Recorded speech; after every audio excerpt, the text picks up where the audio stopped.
The Enchantress of Medicine with the Heaven-Defying Child and the Black Belly Father Chapter 1235 to Chapter 1415. Even if Xiaobao was trapped somewhere and couldn't come out. If he knew of her existence and that she was looking for him, he wouldn't be so lonely. Mu Yan bowed deeply to Chumoli. Thank you, third brother. May I ask how I can climb the Qingyun ranking? On the west side of Starry School adjacent to Woodfern Sea, there was a tall tower that reached the clouds. It was called the Linglong Tower. No one knew when the Linglong Pagoda was built, and no one knew who built it. Everyone only knew that the Linglong Tower had existed long before Starry School was founded.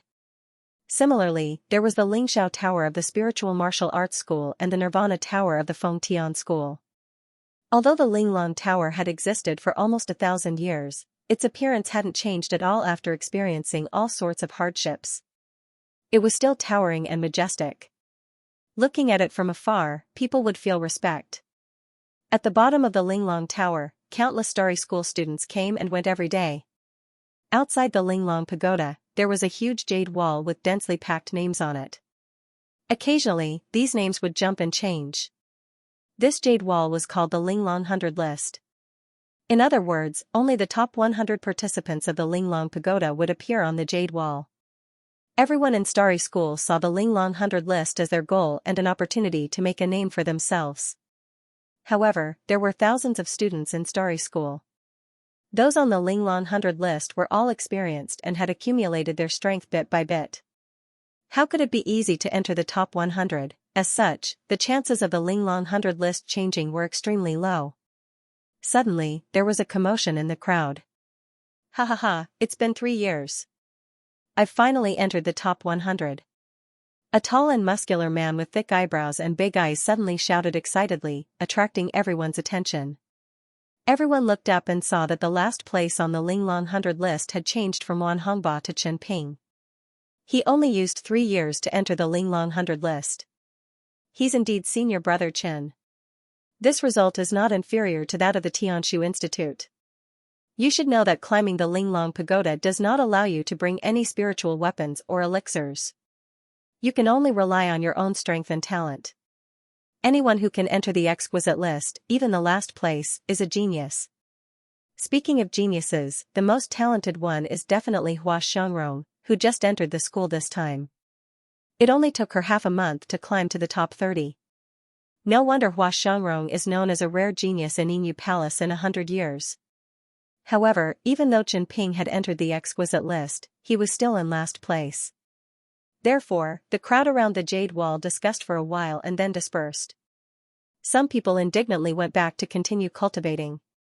Some of them gritted their teeth and decided to try again in the Linglong Pagoda. Chen Ping didn't care whether the people around him were paying attention or not. He stared at his name on the jade wall for a long time, his heart bursting with joy. Then, he waved his hand at his friends. Let's go. It's my treat today. Let's go to the Drunken Immortal restaurant and order whatever you like. Haha, from today onwards, senior brother Chen will be a famous person in Starry School. You have to protect us from now on. However, the others sneered at him. Junior brother, you are new here, so you don't know anything, right? The Linglong Tower is not like the other ranking lists. You might not be able to catch up with the difference of one name even if you work hard for 2 or 3 years.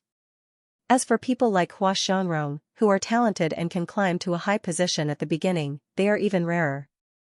And the real geniuses are already on the list. Just wait and see. Even if senior brother Chen doesn't climb the tower anymore, he can stay on the list for at least half a year. Chen Ping smiled without saying anything and touched his sword tassel proudly. If it were not so difficult to climb the list, how could he have worked so hard for 3 years? As they were talking and laughing, they passed by a young man. The young man had ordinary features and a weak breath. His face was strangely blurry, making people unable to remember his face. The reason why Chen Ping noticed him was that the young man's skin was a little dark and yellow. But his hands were so beautiful.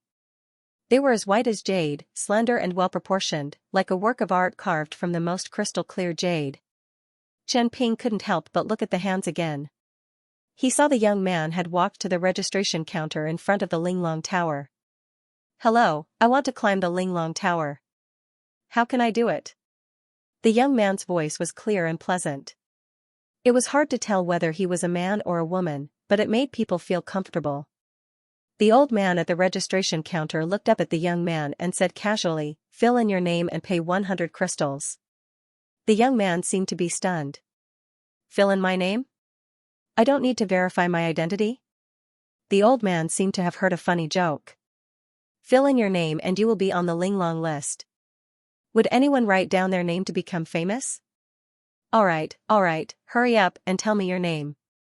The young man gently touched the jade token on his waist and said slowly, "Xianxia. My name is Xianxia." Seeing Chen Ping staring at the young man, people couldn't help but look over. When they heard the young man's question, they couldn't help but laugh out loud. He must be a newcomer. To think that he would ask such a stupid question as whether the Linglong list requires identification jade tokens. Who would use someone else's name to enter the Linglong pagoda? If they become famous, wouldn't they get no benefits at all? Yi Liangchen, I have never heard of this name before. He must be a newbie. Look at that brat's immature appearance. I'm afraid he can't even pass the first floor of the Linglong pagoda. Chen Ping also collected his thoughts and casually waved his hand. Don't worry about him. Let's go eat. The few of them soon arrived at the Drunken Immortal restaurant, toasting and exchanging cups, eating to their heart's content. Chen Ping was on cloud nine from everyone's praises. He fantasized about how highly his teacher would regard him when he told the news tomorrow. Chen Ping, something's wrong." Suddenly, a figure rushed in from outside, grabbed Chen Ping's sleeve, and was about to drag him out. "Wu Gui, what are you doing?" "The Linglong list. The Linglong list." The person panted a few times, then finished his sentence in front of everyone's shocked eyes. "There's been a change in the Linglong list." "Chen Ping, you've been pushed down again? Didn't they say that changes to the Linglong list were rare?" He had just made it to the top 100. How could he be pushed down? The group of people hurried to the jade wall in front of the Linglong Tower. Chen Ping stared fixedly at the name on the jade wall. He started counting from the 100th to the top. He had to find out who was the one who made him fall off the list. The 100th was someone he knew. He used to be the 99th on the list. The names on the list were all people he knew. Finally, Chen Ping saw a name at the 90th place that shocked him. Yap Liangchen? The people around Chen Ping could not believe it either. I remember that young man. Did he say his name was Yap Liangchen? How is that possible? That young man looks younger than 20 years old. It was his first time climbing the tower. How could he get on the list in such a short time? Climbing the Linglong Tower required more than just strength and talent. Every time one climbed to the top of the tower, they would have to kill thousands of monsters. Every time they killed a monster, they would be able to accumulate 1 point. If they did not kill enough monsters, they would not be able to accumulate enough points. No matter how talented they were, they would not be able to climb to the Linglong list. No. Impossible. That must be someone with the same name. Chen Ping tried to convince himself with a pale face. Right at this moment, someone let out another cry of alarm. His name has gone up. Chen Ping looked at the list. He saw Yap Liangchen, who was at the 90th place, jump to the 85th place in the blink of an eye. How is that possible? Are our eyes playing tricks on us? Who the hell is this Yap Liangchen? Chen Ping and the rest of the people were shocked. However, it was not over yet. 15 minutes later, Yap Liangchen's name changed again.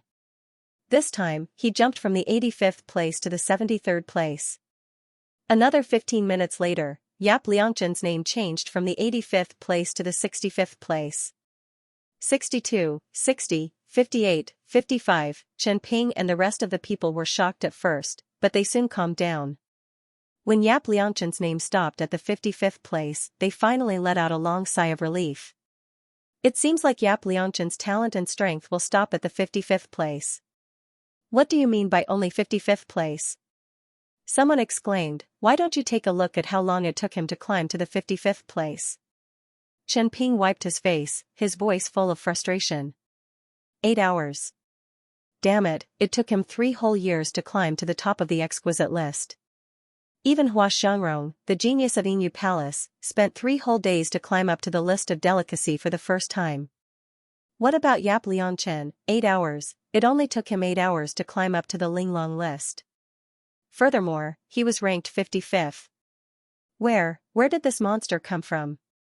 Have you really never heard of the name Yap Lianchen? Everyone looked at each other and shook their heads. Chen Ping clenched his teeth and clenched his fists. Alright, then I will wait here for Yi Lianchen to come out. I will definitely ask him which branch he is from. Why have I never heard of such a genius before? Seeing how determined Chen Ping was, the others could only follow his lead. The others sighed in shock and left one after another. To the Starry School students, even if they were in the top 50 of the Linglong list, not many people would know about it. Only those who were in the top 10 of the Linglong list would be known to the whole school and become famous. Chen Ping just sat at the entrance of the Linglong Tower and stared at everyone who walked out. He had to find out who was the person who had forced him off the Linglong list. However, Chen Ping waited for the sun to set, but he still didn't see the young man's figure. At this point, he did not even know what the young man looked like. In the end, he could only leave unwillingly. However, Chen Ping did not know that when Yi Lianchen's name stopped at the 55th place, a girl wearing female clothing and a veil walked out of the Linglong Tower. A young girl wearing women's clothing and a veil walked out of the Linglong Tower and swaggered past Chen Ping. Because she had just reached the great completion of grain liberation, she could not control her strength well at the beginning and always used up too much spiritual energy. Because she had just reached the great completion of grain liberation, she could not control her strength well at the beginning and always used up too much spiritual energy. As a result, her speed of climbing the tower was much slower.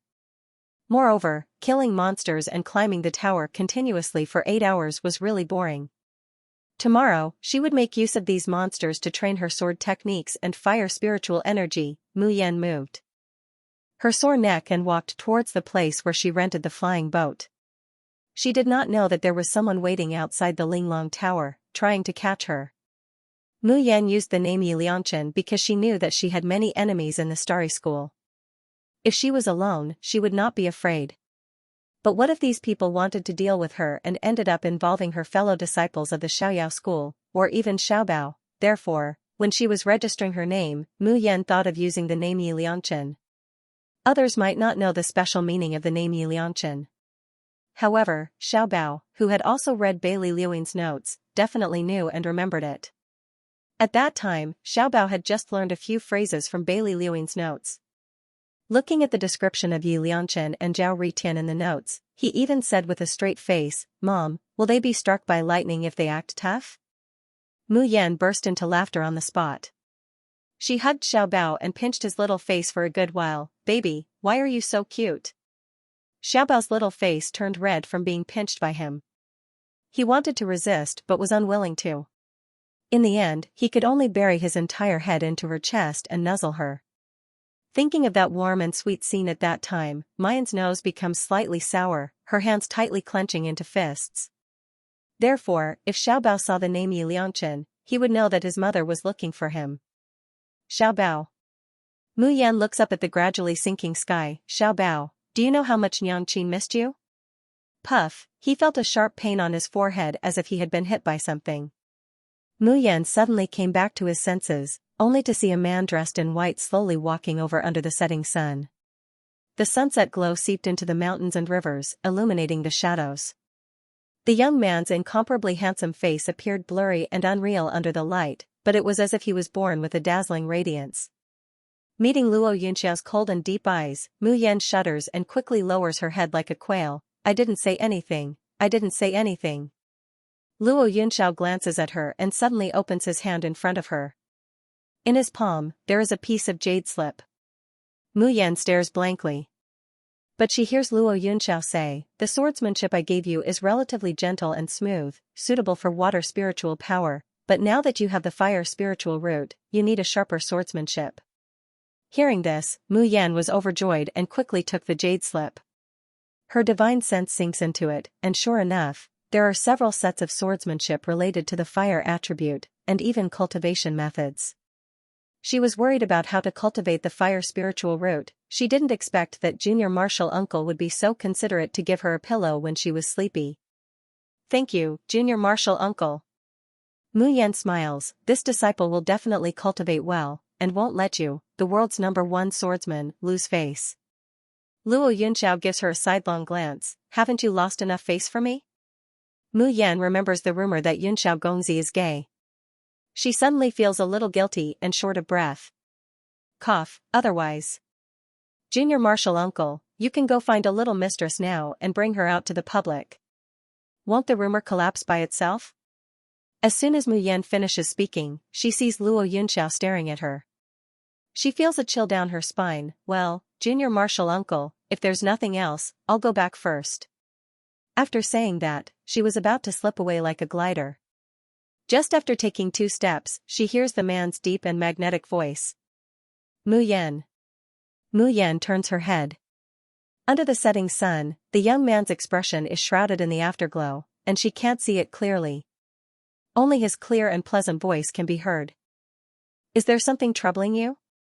Mu Yan is startled and subconsciously shakes her head.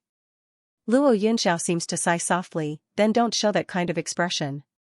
If there's something, his voice slowly dissipates, and finally, without saying anything, he turns around and disappears. Mu Yan looks at his departing figure and can't help but smile. Junior martial uncle is actually a good person with a cold face but a warm heart. In fact, everyone in the Xiaoyao sect, no matter if it was the martial uncles, senior brothers, senior sisters, junior brothers, or even the junior martial uncle, were all martial uncles. They were all relatives she had reunited within this lonely cultivation continent. Each of them was good to her in their own way. It was great to be able to join the Xiaoyao sect. Bah! She hears Ji Huang's flustered and exasperated voice. Jun Mayan, how could you be so stupid? That pretty boy coaxed you with a few sweet words and honeyed phrases, and even your soul was hooked away by him. Don't you have any shame? Mu Yan rolled her eyes. She jumped on the flying boat and flew to Yaoguang branch. She sneered, give me a sweet word, that youngest martial uncle said. With youngest martial uncle's temperament, how could he say such sweet words? They should be thankful that he didn't come and torture them to death. Seven Brilliance was at a loss for words, but he was still stubborn. In any case, that gigolo isn't a good person. Mayan said doubtfully, I'm really curious. Junior martial uncle and you don't have much interaction. Just how did he offend you? Why do you hate him so much? It was not accurate to say that he hated her. To be more precise, Qi Huang especially liked to target youngest martial uncle. It was as if they were born to be enemies. In the space, Qi Huang frowned, and his face also revealed a confused expression. In short, when I saw him, I felt especially loathsome. Especially that face of his. Mayan jumps down from the flying boat, and it automatically returns to its original position. As she walks towards her bedroom, she teases Qi Huang in the space. Don't tell me that you were lovers who loved to kill each other in your previous life? Predestined karma, 7 lifetimes of entanglement, TSK. Could it be that my guess that youngest martial uncle likes men is actually true? Jun Mayan. Qi Huang roars in anger, you want to die. Who has predestined karma with that pretty boy?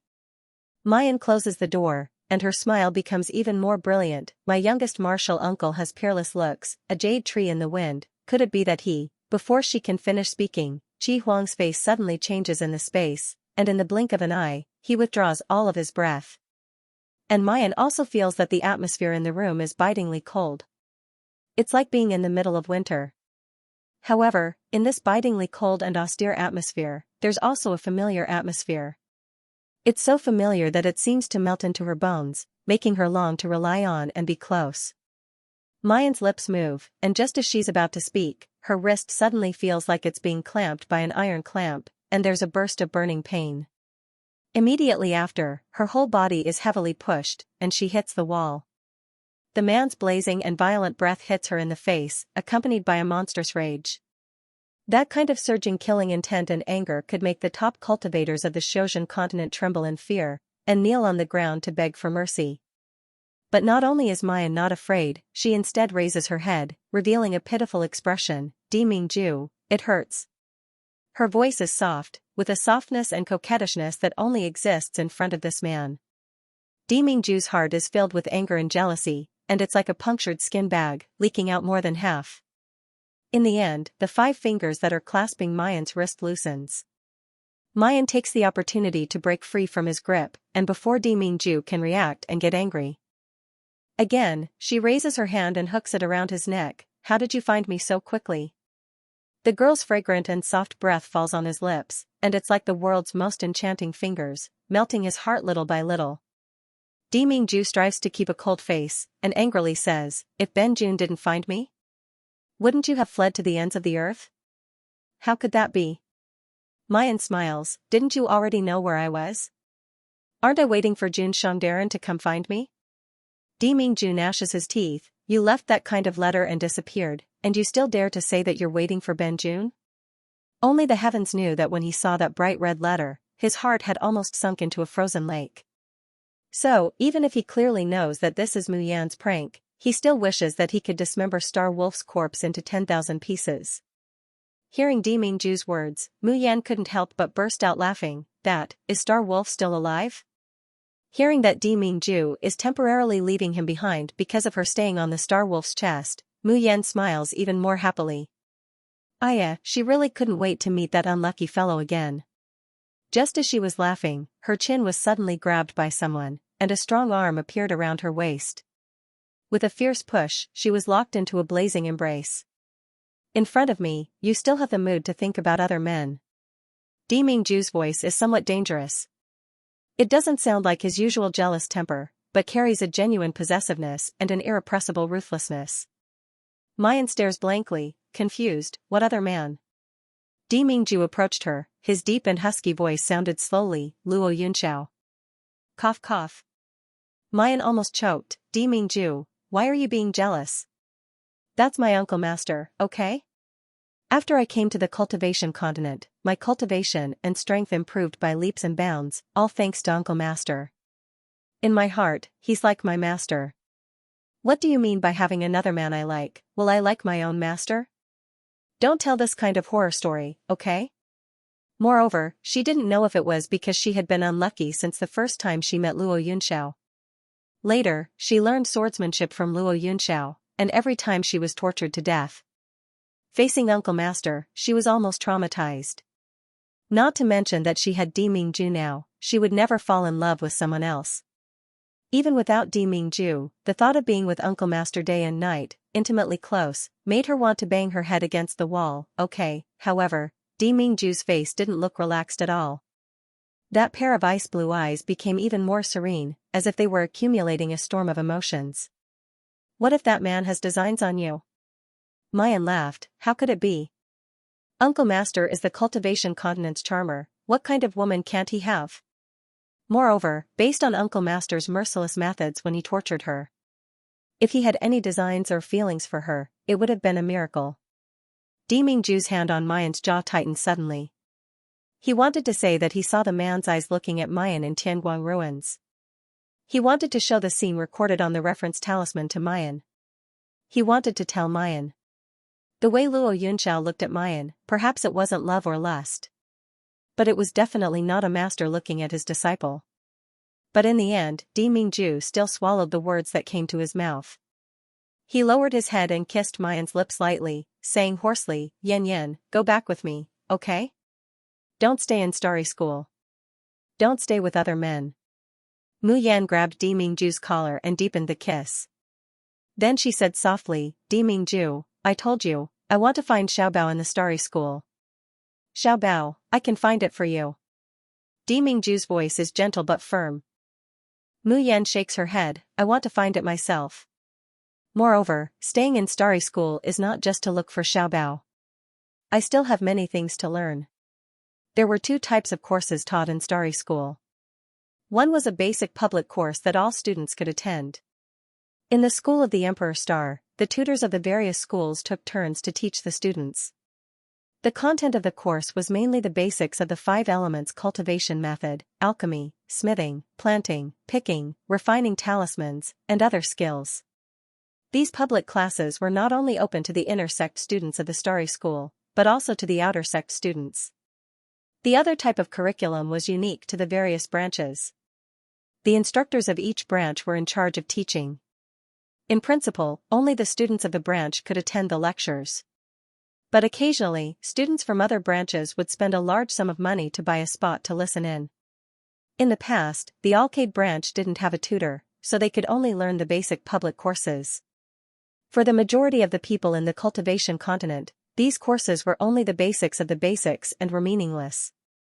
She came from the Yenwu continent and knew nothing about most of the cultivation systems in the Cultivation continent. Now that she could study systematically in the Starry School, it was naturally an opportunity that she could not ask for more. The eyes of the girl in front of him were so bright, as if carrying the boundless world. She could spread her wings and fly away at any time, leaving his side. Demingju panicked and tightened his grip on Mu Yan's waist. Yan, what do you want to learn? I can teach you. Leave the Starry School and come back with me. In 3 years at most, I will bring you back to the Cultivation continent. Then, he could hold a grand wedding for Mu Yan. Let Mu Yan truly become his wife. Mu Yan frowned, but still said patiently, Demingju, I promise you, as long as the school has holidays, I will go to the Silver Feather Palace to find you. If you really don't like me to be close to other men, I will also stay far away from them, okay? Demingju lowered his eyes, making it hard to see his expression, but the hands hanging by his side slightly clenched. Yan, you would rather let Luo Yunxiao teach you than me. Is it because he is more trustworthy than me? Mu Yan took a step back and frowned deeply. This time, she was really a little angry. Demingju, don't be unreasonable. Youngest Uncle Master is my Uncle Master and is now a tutor of the Yaoguang branch. It is natural for me to follow and learn from him. Demingju suddenly clasps her wrist and pulls her back. Ben Jun is your husband. It is only natural for you to stay by my side. He also did not know why. Every time he saw Mu Yan and Luo Yunxiao together, an inexplicable panic would surge in his heart. It was as if there was a terrible force in the dark that wanted to take Mu Yan away from him. However, he could not tell Mu Yan about this. Thus, Mu Yan became even angrier. Her face completely darkened, and her voice no longer had the softness, brightness, and innocence that she usually had with him. Only cold determination was left. Demingju, I hope that you are clear about one thing. Regardless of whether we become husband and wife in the future, I hope that our relationship will be completely equal, and not that I will be completely dependent on you. If you want a woman who is as weak as a dodder flower and can be completely controlled by you, then please find someone else as soon as possible. From now on, we will go our separate ways. We have nothing to do with each other anymore. In this life, she originally did not want to be tainted with emotions. But a heart that's wrapped in ice is slowly being melted by Demingju. Bit by bit, this man's shadow is branded into her soul. However, no matter how much she liked and loved this man, Jun Mayan is Jun Mayan. She would never lose herself and become a canary in a cage. Just because she loved someone. If she really marries Demingju one day, then she will certainly have the courage to stand side by side with this man through thick and thin. But absolutely not, like a delicate dodder flower, protected behind Demingju, forever only able to rely on a man to live. After their reunion, Demingju's strong and overbearing attitude has stepped on her bottom line bit by bit. Finally, at this moment, her reason is overwhelmed by anger. As soon as she said those last words, Mu Yan's heart is filled with regret. Soon after, a fiery kiss falls down frantically. This kiss no longer has the usual gentleness and pampering, only full of brutality and madness. Mayan only feels that her lips are in unbearable pain from being ravaged, and the tip of her tongue tastes blood. That big, scalding hand roams over her body without mercy. With a ripping sound, it rips open her clothes. Bridge back to bridge, road back to road? Jun Mayan, dream on. Demingju's voice is hoarse, almost tearing, you belong to me. In this lifetime, you can only be my, Demingju's woman. Born in the same quilt, die in the same hole. If God obstructs, kill God, if Buddha obstructs, kill Buddha. Demingju. Mayan roars, and suddenly pushes him away. Her crimson eyes unwaveringly stare at the man in front of her, who is as fierce and ruthless as a beast. Dispirited tears blur her vision. Dimingju gasps violently. The crazed anger on his face has yet to fade, but when he sees Mayan's tears, his heart seems to be clutched by something. It hurts so much that he can't breathe. Mayan opens her mouth to speak, but he suddenly disappears. Only the tables and chairs in the room have been smashed into powder at some unknown time. The big room was empty. There was no love, no quarrel, no warmth, only cold loneliness. Mayan leans against the wall, slowly slides to the ground, and buries her face in her knees. Hey, hey. Jun Mayan, are you okay? Chi Huang comes out of nowhere, and he circles around Mayan, bewildered. Are you crying? There, what's there to cry about, isn't it just a stinky man? At worst, Ben Zun will be with you. Hey, Jun Mayan, don't cry, at worst you go find a pretty boy, Ben Zun won't scold you. Chi Huang frantically and nervously stretches out his hand, wanting to touch Mayan's hair. But he nervously stops in the air, not knowing what to do.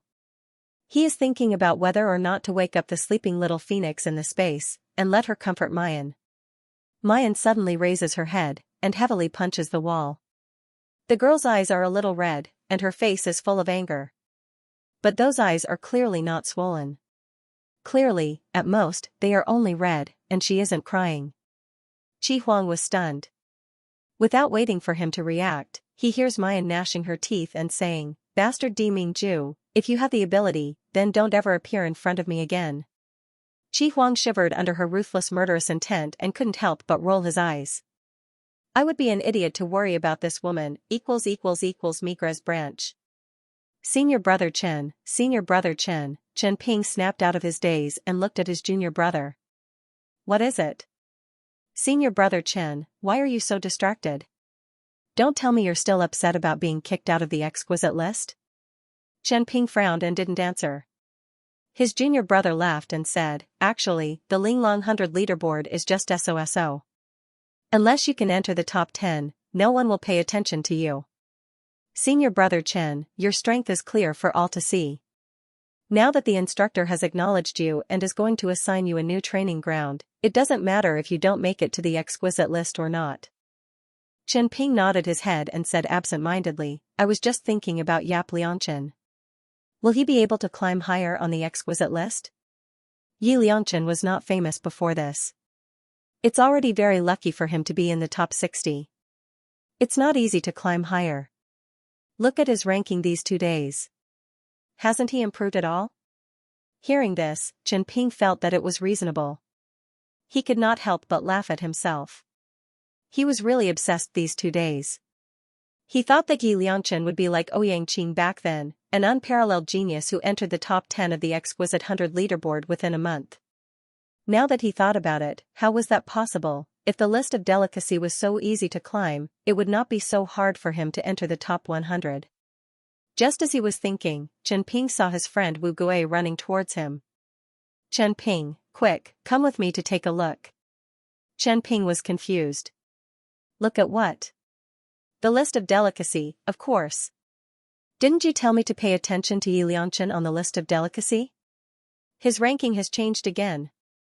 Chen Ping opened his eyes wide. What? Chen Ping hurried to the jade wall in front of the Tower of Delicacy. It was early in the morning. There were not many people trying to climb the tower at this time. There were even fewer people paying attention to the list of delicacy. Chen Ping stood in front of the list of delicacy and realized that Yi Liangchen, who was originally ranked 55th, had now become 51st. Wu Gui was shocked. I thought it was already very good for him to climb to 55th. I did not expect him to climb 4 more places in just 2 days. However, I heard that the 50th place is a dividing line. The difference between 51st and 50th place is only 1 place, but the difference in points is huge. Wu Gui shook his head and said, those who are on the list of delicacy are at most elites of the Starry School. Those who are in the top 50 are geniuses. Just as Wu Gui finished speaking, the list of delicacy flashed and the names on it changed again. Yi Liangchen, 49th, Wu Gui's voice stopped abruptly. His eyes were wide open like bells. Chen Ping could not help but exclaim, how is this possible? The sun slowly rose into the sky. There were more and more people trying to climb the tower. However, Chen Ping and Wu Gui just stood in front of the jade wall, not moving at all. Such unusual behavior naturally attracted many people's attention. Someone couldn't help but approach them and ask what they were looking at. Who knew that these two people didn't seem to hear the voices of others at all? One or two of them stared fixedly at the jade wall, muttering from time to time. Up again, it's already 33, heavens, it's only been 4 hours, how can it rise so quickly? Wu Gui wiped the sweat off his face, revealing a dry smile. 30th place is also a dividing line. Apart from the true geniuses, those in the top 30 have been in the academy for at least 3 years. Before he could finish his sentence, Yi Liangchen's name jumped up on the jade wall again. 28th place, Wu Gui's mouth remained open for a long time.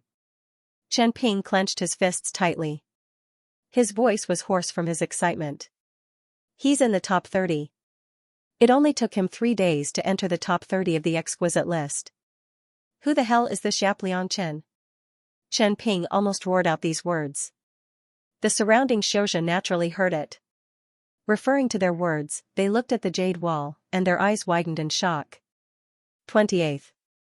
He is only 7 places lower than Hua Xiangrong. But Hua Xiangrong is the most talented person in the new generation of Yingyu Palace. Who is this Ye Liangchen? How could he be on par with Hua Xiangrong? While they were talking, someone suddenly screamed. Up again. Up again. 25th. Gosh. It has only been a quarter of an hour. What kind of monster is this Ye Liangchen? Chen Ping's face was twitching. It is more and more difficult for others to climb up, but this Ye Liangchen is the opposite of others. It took him 8 hours to climb to the top 60. Now that he is in the top 30, it should be more and more difficult for him to climb up. How come he is getting faster and faster? After climbing to the 25th place, Ye Liangchen's rank on the list finally stopped changing. Chen Ping felt relieved, but he kept staring at the entrance of Linglong Tower from time to time. Today, he had to catch that young man and ask him who he was. However, from noon to sunset, Chen Ping stared at the students coming and going, but he still couldn't find that ugly young man. The people who were watching the jade wall also left. It seems that the 25th place is Ye Liangchen's limit. However, it is already very scary for him to climb to the 25th place. I wonder which branch Ye Liangchen is from. These people all believed that the 25th place was the best result Ye Liangchen could get. However, on the second day, their belief was completely broken. 21st. 21st. The jade wall in front of Linglong Tower was surrounded by people. The sounds of discussion rose and fell in succession everywhere. Chen Ping stared at the name on the list, his face full of shock and excitement. He was jealous of Ye Liangchen since the beginning. Later, he was convinced by him. Yesterday, when everyone said that Ye Liangchen's rank could not go up anymore, Chen Ping was shocked. However, he felt that it was far from the young man's limit.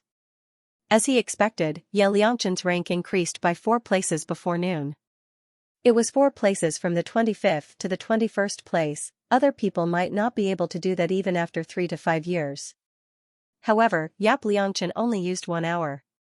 Look, the 20th place is Hua Xiangrong, the only freshman recruited by the Tianshu Institute. This Hua Xiangrong is the daughter of the Deputy Palace Master of the Silver Feather Palace, and is also the most talented person in this generation of the Silver Feather Palace. It only took her half a month to climb to the top 20 of the exquisite list. I don't know who this Ye Liangchen is, but no matter what, he can't be compared with Hua Xiangrong. That's right. Don't look down on the fact that there's only a difference of 1 rank between 20th and 21st. It's like the difference between heaven and earth, like the difference between clouds and mud. Just wait and see. Even if Ye Liangchen can enter the top 20, he will need at least a month. Everyone, disperse. I have a look at the exquisite list, and it won't change anytime soon.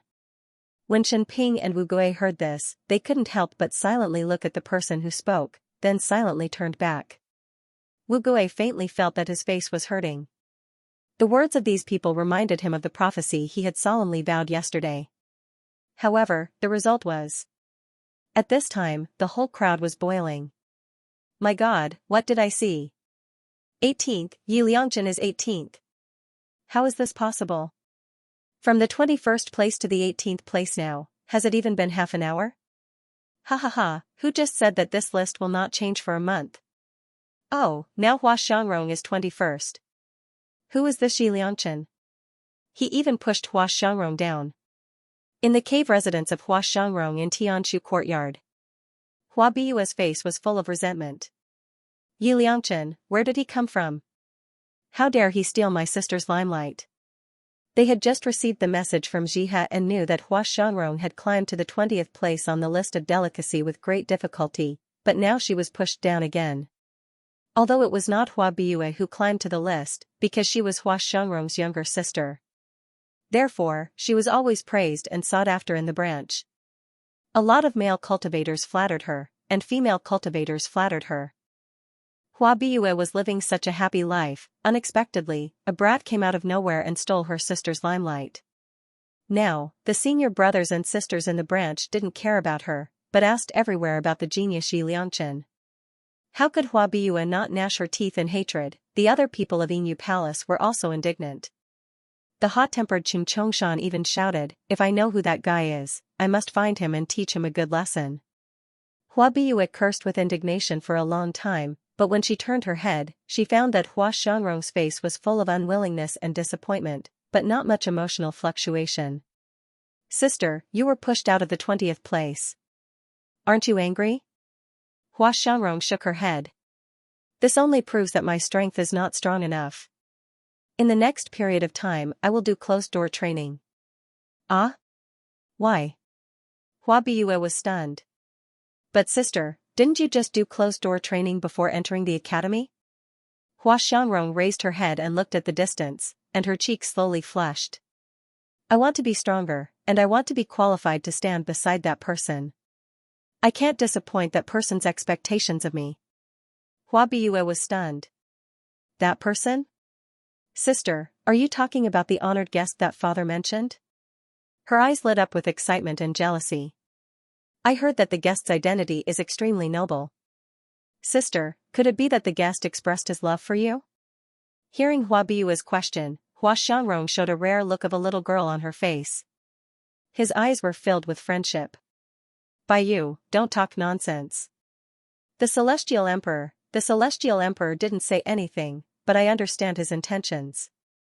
Hua Xiangrong recalled that day under the moonlight. The man who was as handsome and noble as a deity spoke to her without any pretense. However, she didn't think that it was the emperor's dislike and rejection of her. Instead, those harsh words and cold attitude were all to encourage her to cultivate properly. Just so that one day, she could stand beside him. If that wasn't the case, why would the emperor specially order his subordinates to send him a silk handkerchief and invite him to meet in the middle of the night? Hua Xiangrong took out the silk handkerchief from her bosom and gently stroked it, her eyes overflowing with tenderness like water. Hua Biyue congratulated him, but there was a flash of jealousy in her eyes. Although she had never met that guest, the fact that Hua Xiangrong could marry such a man, even as a concubine, made Hua Biyue crazy with jealousy. But on second thought, if the noble man became her brother-in-law, she would have a chance to seduce and get close to him. She showed a complacent look again. Which man in the world didn't have an affair? What's more, she was younger and more delicate than Hua Xiangrong. Thinking of this, Hua Biyue grabbed Hua Xiangrong's hand, with her eyes shining. "Sister, closed-door training is not the priority. You must hold on to that noble man. Don't let him be seduced by other foxy men." Hua Xiangrong was stunned, slightly frowned, and shook her head. "Since he promised me, he won't betray me." "Sister, what do you know?" Hua Biyue said disapprovingly. "In this world, which man doesn't like beauties? Especially when those shameless women stuck themselves to him, how many men could hold themselves back? Many women like locusts want to pounce on an excellent man like the emperor. If he is seduced by another woman one day, you will have no time to cry." The original fighting spirit on Hua Xiangrong's face was gradually covered by worry and sadness. Hua Biyue's eyes flashed a touch of complacency, but her face was full of sisterly love. "But sister, don't worry. As long as you focus on your cultivation, I will help you protect my brother-in-law and prevent him from being seduced by other foxy women." Hua Xiangrong smiled shyly and rebuked, "What brother-in-law? Don't talk nonsense." Hua Biyue joked with her for a while and then got the real identity of the noble guest and where he lived from Hua Xiangrong. Hua Bui's breathing quickened when she found out that this esteemed guest came from the Xiaoxian continent and was an extremely respected person there. Her chest also uncontrollably rose and fell because of extreme excitement. Hua Xiangrong didn't notice her abnormality, grabbed her hand, and said gratefully, "Bua, thank you for helping me." Hua Bua smiled charmingly and lowered her eyes to hide the light at the bottom of her eyes. "Sister, don't be so polite to me. After all, I'm your sister. So, sister, it's only right that you share with me what you have, isn't it? On this day, the name Yi Liangchen finally stopped at the 15th place on the list of Linglong. Even though he hadn't entered the top 10 and hadn't announced it to the entire academy yet, however, there were too many people who were watching Yap climb up the leaderboard in real time. It only took a day for the news to spread throughout the academy. Even many teachers were investigating whether this Yap Liangchen was a student of their academy or not. In the Alcade branch, after hearing the news from the students who came to clean the place, the 6 members of the Xiaoyao sect looked at each other, speechless. Isn't Junior Sister a little too tough? It only took her 3 days. 3 days. She actually climbed to the 15th place on the list of delicacy. Luo Yu sighed and said, "You guys didn't hear it. Those people who came to clean up usually talked about Junior Martial Uncle. But these 2 days, there were actually people who mentioned Yi Liangchen from time to time and even called him Young Master Yi. When a few of the young ladies talked about it, their faces were full of shyness. It was obvious that they were in love. The 6 of them looked at each other again. I've also attempted to climb the Linglong Pagoda. If it were me, it wouldn't be a problem for me to climb the Linglong 100 list in 3 days. However, if he wanted to enter the top 50, he would need at least half a month. As for the top 20, it was not a problem of time. But Junior Sister only used 3 days. Chu Moli slowly added, moreover, her main occupations are musician, doctor, and talisman refiner. She trains in a support-type skill. What kind of support skill is this? Was there such a cruel musician, doctor, and talisman master in the world? Ahem. Yun Ruhan coughed lightly and frowned slightly. But I keep feeling that Junior Sister hasn't been in a good mood recently. Usually, when little Martial Uncle asked her to enter the sword array, she was also unwilling. But these few days, little Uncle Master didn't let her enter the sword formation, but she took the initiative to enter. Moreover, she seemed to be resisting the sword aura in the sword formation. It was truly terrifying. It was as if he was venting his anger on something. Luo Yu said softly, I also feel that the aura around 6th Senior Sister is especially scary recently, as if she's about to explode. I guess 6th Senior Sister went to the Linglong Pagoda every day to vent her anger. Ling Yuma put her hands on her hips, pointed at all of them, and said fiercely, you better tell me honestly, who provoked little Junior Sister? Now obediently apologize. Otherwise, I'll beat you up until you can't take care of yourselves. Luo Yu shrunk her neck. Anyway, it's not me. It's definitely not me. Qingjiu shook her head like a rattledrum. No. Little Junior Sister is very, very good, not provoking. Ling Yuxing frowned slightly. Could it be that Ouyang Mingzhu and the others secretly provoked Junior Sister? That's not right. I heard that Ouyang Mingzhu was injured some time ago and is currently recuperating in seclusion. The gazes of the 7 people simultaneously looked towards Chumoli. It was rare for Chumoli to feel gloomy. Why are you all looking at me? Haven't you thought about who's most likely to provoke Junior Sister? After being asked this question, a person floated into everyone's mind. Little Martial Uncle, Could it be that little Martial Uncle punished little Junior Sister too harshly? Was that why he had angered Junior Sister? But when he remembered that this was a grudge between little Martial Uncle and little Martial Sister, the 6 of them were completely terrified.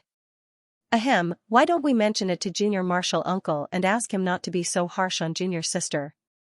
What if Junior Sister runs away in anger? Or we can tell little Junior Sister to give in to little Martial Uncle. Actually, little Martial Uncle dotes on little Junior Sister the most. If little Junior Sister acts coquettishly, maybe little Martial Uncle will agree to everything. Ahem, the problem is, who is going to do it? The 6 of them looked at each other in silence. Who's going to say what? Right at this moment, a clear and pleasant voice came from behind. Junior sister. Sixth sister. Everyone turned around and saw a handsome young man standing not too far away.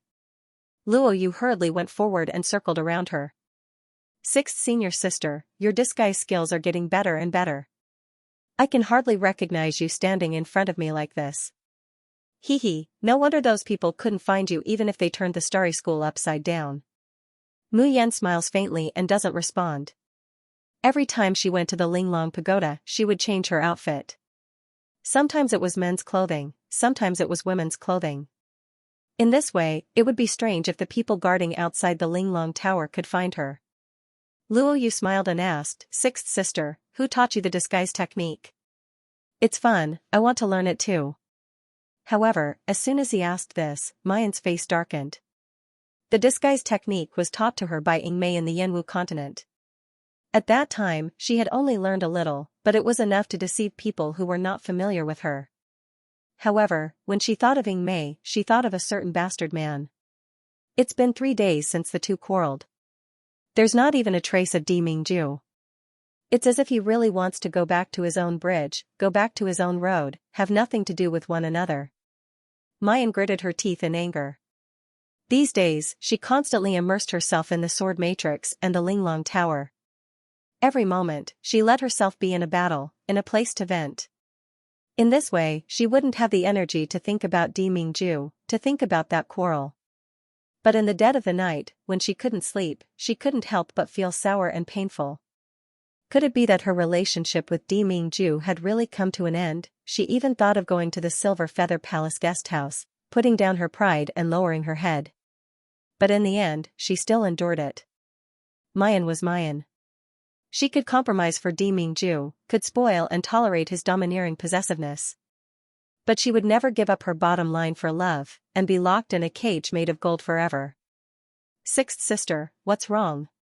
Why do you look so pale? Luo Yu saw that her face was turning pale bit by bit, and she was so anxious that her tone changed. Did I ask something wrong? Sixth sister, don't scare me. The others also gathered around. Little junior sister, what happened in the past few days? Did someone bully you? Tell us, we'll get justice for you. Even if Uncle Master bullied you, as long as you say it, we'll go and argue with him. Listening to the voices of her brothers around her, the paleness on Mayan's face faded away, and she slowly revealed a weak smile. She opened her mouth, wanting to speak. Suddenly, beep, beep, beep, an ear-piercing alarm rang out from each and every one of them. The 7 of them were stunned. They all took out their Starry School identity tokens from their robes or space. The originally cold and dim jade token was now flashing with a dazzling red light. The beeping sound was coming from the jade token. Then, a line of words appeared on the jade token. All Starry School students, gather at the Tai Square of the School of the Emperor Star. Those who fail to arrive within 2 hours will be severely punished. The 7 of them looked at each other and saw the confusion on each other's faces. They had been in the Starry School for so long, but they had never seen the school make such an urgent announcement. What had happened, in the Tai Square of the School of the Emperor Star. At this moment, a large number of students had gathered. When Mu Yan and the others looked down from the flying boat, they looked at the dense crowd below and were extremely amazed. It was also at this moment that they realized how large the Starry School was. The Tai Square, which usually looked inconspicuous and did not occupy a large area, also revealed its true appearance. It was as if the Tai Square would not be filled even if there were twice as many people in the square. Mayan had heard people mention that Tai Square was not a real square. It was transformed from a Sumera mustard artifact and was one of the most valuable treasures of Starry School. The flying boat landed slowly and Mayan's group of 7 found a corner to stand casually. But their arrival still attracted many people's attention. Are they the 7 talents of Yaoguang branch? They're so lucky to receive Sir Yunjiao's guidance. Humph, look at their clothes. They look like country bumpkins from a small remote sect. It's really unfair for Sir Yunjiao to teach these bumpkins. But I think they look good, especially the girl walking at the back. That should be the rumored most outstanding support musician, Jun Mayan, right? It's a pity that she went to Yaoguang branch. Otherwise, if she could form a team and assist us during the school competition, we'd definitely be able to go further. She's June Mayan. Heh, she's really beautiful. It's not an exaggeration to say that she's devastatingly beautiful. No wonder there are rumors in the school these days that Sir Yunxiao is intimate with her and would go to Yaoguang branch, that desolate place. It's all because of her. As soon as this was said, many female cultivators present exploded. Are you kidding? Why would Sir Yunxiao like such a foxy girl? Pfft, she must have used some dirty tricks to seduce Sir. What support musician? She's just a weakling who can't even truss a chicken. Sir Yunxiao is so powerful. Why would he like such a girl? Didn't they say that Sir Yunxiao likes men? When Mayan's group walked into the crowd, she felt that the surrounding people were looking at her unkindly. There was even a girl who walked over and bumped into her. When Mayan looked over, the girl's face was full of righteousness and anger. What are you looking at? I'm warning you, this is Starry School. It's not a brothel. Try seducing people here. Before the woman could finish her sentence, Ling Yuma had already rushed forward and beat her up. The woman's face was bruised and swollen, and her mouth and nose were bleeding. She lay on the ground for a long time, unable to get up. The people from the Xiaoyao sect slowly walked up to the woman and clenched their fists, making cracking sounds. His gaze swept across the terrified crowd. Who else is blind enough to want to provoke our junior sister? Come out now. It just so happens that we've been idle for a while now. We really want to exercise. Only then did everyone remember. The 7 people from the Alcade branch were from the same sect, the Xiaoyao school. And these 7 people from small sects that he had never heard of had defeated instructor Qi Ming, who was known as the strongest among Golden Core cultivators, in the freshman assessment. June Mayan is a beautiful and delicate girl. She was just an auxiliary musician who had no ability to attack or defend herself. But her fellow disciples weren't. Furthermore, these 7 people had originally been chosen by the various branches, but in the end, they all chose the Alcade branch, which was like a ghost town that was uninhabited. It was enough to show how deep the relationship between them was. With that in mind, most of the people stopped in their tracks. But there were also people who stared at Mayan angrily, lowering their voices and whispering with jealousy. What is this? Isn't she just relying on her beauty to make men obey and protect her? Do you think I've never seen a musician? No matter how powerful a musician is, that's all there is to them. Otherwise, there would be a few clans with musicians in the world. Just watch, there will be a time when she is alone. When there is no one to protect her, I must teach her a lesson. These whispers entered Mayan's ears without missing a single word.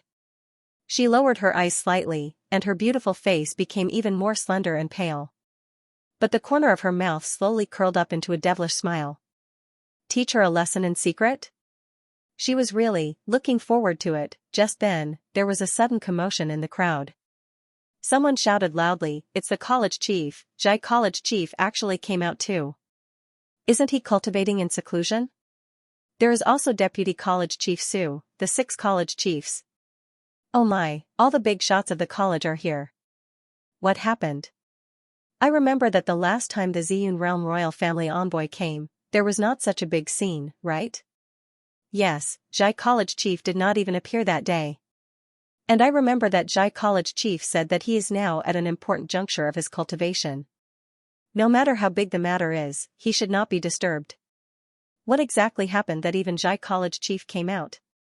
The people below discussed animatedly, and the buzzing sounds of discussion rose one after another. On the high platform in Tai Square, the college chief and teachers of the Starry School stood one by one. In the center was a white-haired, sage-like elder. That was the college chief of the Starry School, Diyu Dao. Diyu Dao seemed to be in a hurry. His white hair was slightly messy, and his clothes were not even neatly dressed. It was obvious that he had rushed here from his seclusion. However, there was no sadness or worry on his face because his seclusion had been interrupted. Instead, his face was glowing. In his somewhat turbid eyes, there were faint emotions of excitement and fear. Jai College Chief raised his hand and pressed down gently. At the same time, a gentle and upright pressure was released from his body. In an instant, the chattering voices in the entire Tai Square disappeared without a trace. Everyone looked at Dean Zhai. They were waiting for him to announce something that would shock the entire academy. Even the deans and instructors of the various branches were looking at Du Dao with puzzled expressions. They had also been summoned at the last minute. Some of them had even been training in the mystic realm and had been summoned urgently. They were even more curious than the students. They wanted to know what had happened for Dean Zhai to mobilize so many people. College Chief Zhai cleared his throat and said in a low voice, "Today, I have gathered all the students and teachers of the Starry School here because I have an important announcement. Today, there will be a new tutor joining our Starry School." As soon as he said that, many students on Tai Square almost fell to the ground. What followed was an uproar of disbelief. What? You gathered all of us here just because there's a new teacher? Who the hell is this new tutor? Can he be more distinguished than Sir Yunxiao? So what if he's distinguished? Is he as handsome as Sir Yunxiao? Is he as capable as Sir Yunxiao? Starry School is too much, treating a tutor of unknown origin better than Sir Yunxiao. We protest. We strongly protest that Starry School did not treat Sir Yunxiao with enough respect. What if Sir Yunxiao leaves in sadness? The voices below became more and more agitated. Some people were even shouting to boycott the new tutor. The 7 of them looked at each other, and their faces were filled with bewilderment. Who exactly was this new tutor? Looking at Starry School's attitude, they seemed to value him more than their uncle master. Cough cough. Du Dao coughed softly, followed by a gentle but authoritative wave of spiritual power. Silence. Du Dao's dark gaze swept across everyone present. This tutor is the most distinguished guest of our Starry School. He's only here at the last minute. It's our great honor to have him here. If anyone dares to disrespect this tutor, regardless of student or tutor, they will be expelled from Starry School. Wow, this time everyone was even more shocked. Even the tutors and college chiefs looked over. It was because Du Dao's words clearly showed respect for this new tutor. It was also because the punishment he mentioned was too heavy. To put it bluntly, in Starry School, even if one offended the college chief, one would not be expelled from the school directly. Damn it, who exactly was this new tutor? Just as they were thinking about this, Du Dao's expression suddenly changed and he bowed. His voice was obviously agitated and trembling. "Welcome, Your Majesty." On Tai Square, a breeze suddenly blew. Everyone felt their hearts palpitate. An invisible energy field spread out in the huge space. It made everyone, including the tutors and college chiefs who had long broken through to the nascent soul realm, feel the urge to kneel down. The square was dead silent in an instant. One could even hear a pin drop. Then, in the center of the high platform, a tall figure slowly appeared. He stood alone like a tall mountain, towering like a jade mountain about to collapse. Handsome and elegant, peerless and peerless. All the words and poems could not accurately describe the man standing on the high platform. It was even to the extent that at the instant you laid eyes on him, you would forget his peerlessly handsome face and his piercingly icy blue eyes. There was only that moment when a monarch descended from the heavens. That oppressive might was deeply engraved in the depths of one's soul. Everyone held their breaths and struggled to stand up straight. Only then could they suppress their desire and instinct to kowtow. Tens of thousands of students and teachers were present. At this moment, there was only one person who had no experience, who didn't acknowledge allegiance, and who wasn't overwhelmed. There was only shock and disbelief. Mayan raises her head and looks at the man standing in the middle of the platform. There's only one sentence raging in her mind. "Di Mingju, what the fuck are you doing? How could this guy be the new teacher of Starry School?" The dignified polar domain sovereign emperor came to the Cultivation mainland to be a teacher. Was his brain damaged? While she was lost in her thoughts, the man on the stage tilted his head slightly.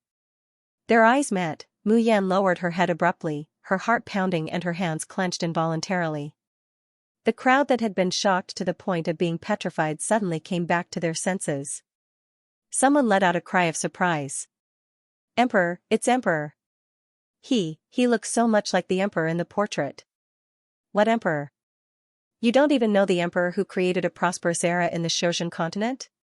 Legend has it that ferocious beasts ran amok in the Shoshan continent and the demons slaughtered wantonly. It was the emperor who unified the Xianxia continent with his own strength and created the four major colleges, Linggu, Stari, Fengtian, and Longting. But after the Xianxia continent was unified, the emperor disappeared. Some said that he went through the heavenly tribulation and ascended to the Xianxia continent. Others said that the emperor was originally an immortal from the Xianxia continent. In short, from then on, there was no emperor on the Xianxia continent and no one could surpass the emperor's achievements. Wow, there's actually such a sacred and legendary figure in the Xianxia continent. Young people nowadays are really ignorant. If the emperor wasn't legendary and great, why would 9 out of 10 books in the bookstores be about him? It was only in these 2 years that Sir Yunjiao's reputation caught up to the emperor. But in terms of real prestige and achievements, who can compare to the emperor on the Xianxia continent? This new tutor really looks 70 to 80% similar to the portrait of the emperor that people worship. Mu Yan's mouth twitched. She had read in the bookstores that emperor, I'm pregnant with your child. It could really be about Di Mingju.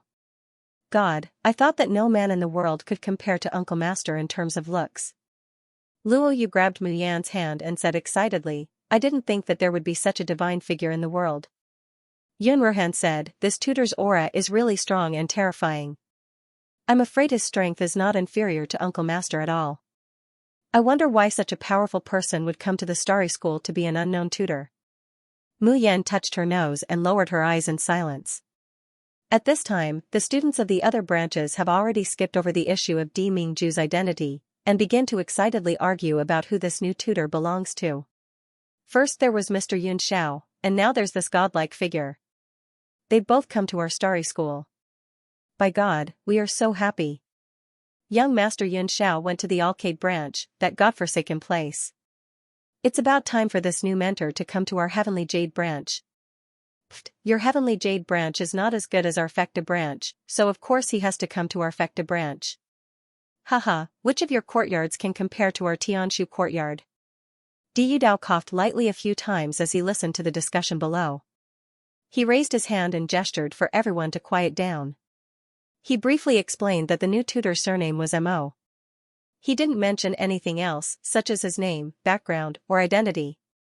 However, just by looking at Dean Zhai's respectful attitude towards him and Vice Dean Su's serious expression of awe, everyone knew that Teacher Mo's status was extremely high. After the introduction, Dean Zhai turns to look at Di Mingju, his face full of fear and expectation. Sir, would you like to stay in the school of the Emperor Star or go to another school? Thinking of who was standing in front of him, Di Yudao was so excited that he could not control himself. Di Yudao was so excited that he couldn't control himself. He wanted to kneel down and kowtow. However, he had been warned not to reveal the Emperor's identity, so he could only restrain himself. He still couldn't believe that the legendary Emperor would return to the Cultivation continent. What was even more unbelievable was that the Emperor would choose to stay in Starry School and be a tutor. Heavens, how did the Starry School manage to cultivate so much good fortune? Di Mingju did not answer Di Yudao. Instead, he turned and looked in one direction. The students from Mizar and Alioth branches, who were standing beside Yaoguang branch, saw the handsome face and immediately blushed, almost fainting from excitement. Is Tutor Mo looking at us? Is he coming to our Alioth branch? Nonsense, he's clearly looking in the direction of our Mizar branch. Hey! He's coming, Tutor Mo is walking in our direction. On the high platform, the tall man had already left the platform and walked forward step by step. Everyone's gaze fell on the man. There was clearly no pressure coming from him, but just by standing beside this man, one would subconsciously want to submit to him. He was like a natural king who looked down on the world, a high and mighty emperor. The students below covered their mouths and subconsciously opened up a path for him as he approached. Their gazes were all glued to him. They were nervous, paying attention to which branch he would choose to teach. The Dubhe Branch Institute had been overtaken. The Heavenly Jade Branch Academy was overtaken.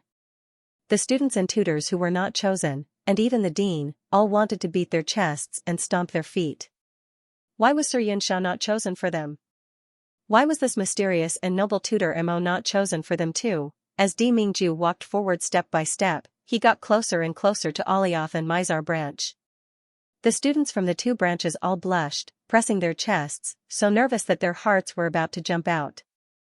Do you think Tutor Mo will choose our Alioth branch? Tutor Mo is so powerful, but he wants to come to Starry School to teach. I think he's looking for a support-type genius who can fight alongside him.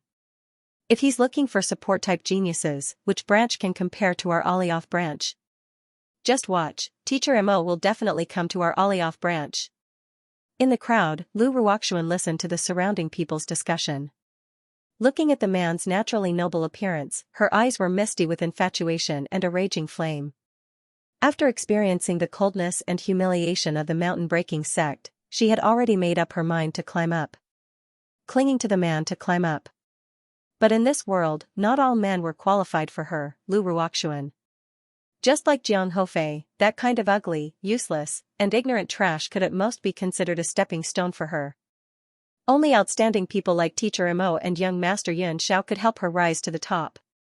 Recalling Luo Yunxiao's disregard and contempt towards her in the Tianguang ruins, Lu Ruoxuan's eyes flashed with a dark light. She had failed that time, but this time, she would definitely not fail. She turned around and looked at the young girls around her. Their hearts were stirred, but they were hesitant, shy, and timid. She knew better than anyone what kind of woman a man liked, and what kind of expression a woman's heart would be moved by. How could she hook a man if she was forever hesitant and secretly moved? Thinking of this, Lu Ruoxuan's emotions stirred, her eyes overflowing with tears. She tightened the veil on her face, ensuring that the scar left by Jun Mayan would not be exposed. Pretending to be flustered, she stumbled 2 steps forward. As she stumbled, she cried out in panic, "Ah, don't push me, don't push, don't." Her face was clearly panicked, but her voice was delicate and soft, as if it would melt at any moment. Then, she aimed at Di Mingju's embrace, looking like she couldn't stop in time, and ran straight into him. Lu Ruoxuan's thoughts were very good. She only needed to run into Di Mingju's embrace and hug him tightly. Let him feel the soft and plump body and fragrance of a young girl. Lu Ruoxuan did not believe that he wouldn't be moved. However, the man's broad embrace and firm arms did not appear as she expected. Lu Ruoxuan only felt pain on her body, falling straight to the ground, letting out a pained cry. She raised her head in disbelief, but found that the man's tall figure was nowhere to be seen. Di Mingju had long passed her, and also walked past the Alioth branch. How was this possible? Lu Ruoxuan's face turned green then white. She had clearly calculated the distance and position before throwing herself at him. Pfft, who is this woman? How can she be so shameless, wanting to throw herself into Teacher Mo's arms? Why doesn't she look at herself first? Her pretentious look just now really made me want to puke. Ha ha ha, I feel that her shocked look when she fell to the ground is super funny. TSK, do the people of the Alioth branch like to do this? Trying to seduce Teacher Mo in public, do they have no shame? Don't embarrass our Starry School later. Lu Ruoxuan's eyes were filled with tears, choking out, I didn't, I just accidentally fell. Pfft, with your coquettish look just now, who would believe you? Exactly, do you think we're all blind? No matter how Lu Ruoxuan tried to explain herself, everyone only left her with ridicule and contempt. Especially the female Xiao of the Alioth branch, they even felt that their reputation had been dragged down by her, and hated her to the core. Only a few male cultivators, who usually took care of her, came over to help her up and comforted her with soft voices. However, everyone's attention soon left Lu Ruoxuan at the back of their minds. All they wanted to know was which department the new Teacher Mo would choose. In the Mizar branch, Hua Biyue is closely staring at Di Mingju's face. They watched him walk towards the Mizar branch courtyard step by step. She suddenly let out a cry of surprise, so he's the benefactor that big sister was talking about. As soon as Hua Biyue said this, the people from the Mizar branch immediately looked at her. By you, do you know Teacher Mo? Hua Biyue's cheeks were red and her eyes were blurry. She was filled with excitement. Hearing her senior and junior sister's question, she smiled proudly and pretended to be mysterious as she said, just wait and see. Teacher Mo will definitely choose our Mizar branch to teach. What? By you, are you telling the truth? Do you know some inside story? Will Teacher Mo really come to our Mizar branch? Didn't you see how many branches Teacher Mo passed by? He didn't choose a single one and just walked straight towards us. Isn't his choice obvious? Only those shameless women from the Alioth branch would think that they could hook up with Teacher Mo with such underhanded methods. Once these words were spoken, the people from the Mizar branch courtyard were instantly overjoyed. Thinking about it this way, things were really as Hua Biue had said. Just then, Instructor Mo had passed by Dubhe, Merak, Fekta. All of them were stronger than the Yang opening realm, but Instructor Mo hadn't chosen any of them. Currently, Instructor Mo was almost at the end of Tai Plaza. There were only students from his branch here. If Instructor Mo didn't choose them, who else would he choose? The students of the Mizar branch college were all beaming with joy, but they couldn't help but ask Hua Biue. Baiyu, how did you know that Teacher Mo would choose us? Hua Biue said excitedly, to tell you the truth, there's only one reason why Tutor Mo would come to our starry school. That's for my sister. For Hua Xiangrong? Really? That's not right. Is Hua Xiangrong in the Tianshu courtyard from time to time? Why would he come to our Mizar branch academy to teach? Hua Biue said proudly with a tinge of shyness, that's naturally because my sister is currently in seclusion and she asked Teacher Mo to take care of me, her only sister. That's why Teacher Mo came to our Mizar branch college. Ah, Baiyu, then aren't we basking in the glory of you sisters? Baiyu, if your sister can really marry such an immortal-like person, it will be too happy. I don't have such extravagant expectations. As long as Teacher Mo can come to our Mizar branch to teach us, I will be so happy that I can faint. Heaven knows how much I envy those 7 country bumpkins of Alcade branch for being able to receive young Master Yunjiao's teachings. Hua Biue listened to everyone's flattery and adulation, and a pleased and smug smile appeared on her blushing face. Although she had thought about marrying that mysterious noble person with her sister in the future, she had never thought about it. However, she had never imagined that this person would be so outstanding and have such a heavenly disposition. To be able to marry such a person, she was willing to be his servant or concubine. On the other side, Luo Yu went over to eavesdrop on the conversation of the Mizar branch college. Turning his head back, he could not help but stick out his tongue and make a face. I didn't expect this Teacher Mo to be here for the Silver Plume Palace's Hua Biue sisters. Ling Yuma rolled her eyes and said, I originally thought that he was someone like Junior Marshal Uncle, but now it seems that he isn't anything good. He actually likes that kind of woman. I think he must be blind. Pooh. Junior sister, don't you think so? The corner of Mu Yan's mouth twitches as she glances at the man who is getting closer and closer. She retreated step by step, hiding behind eldest senior brother and second senior brother. Well, there were too many people at such an occasion, and the play was too chaotic. It was better for her to have sex with Tao Ji as soon as possible. Otherwise, she felt that she would definitely die a miserable death. Just at this moment, Di Mingju has already walked to the middle of the Mizar branch's students. The students of the Mizar branch academy were also excited that the ground was flushed red. Their breathing was erratic, and a few of them almost fainted. But thinking of Hua Biue's words, they still made way for him. She raised her head and peeked. Up close, the man's appearance was even more flawless. That innate noble aura made him seem like a high and mighty god that people could only look up to. Hua Biue's voice, which was usually loud, became soft and sweet. Tutor Mo, I'm the Hua Biue of the Silver Feather Palace. Hua Xiangrong is my elder sister. I'm really happy that you can come to the Starry School, to our Mizar branch. I believe that my elder sister will also be very high. She didn't finish her words. The long voice in front of him suddenly disappeared like an illusion. Hua Biue's voice stopped abruptly and she looked back hurriedly. When she saw what was happening in front of her, she suddenly opened her eyes wide in disbelief. Mayan is silently borrowing the cover of Yun Ruhan and Qingjiu, wanting to slip away. However, before she could act, a cold wind brushed her face, and her left wrist was suddenly grabbed. Then, his body was pulled forward a few steps, and he fell into a wide embrace. The man's low and cold voice rang in her ear. Where do you want to go? Time seemed to stop in the whole Tai square. Everyone stared at this scene with their mouths agape. Especially Hua Biue and Lu Ruoxuan, their faces were twisted and they couldn't believe their eyes. Even the 6 people of the Xiaoyao school were confused, not knowing what was happening.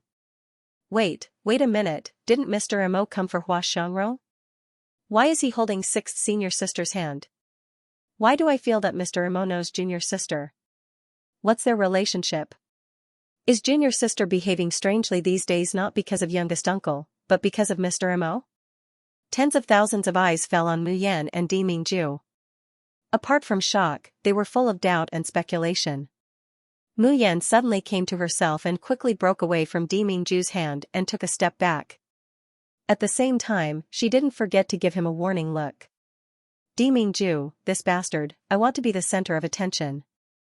Don't drag me down, okay? Di Mingju narrowed his eyes and looked at his empty palm.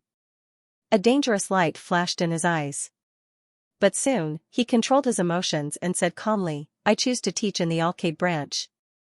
As soon as he said that, the entire Tai E square fell silent again. Then, a huge uproar was set off in an instant. Why is it the arcade branch again? Ah, I'm going to go crazy. The arcade branch already has young Master Yun Xiao. Why do you want to snatch Instructor Mo away as well? Boo-hoo, I regret it so much. If I had known earlier, I would have chosen the arcade branch. I object. The arcade branch already had young Master Yun Xiao, so what right did they have to have Teacher Mo? All the good things have been taken away by them. This is too unfair. I want to go to the arcade branch. Dean, please let me go to the arcade branch. I am willing to pay any price. When Di Yudao hears Di Mingju's choice, he also stares blankly, astonishment and fear even flitting through his eyes. Di Mingju brushed his sleeves and said slowly in a cold voice, Do I need to explain my choice to you? No.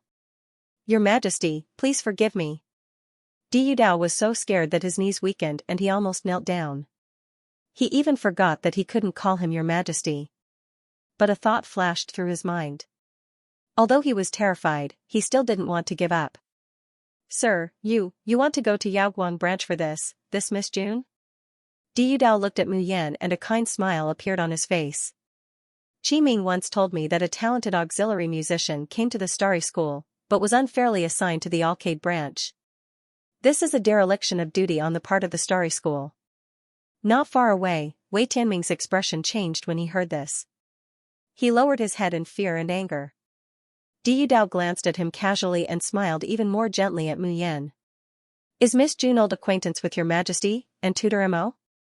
Under the burning gazes of tens of thousands of people in the square.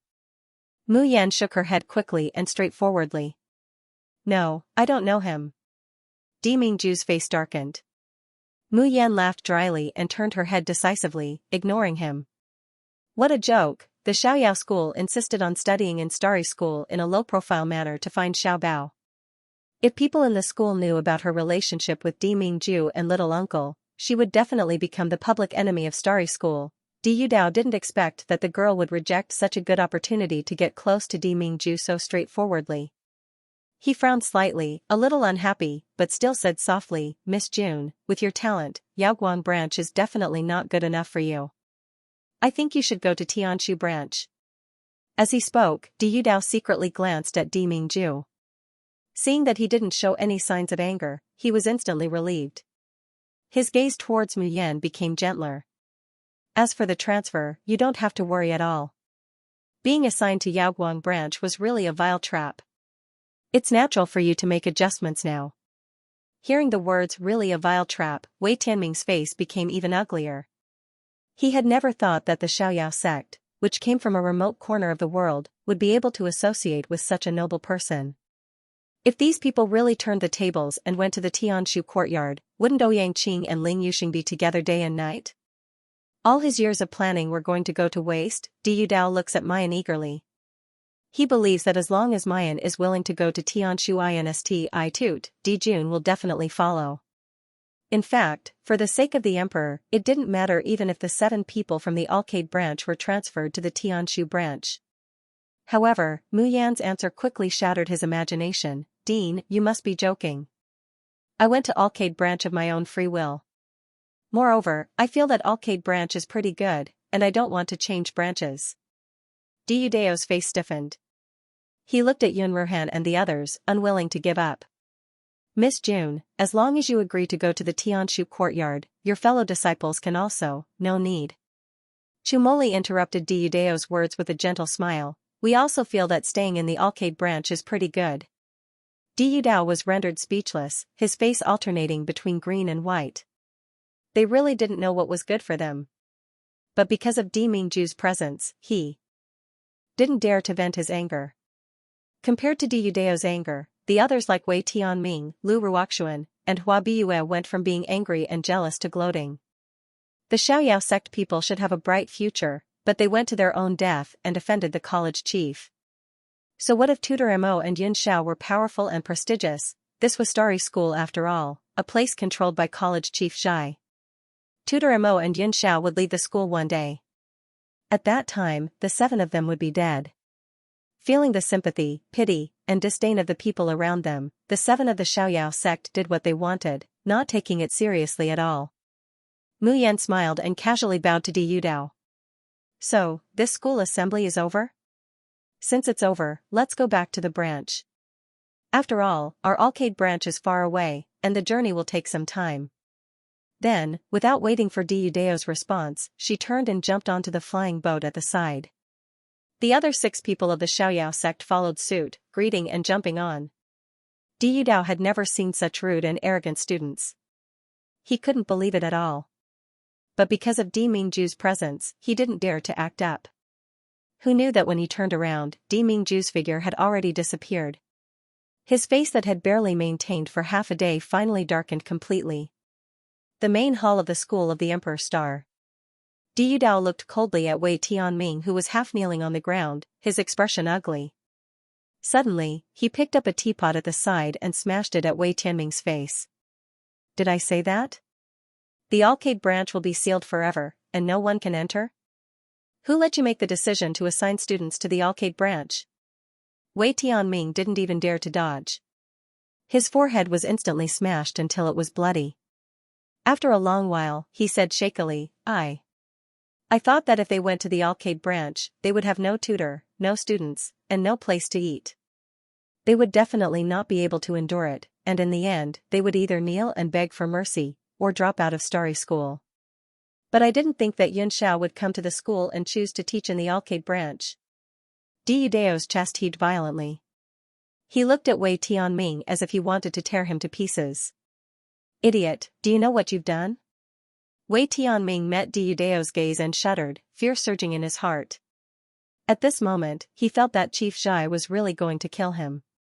But in a moment of distraction, Wei Tianming discovered that the killing intent on Dean Xi's face had disappeared without a trace. Only to hear him sigh lightly. The mistake has already been made. Wei Tianming, do you know how to make up for it? Wei Tianming abruptly came back to his senses, and hurriedly said respectfully, Teacher Mo and young Master Yun Zhao's statuses are extraordinary. Even if they are in the Alcade branch, we cannot neglect them, how I to say, Ming Ming said. Xiao Ti, he tdd said to for him Ming to dd Mingt. D to him Ming Ming JT DJT Dao D with Ming. Back then, there was also a master who said that if the Alcade branch rose, it would affect the Starry School's fortune. There were some places and some people that should stay in the dark corners and never show themselves. Once exposed to the sun, they must be destroyed. Wei Tianming was stunned, slowly thinking about Diudeo's words. Then his eyes widened, revealing an ecstatic expression. College Chief Xi, I mean nothing. Diudao quickly interrupted him. Everything I'm doing is for the sake of the Starry School's fortune. Yes. The Alcade branch is such a dark and filthy place. The college chief allowing it to exist for so many years is already very lenient. How can we let it rise and hinder the Starry School's development? But Wei Tianming's expression was troubled. If Tutor Mo and Mr. Yun Xiao insist on protecting the Alcade branch brats, how should we deal with them? Huh. Diudao sneered, his face full of disdain. Even if Lord Mo and Mr. Yun Xiao are really interested in one of them, it will only be for a while. When the popularity dies down, can such important people like them stay in the Alcade branch forever? At that time, do you still not know what to do? I understand. Wei Tianming nodded. Such important people have so many things to deal with. Even if the 7 people from the Arcade branch really die, they won't pursue the matter with the Starry School. Haha, now, I'll just let those little bastards be happy. Let's see how long they can be happy. Diudao squinted and waved his hand. Alright, you can go. For this matter, you will be fined a year's salary and 50 fiery whip. Go receive your punishment. Hearing 50 fiery whip, Wei Tianming's body trembled, fear and unwillingness in his eyes. But in the end, he still knelt down and bowed to receive his punishment.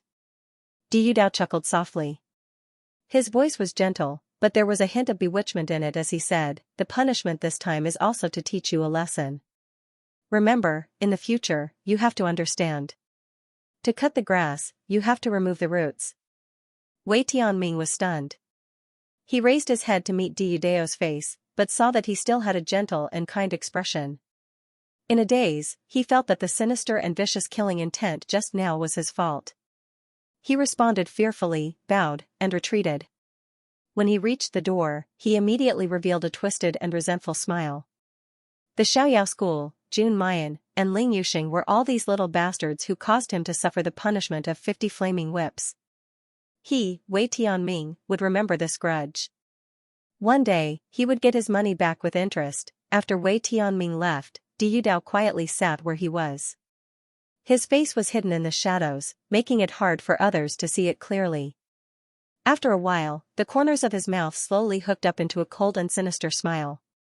He muttered, I will never, never allow you to see the light of day again, .. The flying boat flew forward quickly. Soon, the buildings of the Arcade branch appeared in front of them. Mu Yan stared blankly in the direction of the school of the Emperor Star. Di Mingju didn't come along. At the same time that she breathes a sigh of relief, she also feels a burst of melancholy. Sixth senior sister, what's the relationship between you and Instructor Mo? I heard from that Hua Biue that Instructor Mo and Hua Xiangrong also have an unclear relationship. This old lady hates two-timing men the most. Little junior sister, you must not be deceived by that scum. The flying boat slowly descended. The 6 people from the Xiaoyao sect didn't stop their chattering for even a moment. Mu Yan didn't know what to do with them. In the end, she could only expressionlessly say, I said, I don't know him at all. Who knows if he came here to look for Miss Hua or Miss Xi? As soon as she finished speaking, the chattering in the surroundings suddenly stopped. Yun Ruhan stared behind Mu Yan as if she had seen a ghost. At the same time, the air was filled with a suffocating pressure. And that familiar cool and grave aura. Mu Yan's heart is suddenly raised. However, before she could react, her waist was suddenly grabbed by a hand. Her whole body was wrapped in a familiar embrace. Immediately after, the people of the Xiaoyao sect looked on helplessly as their little junior sister and the new Instructor Mo disappeared together. What's going on? Did Instructor Mo kidnap little junior sister? F*CK, this bastard man, he actually dares to take advantage of little junior sister. If he really dares to touch little junior sister, this old lady will definitely cut him into a human stick. Little junior sister is gone, where can we find her? Save her. Looking at the 5 people who were either panicking or filled with righteous indignation, Chumoli coughed lightly, then slowly said, could it be that you really can't see that little junior sister's attitude towards Instructor Mo is different? Different? What's different? Luo Yu scratched her head. Ling Yuma was at a loss, is there a difference? Why can't I see it? Only Yun Ruhan revealed a somewhat thoughtful expression. Chumoli shook his head, looking at them as if they were retarded, in short, don't join in the fun. I bet that tomorrow, Instructor Mo will send little junior sister back in good condition. What if he doesn't? Chumoli smiled slightly, I will give each of you 100 mid-grade crystals. But if I win? What do you want? In the future, if I'm punished by little martial uncle or Instructor Mo, each of you will take it for me once. Luo Yu and the others looked at each other. In the end, they clenched their teeth and said, fine, let's bet. We're not afraid of you. The smile on Chumoli's face deepened. He slowly urged the wheelchair to return to his room. After the door was closed, the scheming smile on his face turned into a warm sadness. He knew that his senior and junior brothers didn't think that he would lose, but they were willing to take the punishment for him. For so long, it had always been his senior brothers, and junior sisters who had taken care of him, protected him, and helped him. Chumoli's gaze fell on his own legs. He gently pressed his hands on his knees and slowly clenched them. How he wished that there would be a day when he could fully recover, when he was as good as before, when he could gallop unhindered, when he could instead protect these people. After a long time, Chumoli loosened his grip and revealed a smile filled with self-mockery and despair. As good as new. How could it be possible? After all, it was just a dream. After Mayan was embraced, she only felt a burst of dizziness. By the time she came back to her senses, she was already pressed against the wall. She stared blankly and looked up, only to find that Di Mingju had actually brought her to her room. Their postures and positions were almost exactly the same as that night a few days ago. She angrily says, "Di Mingju, let go." Di Mingju slightly leans over, gets close to her ear, and faintly says, "Didn't you say that you don't recognize Ben Jun?" Mayan is sluggish. After a good while, she clenches her teeth and says, "Didn't you want to return to the bridge and the road to the road with me? Why are you looking for me?" Hearing this sentence, she makes Di Mingju so angry that he wants to laugh. He grabs her chin, forcing her to raise her head. His eyes tightly hold her gaze. "Jun Mayan, do you have a conscience? Who was the one who said the bridge was the bridge and the road was the road? I never said that I would let you go. You are my, Di Mingju's, woman for a moment. In this lifetime, you can only be my, Di Mingju's, woman."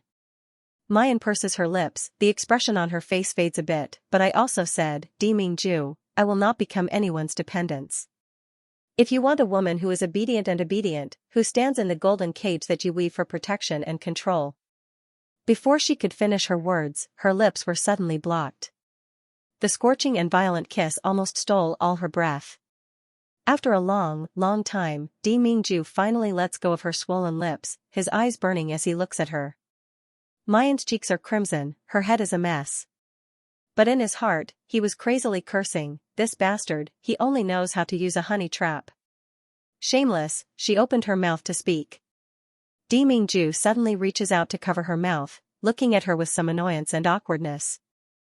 "Jun Mayan, do you really have no conscience or are you an idiot? Muyan? Di Mingju, I'm telling you, even if you're the man I like, you shouldn't make such a personal attack." However, Di Mingju's next words make her freeze in place. "Yan, it's fine if you don't want to attach yourself to Ben Jun, then let me attach myself to you. If you're willing to stay in Starry School, I'll stay with you. If you want to take care of Xiaobao yourself, I'll accompany you to look for him. If you want to cultivate and learn here, then I will become the academy's instructor and accompany you to learn." Mingju's voice slowly became hoarse, as if it contained a trace of grievance, but also carried an unquestionable determination. "But only that bridge to bridge, road to road, only that thought of breaking up, from now on, you can't even have a trace of it.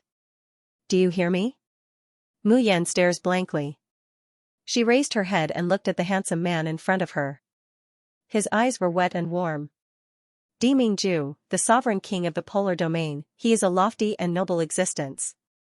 However, such a proud person had lowered his head for her time and time again. Not only did he lower his head for her, he even said the words, "I'll attach myself to you."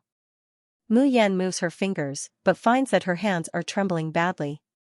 After a long while, she raises her hand to caress the man's face, her voice slightly hoarse. "Di Mingju, am I worth it for you to do this for me?" Di Mingju says without hesitation, "In the entire world, only you are worth it, Yan." Muyan stares at him blankly for a good while, then suddenly bursts into laughter. However, her tears can't help but fall. "Di Mingju, I haven't seen you for half a year, your sweet words are really getting more and more handy. Ben Jun only speaks sweet words to you, are you unhappy?" Muyan is about to speak, but Di Mingju suddenly lowers his head and bites her lips in a punitive manner. Her waist suddenly tightens, and he heavily pulls her into his embrace. The man's cold and deep voice rings in her ear, "You actually dare to say that you want to break up? Jun Mayan, you'd better think clearly about how you're going to apologize to Ben Jun." Muyan doesn't panic. Instead, she smiles sweetly, "Then Instructor Mo, how do you want this student to apologize? Hearing Mentor Mo's way of addressing him, Di Mingju's eyes darken. His breath on Mayan's face seems to ignite. He slowly reaches out and clasps Mayan's hand, pressing it against his already tense lower body. His voice is unreasonably dull. Yan Yan, do you know, but, without waiting for Di Mingju to finish speaking, footsteps could be heard from outside the house, as well as Luo Yu and Ling Yuma's chatter. Mu Yan abruptly sobers up from her confused state of mind, and pushes Di Mingju away. Seeing Di Mingju approach, she blushes, and promptly says, Di Mingju, I'm warning you, don't mess around here. Di Mingju's eyes slightly redden. He steps forward and wraps her in his arms. I can isolate this place from the outside world. Mayan lifts her eyes to look at the man. Her eyebrows are radiant and her peach blossom eyes are rippling with water, making Di Mingju's breathing become more and more hurried. But Mayan stretches out a slender, lustrous finger, and lightly taps Di Mingju's chest, pushing him away a little. Then she gently shakes her head. Di Mingju, I've decided, before we get married, you can't touch me again. Di Mingju stares blankly, then without the slightest hesitation, he grabs her fingers and says in a hoarse voice, we'll get married immediately. The corner of Mu Yan's mouth twitches. This man really knew how to focus on the main point. Of course, she knows that the marriage that Di Mingju is talking about isn't an ordinary and perfunctory wedding. Ying Mei had told her long ago. At Di Mingju's celestial perception realm, the vow he makes with sincerity is bound by the heavenly Tao. If they disobeyed, the heavens would punish them and they would never be able to reincarnate.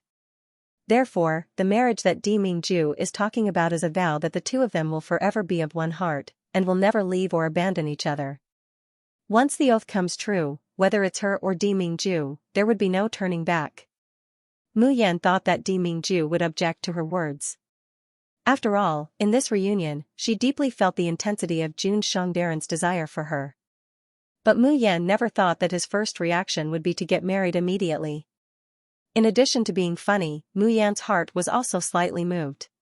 How could this extreme domain's sovereign emperor be so foolish, so gullible? Shouldn't she be like the star wolf, feeling that a mortal like her wasn't worthy of the identity of the polar domain's mistress? Shouldn't they weigh the pros and cons and struggle to choose between true love and marriage? Wasn't he afraid that she was deliberately getting close to him for the sake of his status and power? In the end, Mu Yan couldn't help but laugh out loud. Under Di Mingju's urgent and forceful gaze, she raises her hand and places it on the man's neck. She smiles softly and says, even if we're going to get married, we should at least wait until we find Xiao Bao. Wait until the day I ascend to the Xiaoxian continent. Then, won't I be able to fight shoulder to shoulder with you? Hearing this answer, Di Mingju's face darkens. What kind of joke was this? It was one thing to find little treasure. How many years and months would he have to wait for Mayan to ascend to the Xiaoxian continent? Mayan stares blankly, her brows unreasonably soft. She refuses to have intimate contact with Di Mingju. It's because Qi Huang told her a secret. It's extremely difficult for cultivators to conceive children. And for someone with Di Mingju's cultivation, he might not be able to leave behind his own bloodline even after thousands of years. This is the balance of heavenly law. Only Mayan's moon spiritual root physique is different from others. Her body is the best carrier between heaven and earth, and also the best vessel to conceive children. Mayan certainly doesn't mind being pregnant with Di Mingju's child now. But she doesn't want the newly conceived child to bear the supercilious looks and insults of others like Xiao Bao. But she has no way of telling Di Mingju this reason. She originally thought that Di Mingju would be annoyed and ask for the reason. She didn't expect that he would agree without even thinking about it. Yan Yan, Benjun crazily longs for you, but I don't want to take advantage of other people's difficulties. Di Mingju embraces her in his arms, his cold voice carrying a trace of gentleness that can melt a person's heart. Benjun doesn't regret that accident, and is even wild with joy. But, I blame myself for not being able to give you the best. Yan Yan, I hope that you can rightfully become my wife. I hope that everyone in the world can see you standing by my side by side with me. At that time, it will be our real wedding night. Mayan stands in a daze for a long time before she reaches out to return his embrace, softly saying, Di Mingju, this is also my hope. It's just a soft sentence, but it makes a sweet smile float on the man's face. Di Mingju suddenly leans over, picks Mayan up, and gently places her on the bed. Then he also lies down, and conveniently takes off her clothes. Mayan has just recovered from the sweetness of being moved, and is struck dumb by Di Mingju's actions. She tightens her clothes. "What are you doing?" Di Mingju is expressionless, unhurriedly saying, "Naturally sleeping." Mayan kicks him. "No, you go out, go back to your room." Otherwise, if her fellow apprentices were to see it tomorrow, would she still want to live? Di Mingju hooks up his lips, and smiles coldly. Benjun is eager for them to find out. The corner of Mu Yan's mouth twitches. Soon after, she seems to have thought of something, and her face reveals a sly smile like a little fox. "Oh right, I forgot to tell you a rule of the Starry School. The Academy's rules forbid teacher-student relationships. Anyone who violates this rule will be expelled from the Academy, regardless of which branch they are from." Di Mingju stares blankly. Impossible, when did Benjun make such a rule? The corners of Mu Yan's eyebrows twitched, and he said with interest, "So, the monarch they're talking about is really you?" Di Mingju nods his head, but lacks interest in explaining his glorious achievements. He only said that when he was thrown to the Cultivation land to train, the 4 great academies, the Silver Plume Palace, and some other forces were established at that time. Mayan's eyes turn, and she suddenly pulls out a book from the space, throwing it in front of Di Mingju. "Then can I trouble the emperor to tell me if the person mentioned on the list is also you?" Stunned, Di Mingju looks down. On the cover of the book was written, "Monarch, I'm pregnant with your child." Di Mingju's complexion alternates between green and white. He lifts his hand, wanting to turn this book into ashes. "I spent 5 jingshi to buy this book. Moreover, I think the content inside is quite wonderful. Does Jun Shangdaran want to listen to me read it?" As she spoke, she flipped open the book and began to recite in a clear and melodious voice. "Under the torturous night sky, the emperor pressed me under his body, gently kissed my lips, and forcefully tore off my clothes." Before Mu Yan finished reading, her body was suddenly pressed down on the bed. The half-finished book was also tossed aside. Di Mingju stared at her with his deep blue eyes and said word by word, "Yan Yan, why do you bother to read it? Whatever you want to see, I will do it for you personally." That night, Mu Yan deeply understood what it meant to lift a stone only to drop it on one's own feet. If Di Mingju hadn't promised not to touch her again, she would have been eaten up 100 times. When she woke up the next day, Mu Yan looked at the ambiguous marks on her body that hadn't faded and gritted her teeth. That rogue, she must have been out of her mind yesterday to think that the guy was a gentleman. Tianshu courtyard. Sister, come out." Hua Xiangrong slowly stopped practicing and went outside. Seeing Hua Biyue who had just knocked on the door, she said unhappily, "Biyue, what's the matter? Didn't I tell you not to bother me these days? I'm going to practice in seclusion." "Why do you still practice in seclusion?" Hua Biyue said anxiously, "Sister, your man is about to be taken away by those foxy bitches. What's the use of practicing in seclusion?" Hua Xiangrong frowned. "Biyue, don't talk nonsense. He is not that kind of person. My stupid sister. Even if Tutor Mo is not that kind, he can't resist those shameless bitches who take the initiative to hook up with him." Hua Biyue shouted excitedly, "It's all your fault that you didn't witness Tutor Mo come to our school to teach with your own eyes, so that Tutor Mo was taken away by that bitch Jun Mayan." Hua Xiangrong was stunned. "Tutor Mo?" Hua Biyue quickly recounted what had happened the day before. Hua Xiangrong vaguely knew Di Mingju's identity. Even though they did not know his name, they had heard their father and the Silver Feather Palace master address him as the sovereign and treated him with great respect. Just from this, one could tell how respected his position was. Therefore, as soon as Hua Biyue described Mo Tiange was certain that Mo Tiange, who even Dean Zhai was trying to please, was a god emperor. Hua Xiangrong's heart was beating wildly. She murmured in a low voice that only she could hear, the emperor really came to the Starry School? He actually did this for me." Thinking that Di Mingju had specially come to the Starry School to teach for her, Hua Xiangrong's heart was filled with sweetness. The emperor had such a lofty status. If not for the fact that he wanted to spend time with her and hoped that she would become strong enough to stand shoulder to shoulder with him, why would he lower himself to become a teacher? Hua Xiangrong eagerly looked up at Hua Biue. Where is he now? I'll go see him now. Hua Biue gritted her teeth and said, Sister, didn't you hear what I just said? Instructor Mo was seduced by that shameless woman from the arcade branch yesterday. Hua Xiangrong's face turned pale when she heard this. Only then did she realize what Hua Biue had just said. Sister, you are so naive. Hua Biue sneered, even if Mentor Mo loves you deeply, he can't resist Jun Mayan's shameless seduction. I heard that young Master Yunxiao, who entered the Yaoguang branch some time ago, was also seduced by this woman. Many people saw them hugging ambiguously. Hua Xiangrong's expression changed, and she murmured the name, Jun Mayan. Yes, it's this bitch. She's too timing, fickle and flirty. Now that Mentor Mo was seduced by her, he must not know her true face, and he hasn't seen you for a long time. Hua Biue said excitedly, Sister, let's go to Jun Mayan now and let her know that a bitch like her can't be compared with a man like Mentor Mo. Hua Xiangrong clenched her hands into fists. She remembered that several people of the Xiaoyao sect had humiliated her by farting in public. Then she remembered Di Mingju's handsome face. She gritted her teeth and said, Okay, let's go to the Yaoguang branch now.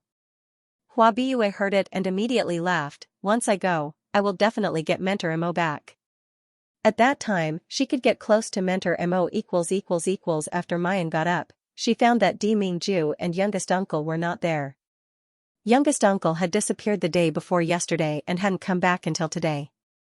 People of the Xiaoyao sect were afraid of Luo Yunxiao. Plus, the new Mentor Mo's pressure made them tremble for no reason. Today, they were trembling with fear, for fear that they would be tortured by the two mentors. But when they got up and found that neither of the two mentors was there, they were like wild horses running away from the reins, and all of them were jubilant. Before long, only Mayan and Ling Yuxing were left in the entire Yaoguang branch. The others all went to the nearby market by flying boat to buy things. Mayan was considering whether to continue to climb the Linglong Tower. Suddenly, a sword shadow came whistling in the sky. The flying sword slowly landed, revealing the man on it. Ling Yuxing's face changed instantly, and he turned around to leave. However, when he just took 2 steps, he was grabbed and pulled back. Ling Yuxing, why are you running? Do you hate seeing me that much? The man who was holding on to Ling Yuxing tightly could be seen. His figure was tall and handsome, and he was as elegant as jade. Who else could it be other than Ouyang Qing, the genius of the Tianshu Institute? Ling Yuxing struggled with all his might, but he couldn't break free from his grip. He couldn't help but become angry. Ouyang Qing, let me go. Not only did Ouyang Qing not let go of him, she suddenly pulled him into her arms. Let you go? Ouyang Qing sneered. If I let you go, you'll run away without a trace, right? Ling Yuxing's strength wasn't as great as Ouyang Qing's. At this moment, he was pulled into Ouyang Qing's embrace. Suddenly, a familiar aura rushed over. Ling Yuxing was in a trance for a while, and the sourness of its memory surged into its heart, making the tip of its nose sting. However, he quickly realized what had happened. He realized that his junior sister was still by his side. His face immediately turned red. Ouyang Qing, don't you hate men getting close to you the most? Why are you pulling at me now? You may be shameless, but I am. Ouyang Qing notices that his line of sight keeps drifting towards Mayan. He only felt a burst of rage in his heart. Mu Yan, who had just swallowed a fresh fruit, spread her hands innocently. Why are you looking at me?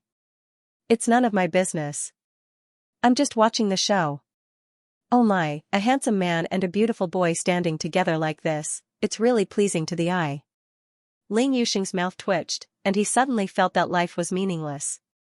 He actually saw interest in his junior sister's eyes. And Ouyang Qing was also stunned. He also felt that Mu Yan looked at him and Ling Yuxing with a strange look. It seemed to be excitement, and also warm expectation. But it was not jealousy or love. Ouyang Qing's killing intent inexplicably dissipated more than half. He pulled the boy into his arms again. But this time, there was no overbearing and unreasonable, only a trace of tenderness with expectation. Looking at the beautiful eyes close at hand, familiar and blurred, as if he had lost them for a long time, and had longed for them for a long time. Xiaoxing, don't be angry with me anymore. Listen to me carefully for once, okay? I really. However, Ouyang Qing's words were not finished. There was another roar of sword energy in the sky. The second wave of guests of Yaoguang branch had arrived. Seeing the two furious women rushing down from the flying swords, Jiang Yi's face darkened. Mu Yan raised her eyebrows and sighed. She just watched the show of her fifth senior brother. She didn't expect that it would be her turn to be watched by others so soon. Sure enough, sooner or later, she would have to pay for it. As soon as Ling Yuxing saw someone coming, he immediately broke away from Ouyang Qing's grip and stepped back several steps. He wanted to distance himself from Ouyang Qing. Ouyang Qing didn't pull him again, but immediately approached him when he stepped back and stood close to him. Seeing that Ling Yuxing still wanted to step back, Ouyang Qing squinted at him and said faintly, "If you step back again, I will hold your waist." Ling Yuxing suddenly opened his eyes wide and looked at her incredulously. Was the person who said such shameless words really the gentleman, strict and cold Ouyang Qing? However, Hua Xiangrong and Hua Biyue, who came down from the flying sword, didn't pay attention to the actions of Ouyang Qing and Ling Yuxing. Instead, they went straight to Mu Yan. Hua Biyue had Hua Xiangrong's support today, so she was very arrogant. "Jun Mayan, where is Instructor Mo? My sister is here to see him. Hurry up and invite Teacher Mo out." Mayan crosses her arms over her chest, unhurriedly saying, "If you want to look for someone, go look for yourself. What does it have to do with me? Who are you? You want me to invite someone for you? You." Hua Biyue was furious, but Hua Xiangrong pulled her back. She takes a step forward and looks at Mayan with a cold and disdainful gaze. She slowly says, "Jun Mayan, I advise you, as a woman, it's better to have some self-respect and self-respect. Don't be delusional enough to use your beauty to hook up with men and take shortcuts. There are some people that a woman like you is not qualified to covet." Hua Xiangrong's words were full of insinuations and very unpleasant to hear. Before Mu Yan could react, Ling Yuxing had already stepped forward and said angrily, "What right do you have to insult junior sister? Apologize to me." Hua Xiangrong sneered. "I'm talking about those shameless women who don't know how to love themselves and want to be a mistress. You're so quick to take Mayan's place. Is she really that kind of person?" Ling Yuxing's face turned red. Silver needles and red lines suddenly appeared in his palm, and he was about to take action. But Mayan patted him on the shoulder and told him to calm down. "Miss Hua, you look so flustered and exasperated, which makes people think that your man has been seduced by someone else." "Oh, but is Miss Hua sure that the man who has been seduced belongs to you?" Hua Xiangrong's face changed, and instantly became so gloomy that it could drip water. "You woman, don't shamelessly distort the truth." Hua Biyue immediately screamed and scolded, "Instructor Mo and my sister have long been in love and promised to each other for life. If it weren't for you, bitch, seducing Instructor Mo shamelessly, how could Instructor Mo not choose to go to Tianshu Courtyard to accompany my sister, but come to this shabby Yaoguang branch?" "Oh, really? It turns out that Hua Xiangrong and Instructor Mo have a relationship." Mu Yan's voice was calm and quiet, with a slight smile at the corner of her mouth, and glittering waves surged at the bottom of her charming peach blossom eyes. With this smile, the girl, who was already beautiful enough to topple cities, seemed to be able to steal one's soul in an instant. Obviously, this was a very beautiful picture, but Ling Yuxing felt a chill for no reason. Why did he feel that his junior sister seemed to be angry? Hua Xiangrong was also stunned by her stunning appearance, and a surge of envy and jealousy surged in her heart. But soon, she comforted herself that the emperor was not a superficial person who only looked at appearance. No matter how seductive this woman was, the emperor would certainly realize that only she was worthy of him. Hua Xiangrong took a deep breath and showed a confident and arrogant smile on her face. "Jun Mu Yan, I can tell you that, the emperor, and I have already made a promise. I will strive to become stronger until one day I am qualified to stand beside him, and he will help me and wait for me." She said the word emperor very lightly, but Mu Yan still heard it clearly. And her eyes also became colder and deeper, as if a storm was brewing. When Hua Xiangrong said this, her cheeks blushed, and her originally cold and elegant face seemed to be dyed with a bit of charm and bright red that belonged to a young girl in love.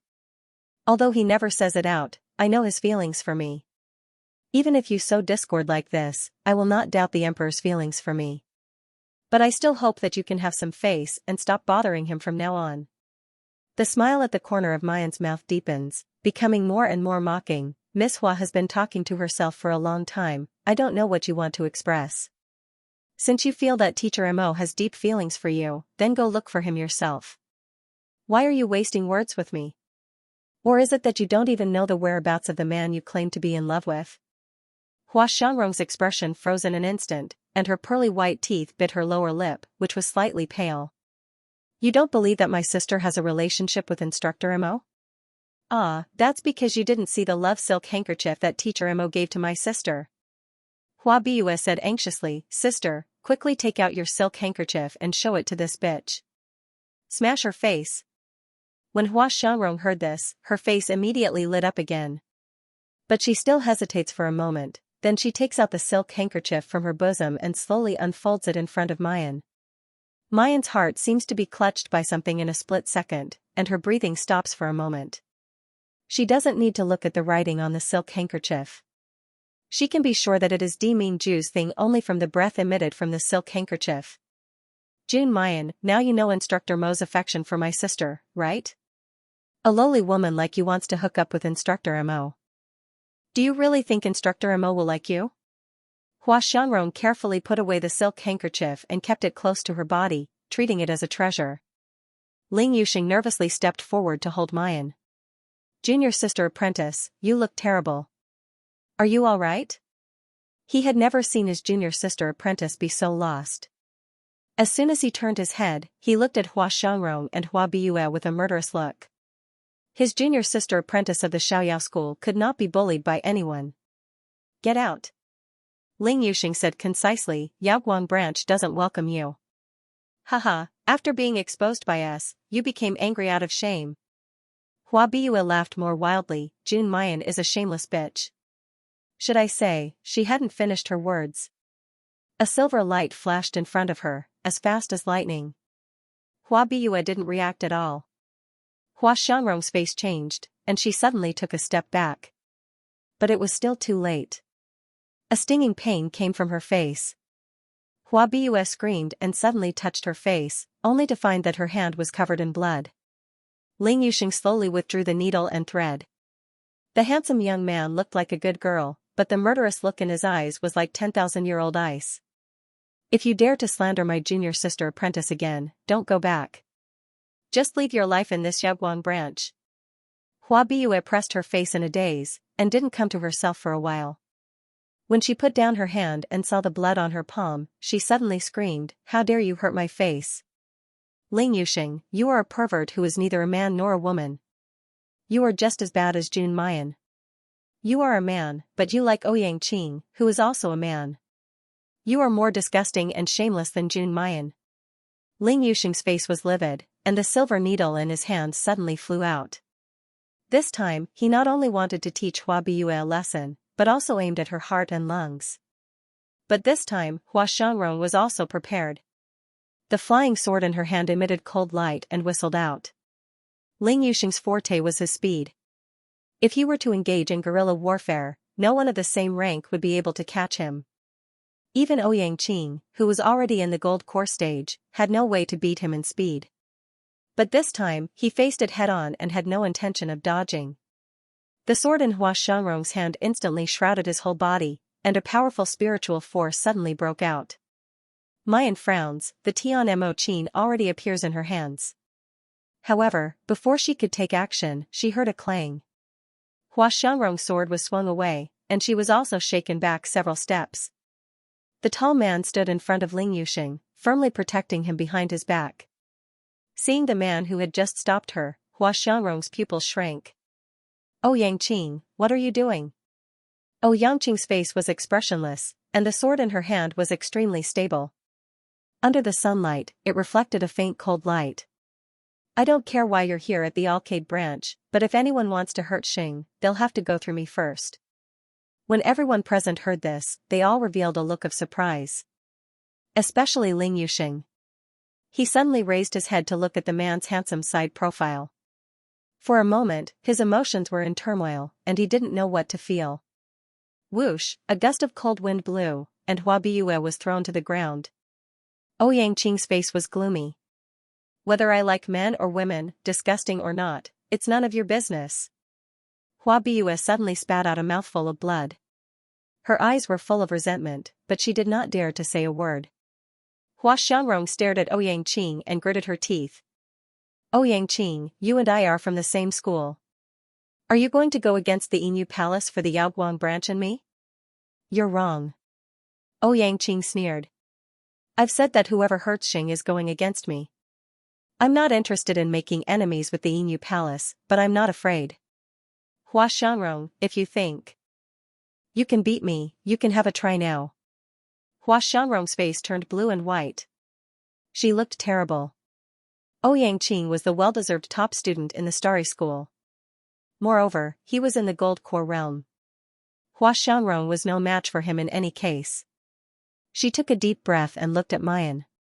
Jun Mayan, don't think that you're so lucky every time. I advise you to stay away from other men. Otherwise, don't blame me for being rude. She turned around and was about to leave. Wait a minute. A beautiful voice like the sound of nature was heard along with the gentle plucking of the guqin. Hua Xiangrong, I have a question for you. Hua Xiangrong turned around and looked at the girl not far away. Under the sun, the girl's skin was as white as snow, and her features were picturesque.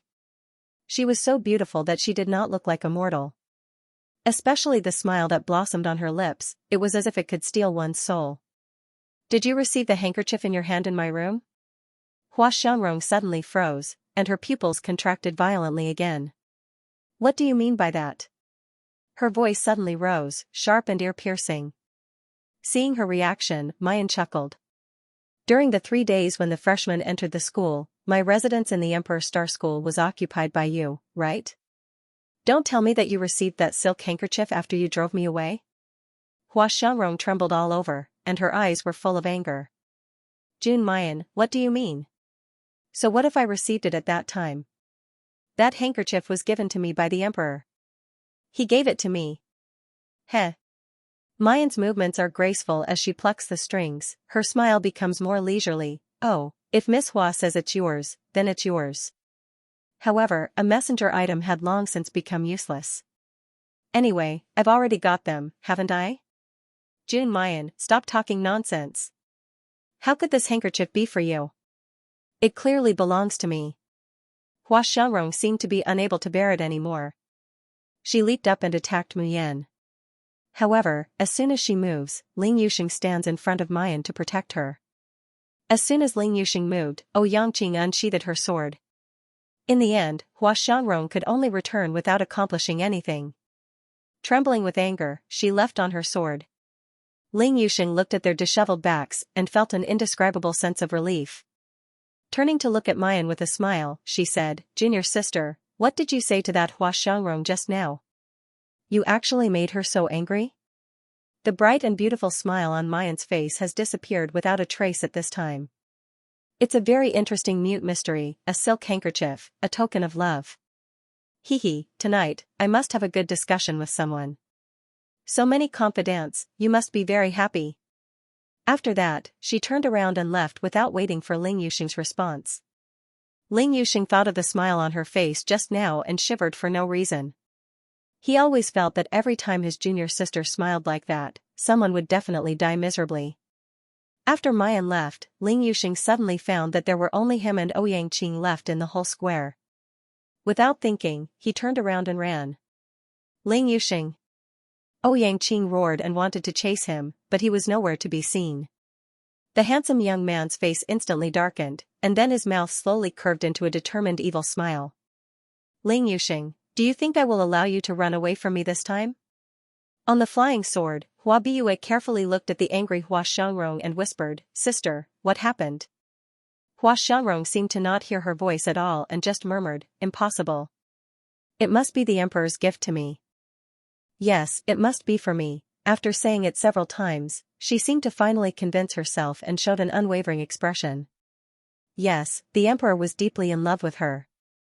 How could she doubt the Emperor's feelings for her? All this was just Jun Mayan trying to sow discord between her and the Emperor. Sister, the people of the Xiaoyao school have gone too far.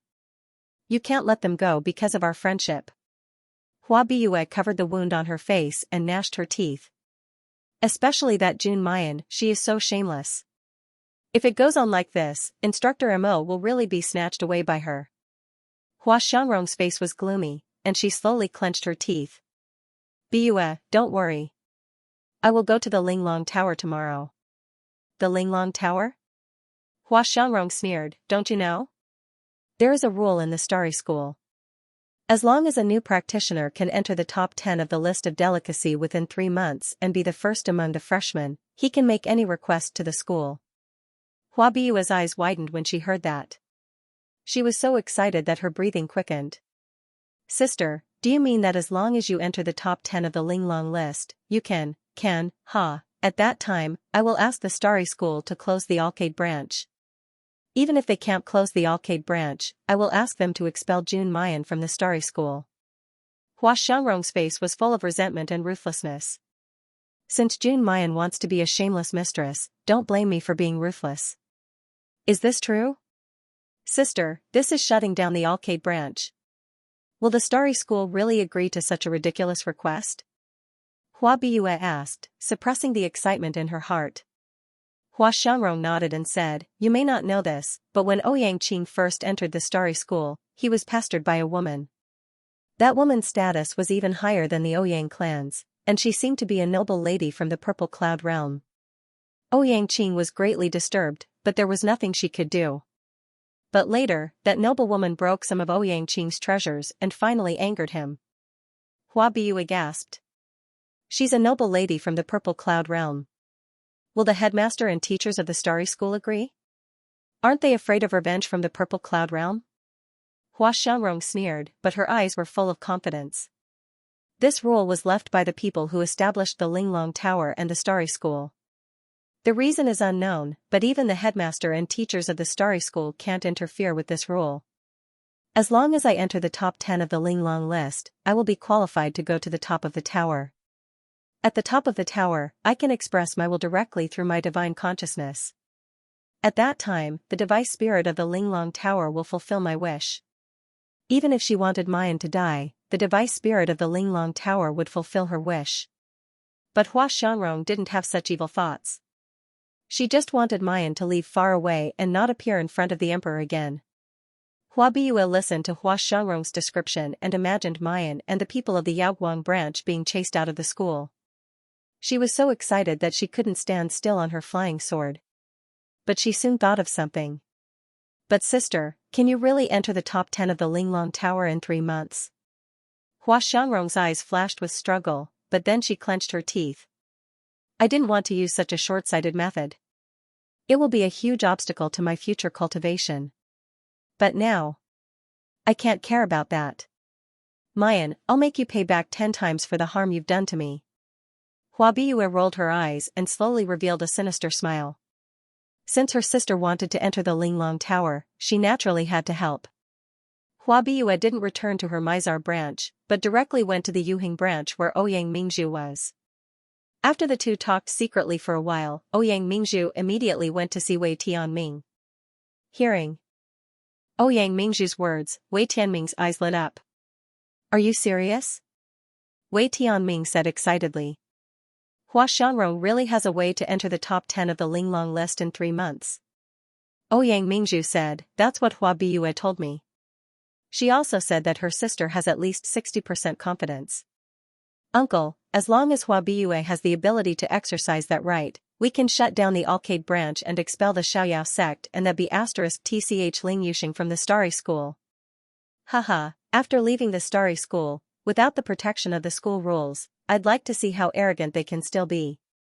Wei Tianming wasn't just excited by what Ouyang Mingzhu had said. Originally, he was worried about how to close the Yaoguang branch to satisfy Dean Zhai. However, he was afraid of offending teacher Mo and young master Yun Xiao. Now, it was as if someone had sent him a pillow when he was about to doze off. If Hua Xiangrong could really enter the top 10 of the list of delicacy within 3 months, the Yaoguang branch would definitely be closed. So what if teacher Mo and young master Yun Xiao were angry? This was the Starry School's rule, and he was just following the rules. What wrong had he done? Mu Yan did not know the plans of Hua Xiangrong and Wei Tianming. She's just suppressing her anger in her heart, wanting to settle accounts with Di Mingju. However, Di Mingju still hasn't returned in the evening. Luo Yunxiao, who had been missing for a few days, finally appeared. The people of the Xiaoyao sect were having fun outside. Young martial uncle was indeed the most ferocious person in the world. However, after being tormented by Luo Yunxiao, not only did Mu Yan not become dispirited, she instead became braver and braver. His entire body was burning with killing intent. With a cracking sound, another sword formation shattered. A piercingly cold murderous aura drifted in the air. The 7 people of the Xiaoyao school all shivered. I feel like our junior sister has suddenly become as scary as our junior uncle. What happened to little junior sister? Ling Yuxing wanted to speak but hesitated. He had a feeling that this matter had something to do with the new teacher Tsk. This is the 4th array disc that little martial uncle has broken. Looking at the broken formation plate, Mayan looks at Luo Yunxiao with a rare guilty expression. I'm sorry, junior master, I broke your formation plate again. She knew how much mental and physical effort it took to successfully refine such an array disc. Even a master refiner like Yin Xiao would not be able to easily fuse 10 sword cheese and refine them into a sword array. Not to mention that little martial uncle had given her array discs with more than 40 sword cheese. Luo Yunxiao looked at her quietly. Her gentle eyes seemed to carry the stars. However, before he could say anything, a sharp voice came out. Mei Yan, you also know that it is hard for master to refine the array disc. You've already broken 4 array discs. How are you going to compensate me?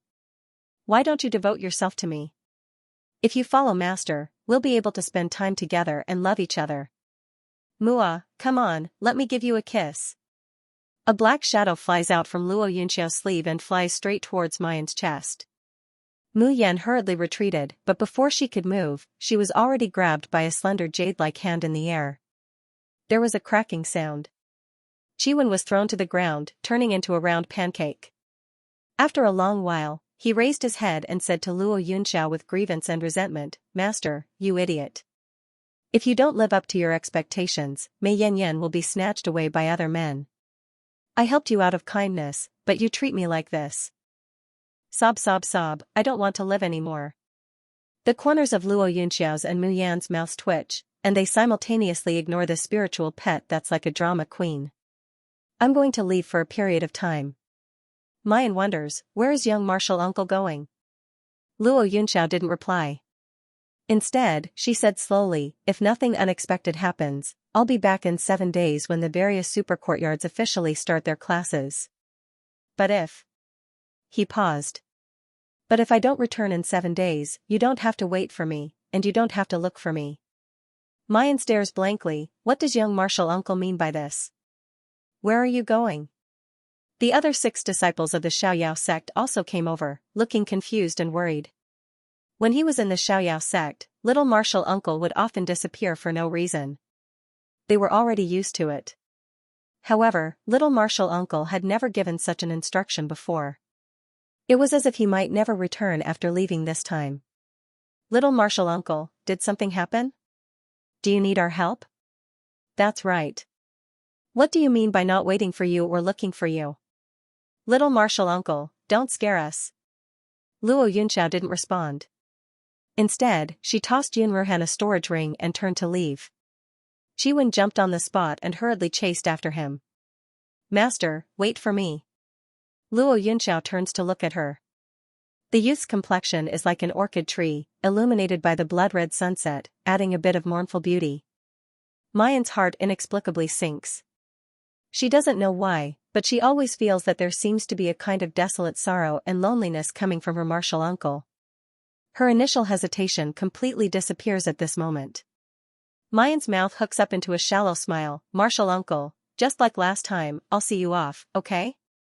With that, she flips her wrist, and the Tian Mo Qin appears in her palm. She slowly sits down on the ground, and her slender, white fingers gently pluck the strings, producing moving notes. Luo Yunxiao's eyes reflect the afterglow of the setting sun, flickering, but also as if bearing the weight of monstrous waves. Chumoli suddenly says, let's go back first, let little junior sister see off little martial uncle alone.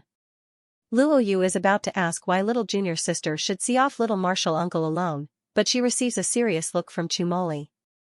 She swallows back the words that are on the tip of her tongue. You guys stay too. Mayan suddenly says in a warm voice, come to my side. This song, this dream, is for youngest Uncle Master, as well as for each and every one of you. I hope that it will be useful to you. The 10 fingers move lightly, and the sound of the zither gradually rises. Mellow spiritual power flows along the fingertips, fusing into the Tian Emochin, blending into every note. Floating like a dream, activates, realm of stars, activates, the huge Yaoguang branch seems to be shrouded in a huge dream. The stars climb up to the sky bit by bit, covering the entire night. The silvery moonlight spreads over the earth, clear and holy. The Yaoguang branch is quiet, as if there's not a single ripple. But faintly, something seemed to be awakening. It's restless, as if it wants to break the seal and soar to the 9th heaven. Luo Yunxiao stares at the beautiful girl under the moonlight, unable to shift his gaze for a moment.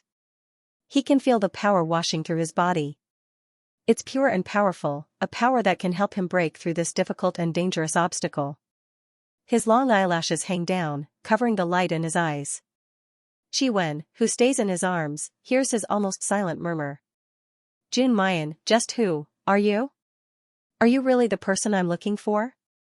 At the end of the song, Mayan's complexion is as pale as paper and her whole body is drenched in sweat. She puts away the Tian Emochin and wants to stand up, but her body sways and falls to the side. However, just as his body leaned to the side, someone caught him. A warm palm clasped her wrist, bringing with it a scorching heat. Mayan promptly takes out an elixir and swallows it.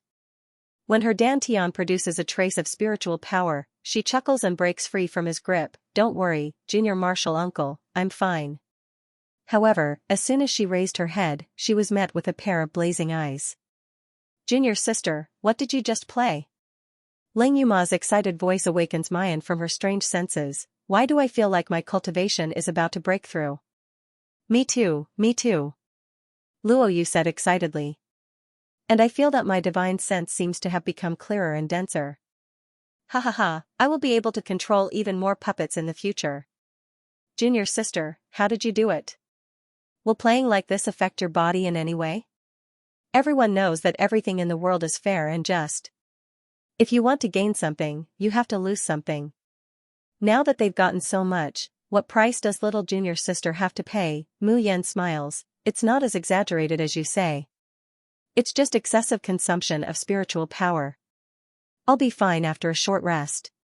Since it's a gift for little martial uncle, it naturally can't be too shabby.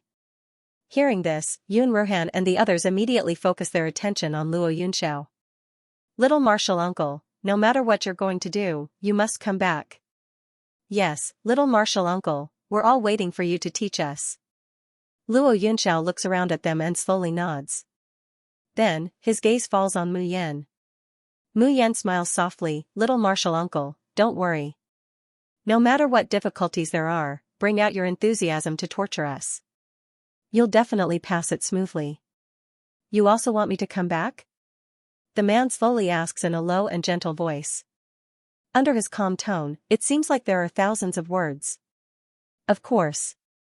My swordsmanship hasn't reached perfection yet, I'm waiting for you to continue teaching me. Luo Yunxiao reaches out and slowly caresses her hair. Under Mu Yan's flabbergasted gaze, he turns around and leaps onto the flying sword. The flying sword soars into the sky. Mu Yan looks up, about to watch Luo Yunxiao leave. Suddenly, a gust of wind whistles, and then, her whole body is pulled into a familiar wide embrace. A pair of iron-like hands tightly wraps around her waist. Di Mingju, that bastard finally came back. Mu Yan angrily raises her head, wanting to break free from his embrace. But her chin is caught, and her lips are suddenly seized. This kiss is very short, but it's overbearing and aggressive. At the end of the kiss, Di Mingju raises his head, as if to declare and provoke the man who's still in the air. 4 pairs of eyes meet, and their pupils constrict. Then, Di Mingju clasps Mu Yan's waist and presses her into his arms. His thin lips gently open and close, silently spitting out a declaration, Jun Muyan, is mine.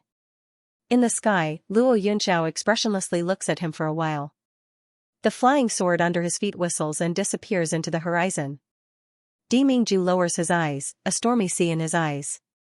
This little martial uncle of Mu Yan, regardless of his identity or purpose, is not simple.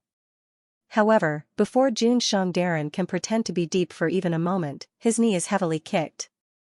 Di Mingju doesn't pay attention. Although he doesn't feel any pain, he retreats several steps. Yen Yen. Mayan lifts one corner of her mouth, smiling charmingly. Why does Jun Shangdaran address me so intimately? Am I very familiar with you? Di Mingju frowns, a little confused. He doesn't understand why Yen Yen is angry today when they were still so affectionate yesterday. Mu Yan doesn't wait for him to think clearly, she turns around and leaves. She slammed the door shut, directly shutting the man who had been flirting with women everywhere outside. However, the moment she turned around, she was immediately met with a pair of deep, icy blue eyes. Then, she was dragged into the man's embrace. Mu Yan struggles, who let you in? Let me go. Di Mingju's complexion darkens. Gritting his teeth, he says, you're so cold to Ben Jun, could it be that you're missing that pretty boy just now? Pretty boy my ass. Mu Yan growls angrily, that's my junior martial uncle. As for you, peach blossoms are blooming everywhere, and there are beauties everywhere. I presume that Jun Shangdaran has been very carefree these days? What peach blossom? Ben Jun has always only had you, this one peach blossom. Even if there were other peach blossoms, Ben Jun would have personally uprooted them. Mayan squints at him, a smile that isn't a smile. Uprooted? How could Jun Shangdaran's personal handkerchief still be in someone else's hands? That girl holds that handkerchief every day and thinks of Jun Shang. She has deep feelings for Jun Shang. Di Mingju stares blankly at first, personal handkerchief? When did Ben Jun? Halfway through his words, he suddenly remembers something, and cold sweat starts to break out on his forehead. Yen Yen, listen to me. I originally gave that handkerchief to you, I didn't expect it to be given to someone else. At this time, Jun Shangdaran doesn't even have the time to be happy that his wife is jealous. He can only hurriedly explain. Mayan sneers, if the handkerchief could be given to the wrong person, then tomorrow, Jun Shang wouldn't even climb the wrong bed. Cold sweat slides down Di Mingju's forehead. Mayan goes on to say, if one day Jun Shang really climbs the wrong bed, seeing that Jun Shang is innocent, I won't really castrate you. However, courtesy demands reciprocity, I would still have to climb the wrong bed once. Pretty boy or whatever, it's pretty good. Shut up. Di Mingju is furious, and he suddenly reaches out to pull her into his arms. He kisses her heavily, blocking all her words. Who do you think Ben Jun is? Whether it's an accident or not, Ben Jun will only have you as a woman in this life. Don't say that you're going to look for other men. From the moment you met Ben Jun, you only belong to Ben Jun. Mayan is almost suffocated by the kiss. With great difficulty, she hits Di Mingju's chest, making him release her. Di Mingju still refuses to let her go. He nibbles on her earlobe, challenging her sensitive points. He enunciates each word, say that you won't leave Ben Jun, say that you won't look for other men. Mayan's body shudders, and she fiercely glares at this shameless man. It's just that this gaze is like rippling water, without any fierceness, only infinite tenderness. It provokes Di Mingju to breathe wildly. He presses her into his arms, and kisses her heavily. At this time, Jun Shangdaran really regrets that he promised Mayan that he wouldn't touch her before they got married. As long as he's with Mayan, the desire in his body is like a beast that has awakened after 1,000 years of slumber. All the time, he clamored to rush out and swallow Mayan whole into his stomach. Mu Yan lowly gasps for breath, feeling the man's sword-drawn desire, and his painstakingly enduring repression. Most of the depression in his heart dissipated. However, thinking of the man's tyranny, she rolled her eyes and a crafty look appeared in her eyes. She raises her head, using a slightly charming and low voice to say, Di Mingju, apart from you, I won't have any other man, and I won't leave you. Di Mingju's breathing suddenly quickens, his eyes revealing an ecstatic expression. He never thought that Mu Yan would actually give him such a resolute and decisive promise. However, without waiting for him to be happy for even a moment, he sees Mayan's face reveal a devilish smile. She pushes Di Mingju away, and slowly says, I've given you the promise. However, Jun Shangdaran, you are in the wrong in this matter. This rotten peach blossom was attracted by you, and even caused me to almost suffer humiliation today. Tell me, how are you going to compensate me? 2 hours later, the night was silent. Suddenly, there's a hurried knock on Mayan's door.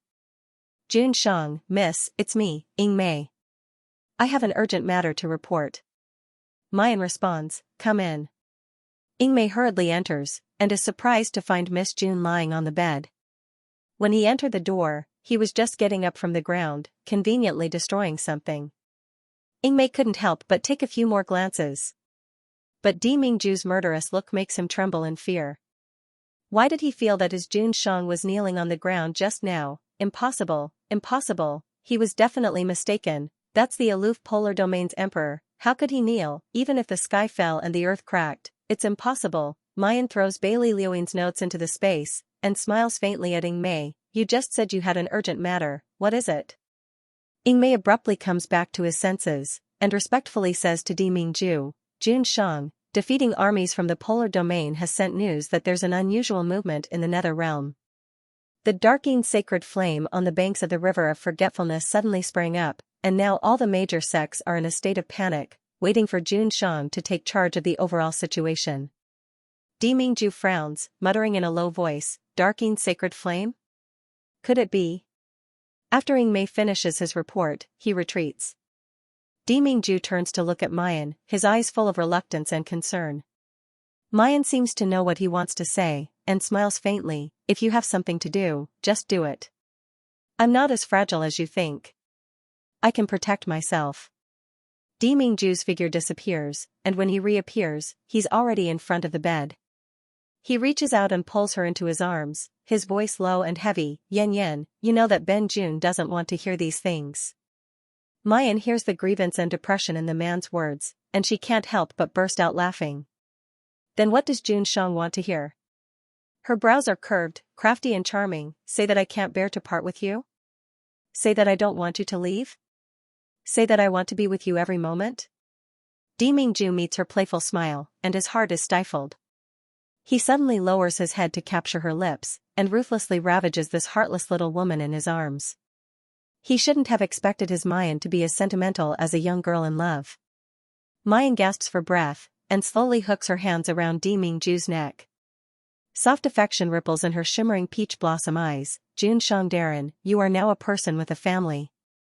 Of course, you have to work hard to support your family. Xiaobao and I have entrusted the rest of our lives to you.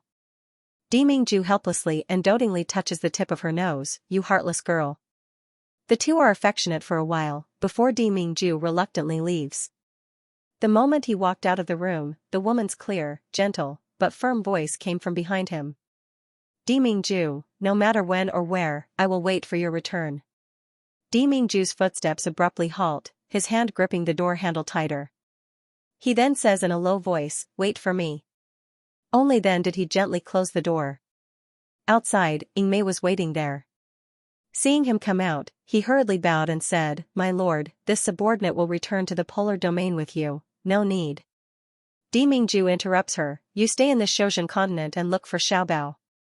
There's no need to appear at the academy on normal days, but if Mayan is in danger. This subordinate understands. Ying Mei quickly said, this subordinate will definitely protect Miss and Little Master's safety.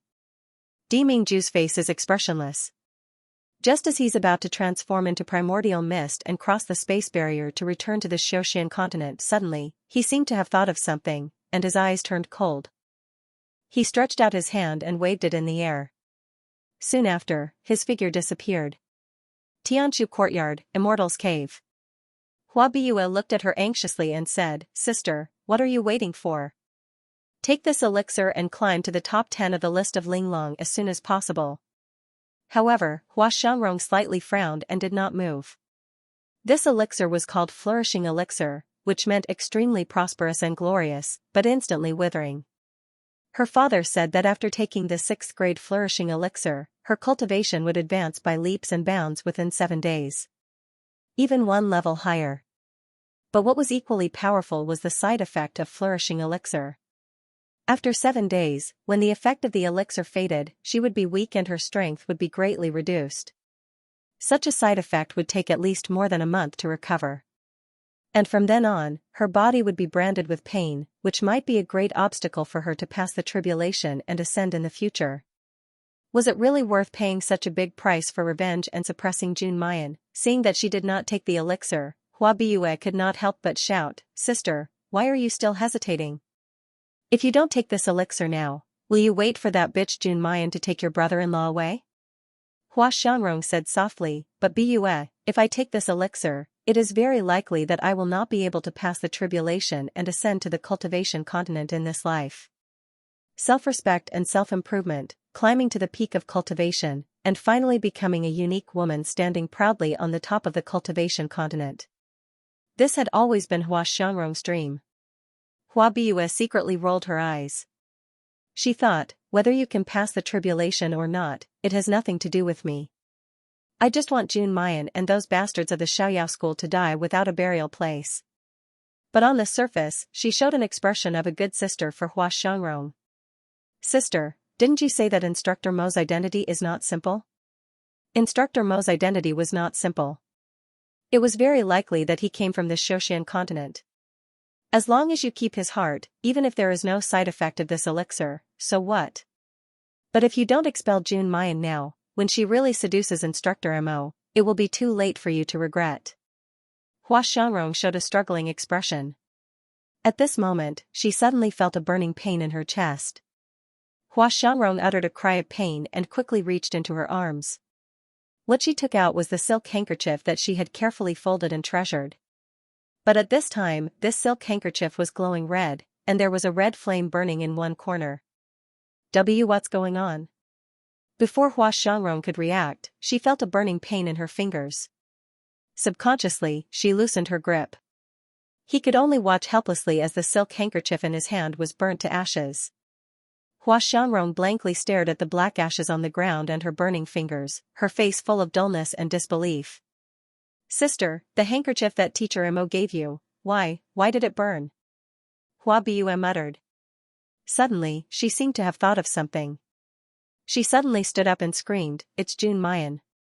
That bitch Junmayan must have used some despicable method. She's really too much. Not only did she want to snatch away Teacher Mo, she even wanted to snatch away the only keepsake that Teacher Mo left for you. Sister, do you see it clearly now? That bitch will definitely not let you go." Hua Xiangrong slowly clenched her burning hands, and a fierce and resolute light slowly appeared in her eyes. In the next moment, she placed the boiling hot pill in her palm into her mouth. "Junmayan, since you're so unscrupulous, then don't blame me for being ruthless." Hua Biyue looked at Hua Xiangrong, who was sitting cross-legged in meditation, and the excitement in her eyes flickered.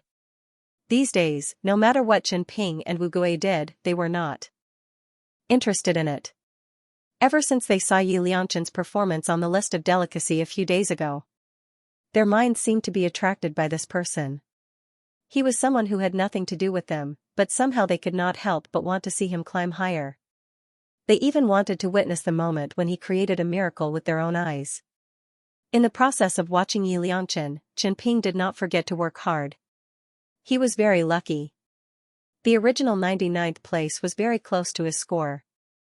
After a few days of hard work, he climbed up to the 100th place again. But this time, he did not want to relax. He was afraid that someone would surpass him again.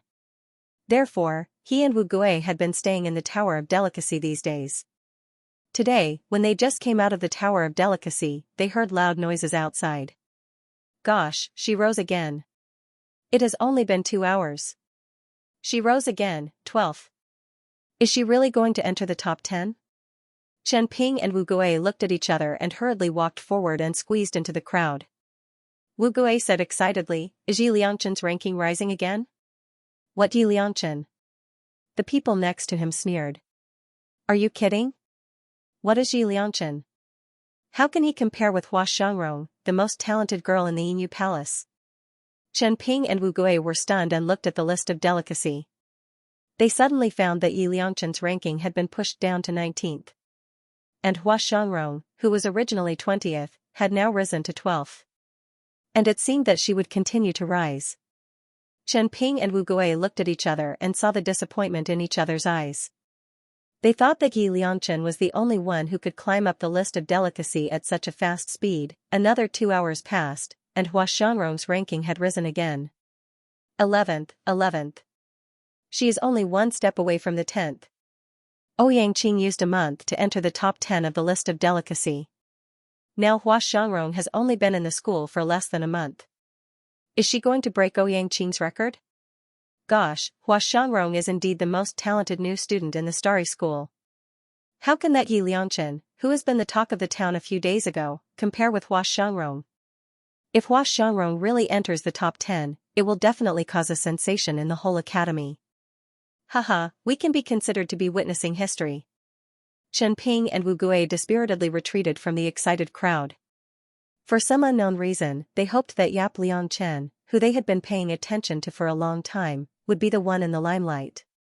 Not Hua Xiangrong, the young lady of Yingyu Palace. Chen Ping, do you think Yi Liangchen's strength will stop at number 19? No, I don't believe that someone who entered the top 20 in 2 or 3 days only has this much strength. Wu Gui sighed. But no matter how powerful Yi Liangchen is, he can't compare with Hua Xiangrong, can he? After all, Hua Xiangrong is about to enter the top 10. As the two of them were talking, a low voice with a hint of ridicule suddenly came from the side. The voice was neither a man nor a woman. It was a little low, but it couldn't hide its pleasant voice. Can't compare? How would we know if we don't compete? Chen Ping suddenly raised his head and looked at the person beside him. This voice was so familiar. Under the mask is skin as white as porcelain, a slender and perfect neck, and thin lips suffused with light pink. Even if only half of the true face is revealed, one can tell how extraordinary that appearance is. Chen Ping's breathing stops for a moment, then he sees clearly that the one speaking is a black-cloaked youth. He thinks about when he heard this youth's voice, and why it sounds familiar. Suddenly, his gaze moves down and falls on the youth's slightly hanging hand. 10 slender fingers, long and lustrous, the joints distinct. Sticking on the blue cloth, it's like white snow on the blue waves of spring, holy and perfect. Chen Ping's pupils suddenly contract, and he almost blurts out, Yi Liangchen. Hearing her own stage name, Mayan stares blankly. She didn't expect that this person would recognize her. She smiles, not denying it. Instead, she puts a finger to her lips, making a shushing gesture. Chen Ping and Wu Gui simply reflexively cover their mouths with their hands. They shake their heads left and right, for fear that other people will pay attention to them. Mayan smiles lightly, takes out 2 talismans, stuffs them in their hands, and whispers softly, "Hush money, remember to keep it a secret for me." Regardless of their reaction, she enters the Linglong Pagoda. Chen Ping and Wu Gui wait until Mayan's figure disappears, then they suddenly come back to their senses and look at the talismans in their hands. Why did Yi Gongzi give us 2 talismans? Chen Ping turns the talismans over and over. Strange, why haven't I seen the runes on this talisman before? What is this talisman used for? Wu Gui suddenly points to a corner of the talisman. Don't you think that the markings on this talisman are somewhat familiar? In the lower right corner of the talisman, there's a simple zither drawn. From a certain angle, it looks like a sword, very unique. Chen Ping shakes his head. I haven't seen it before. However, no matter what, this talisman was given to us by Yi Gongzi. Even if we can't use it, we still have to put it away. Wu Gui sees Chen Ping happily putting away his talisman. Seeing that he doesn't accept it, he asks, if you don't want it, give it to me. He doesn't even think about it, and quickly hides his own. Even if it was just a useless talisman, it was still a gift from great God Yi. Of course, he had to keep it well. However, what Great Master Yi just said, was he going to compete with Hua Xiangrong? Could Great Master Yi really surpass Hua Xiangrong? The two of them, who had originally planned to leave, returned to the leaderboard once again. Before the 50th place on the list of Nimble Jewel's top 100, the difference in strength between the top 10 and the top 10 was like the difference between heaven and earth. Therefore, it only took Hua Xiangrong 1 day to advance from the 20th place to the 11th place. But now, after climbing to the 11th place for 4 hours, she was unable to advance any further. Within these 4 hours, Yap Liangchen's ranking started to rise crazily again. Chen Ping and Wu Gui were overjoyed. They completely ignored the sarcasm of the people around them and kept shouting, "Long live God Yi." However, when Yi Liangchen's rank rose from 18th to 12th within 2 hours, everyone was shocked. The onlookers in front of the list of Linglong 100 fell silent. Are you kidding me? Could it be that Yap Liangchen also wants to enter the top 10 of the Linglong list? Why do I feel that Yi Liangchen is bidding farewell to Hua Shangrong? Who do you think will win in the end? Who is the strongest new student in Starry School this year? Are you kidding me? Someone sneered. How can Yi Liangchen be compared to Miss Hua Shangrong? Even if he is really strong, how can you be sure that he is a new student in Starry School? I've checked the name list of the new students in Starry School, and I've never seen anyone called Yi Liangchen. Right, I also feel that Yi Liangchen is not a new student. Moreover, other than Starry School students, there is also the top of the Lingxiao list from Spiritual Martial Arts School. Don't forget who is the top of the Lingxiao list now. The top of the Lingxiao list was Lu Jinheng. The second was the top student of Starry School, Ouyang Qing. However, Lu Jinheng was not a student of Starry School, but the top of the Nirvana list from Fengtian School. Every top student had the right to go to the top of the tower and be sent to the other 2 towers through the teleportation portal. Only the top student was allowed to kill the other schools' lists. Usually, to save face for both schools, no one would do something like this. However, Starry School and Fengtian School had been enemies for many years. Lu Jinheng did not go to the Lingxiao list, but to the Starry School's list. This was a great humiliation for Starry School. Therefore, hearing this, the surrounding people had a bad impression of Yi Liangchen. I can guarantee that Yi Liangchen is either a senior student who is about to graduate, or someone from Spiritual Martial Arts School. Miss Hua Shangrong, we can't let such a person win. Chen Ping was shaking with anger. He wanted to explain that Yi Liangchen looked like a slim young man and was younger than Hua Shangrong. How could he be a senior student who was about to graduate? However, thinking of the secret that Yi Liangchen asked them to keep, they could only swallow their anger. Gradually, night fell, and the stars shone brightly. However, the Linglong Tower was still crowded with people, and no one left. Everyone wanted to witness the moment when the shock happened. Suddenly, a scream came from the crowd. Top 10, top 10. Chen Ping abruptly raised his head and slashed. His eyeballs almost popped out, but he was disappointed to see that the one who entered the top 10 was not Yi Liangchen, but Hua Shangrong. He could only feel his heart sinking straight down. In contrast to Chen Ping, the crowd was jubilant. She is indeed the #1 genius of the Silver Plume Palace. Ha ha ha, she actually managed to enter the top 10. Furthermore, she managed to enter 2 places in the top 10 rankings that are so difficult to climb. The top 10 rankings that have been maintained for so long are finally going to change. The bell that announces the whole school is going to ring soon, right? What do you, Liangchen? So what if he is a senior who has been cultivating for many years? How can he be compared to Miss Hua? However, these people were not done discussing. Wu Gui, who was standing next to Chen Ping, suddenly let out a sharp cry. Even in the noisy crowd, his voice was too ear-piercing, so much so that everyone's attention was drawn to him. Wu Gui pointed at the Linglong list as if he had seen a ghost. His fingers and lips were trembling. Yi Liangchen. Oh my god, is this a joke? Are the 2 of them putting on a show of chasing each other to climb the rankings? This is really the Linglong list. Since when was climbing the Tower of Delicacy so easy? I would never have thought that in one night, in one breath, the original top 10 of the Linglong list would be pushed down by 2 people. Dang! Dang! Dang! The ancient and meaningful sound of the bell resounded through the entire sky. It also woke up all the teachers and students who were sleeping soundly in the Starry School. Almost at the same time, in the squares of the Starry School and the School of the Emperor Star, the Linglong list that was hanging high up finally changed. The original last 2 people were pushed out of the list. They were replaced by Hua Shangrong, who was ranked 10th.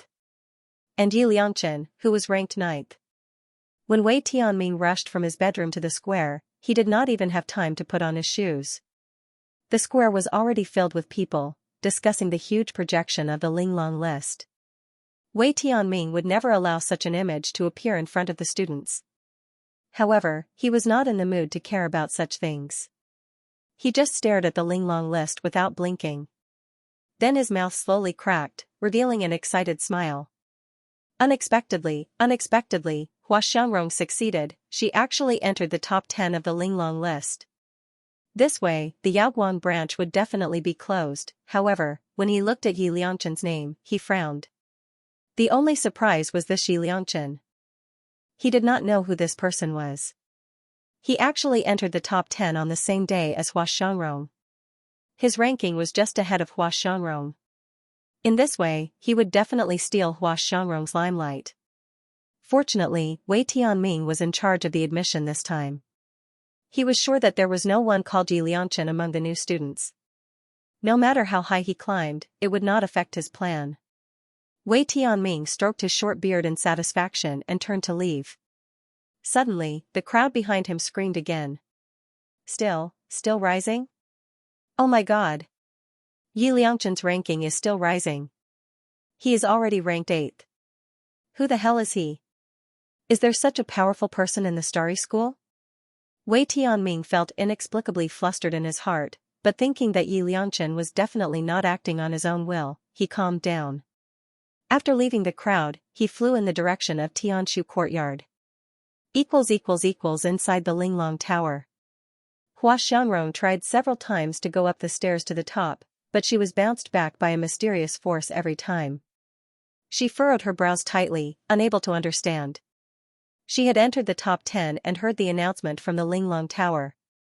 Logically speaking, she should be able to enter the top floor of the Linglong Pagoda and obtain the chance to pray to the Linglong Pagoda. But why didn't the Linglong Tower allow her to go to the top floor? In the end, Hua Xiangrong had to come out of the tower. As soon as she came out, she was surrounded by a large group of people who congratulated her or flattered her. But Hua Xiangrong was not interested in exchanging greetings with them. She quickly pushed through the crowd and walked to the list of delicacy. She breathed heavily when she saw Yap Liangchen, who was ranked 8th. Then, with an ashen face, he flew towards the Tianshu Courtyard on his flying sword. Hua Xiangrong did not answer, but took out the elixir, sat cross-legged for a while, and then opened her eyes. I can't climb to the top of the Linglong Tower, nor can I make a wish. How? Hua Biyue exclaimed, Sister, didn't you say that the Linglong wish definitely exists? Hua Xiangrong frowned, thinking of Yi Liangchen, who was ahead of her. Was he the top one among the freshmen? No, it was impossible. She had never heard of such a figure among the freshmen. Then what was the problem? Hua Biyue said anxiously, maybe the ranking is not high enough. Sister, if you continue to climb the tower tomorrow, maybe you can get the Linglong wish. Hua Xiangrong shook her head. I know that my strength has reached the limit, even with the help of the Xinghua pill. Hua Biyue was full of hope, but now it was extinguished by a basin of cold water. She gnashed her teeth with hatred. She even hated Hua Xiangrong. She almost blurted out, why are you so useless? But finally, she swallowed it back. Sister, Jun Mayan humiliated you so much. Should we just let it go? Hua Xiangrong sighed, we can only think of another way. Xiangrong, you are wrong. A gentle voice suddenly came from outside the door. Hua Xiangrong and Hua Biyue looked at the door and saw Wei Tianming walking in slowly. He had a gentle smile on his face, but his eyes were rolling, and he had an idea in an instant. Wei Tianming originally wanted to confirm the good news from Hua Xiangrong that she had closed the Yaoguang branch. Hearing the conversation between Hua Xiangrong and Hua Biyue, he was disappointed. But soon he understood that even if there was no Linglong wish, he would not waste this opportunity. Hua Xiangrong and Hua Biyue bowed to him. Dean Wei, why are you here? Wei Tianming smiled slightly, and then said to Hua Xiangrong seriously, Dean Zhai received the order from the Linglong Tower to inform the school that you have obtained the qualification to make a wish. This time I specially came here to ask what your wish is. You are the one who made the Linglong wish. No matter how difficult or incredible your wish is, the school will fulfill it for you. Hua Biyue jumped up from her chair and was overjoyed. Director Wei, is what you said true? Wei Tianming stroked his beard, nodding confidently. Hua Biyue turned around and grabbed Hua Xiangrong's hand. Sister, did you hear that? You've already obtained the exquisite wish. Quick, make a wish and disband the Alcade branch. Hua Xiangrong frowned slightly, and her eyes were full of confusion. But I clearly didn't get to the top of the Linglong Tower, so how could I make the Linglong wish? Cough cough. Wei Tianming coughed twice and said with a smile, you may not know, but the exquisite pagoda's spirit is currently in a deep slumber and is unable to respond to your wishes. If you don't believe me, you can go and ask Dean Zhai. Moreover, once your wish is successful, the exquisite wish will be announced to the entire Starry School. By then, you should believe that this is real, right? At this time even Hua Xiangrong's breathing became slightly rapid. So, I've really fulfilled the requirements of Linglong's wish? Hua Biyue held Hua Xiangrong's hand tightly and urged, Sister, hurry up and make a wish. Hua Xiangrong took a deep breath and said in a low voice, I want Jun Mayan to be expelled from Starry School and Yaoguang branch to be completely closed. As long as Yaoguang branch was closed, without Jun Mayan's seduction and provocation, the emperor would definitely return to her side. Wei Tianming's eyes flickered and finally turned into a sly smile. Of course, as you wish. In addition, in case of trouble, tomorrow morning, Xiangrong will follow the deacons of the Board of Studies to completely close Yaoguang branch. Wei Tianming and Hua Xiangrong no longer cared about the list of delicacy. They only thought about how to use the exquisite wish to completely close Yaoguang branch. However, the disturbance and shock in front of the list of delicacy lasted for a whole night. Because Yi Liangchen did not stop after entering the top 10 of the list. He didn't stop at all. Instead, he continued to move forward and finally stopped in third place. This result made everyone in Starry School feel like they were in a dream. Even Ouyang Qing used a month to enter the top 10 and almost a year to enter the top 3. But who was this Yi Liangchen? He used only a few days to reach the third place on the list of delicacy. In front of him were only the top talents of Starry School and Fengtian School, Ouyang Qing and Lu Jinheng. Is Yi Liangchen really from the spiritual martial arts school? But it can't be. When Lu Jinheng entered the top 10 of the list of delicacy, it clearly showed which school he belonged to. Yi Liangchen's name didn't show which school he belonged to, so he should be from our Starry School. If there is such a powerful person in our Starry School, why haven't we heard of him before?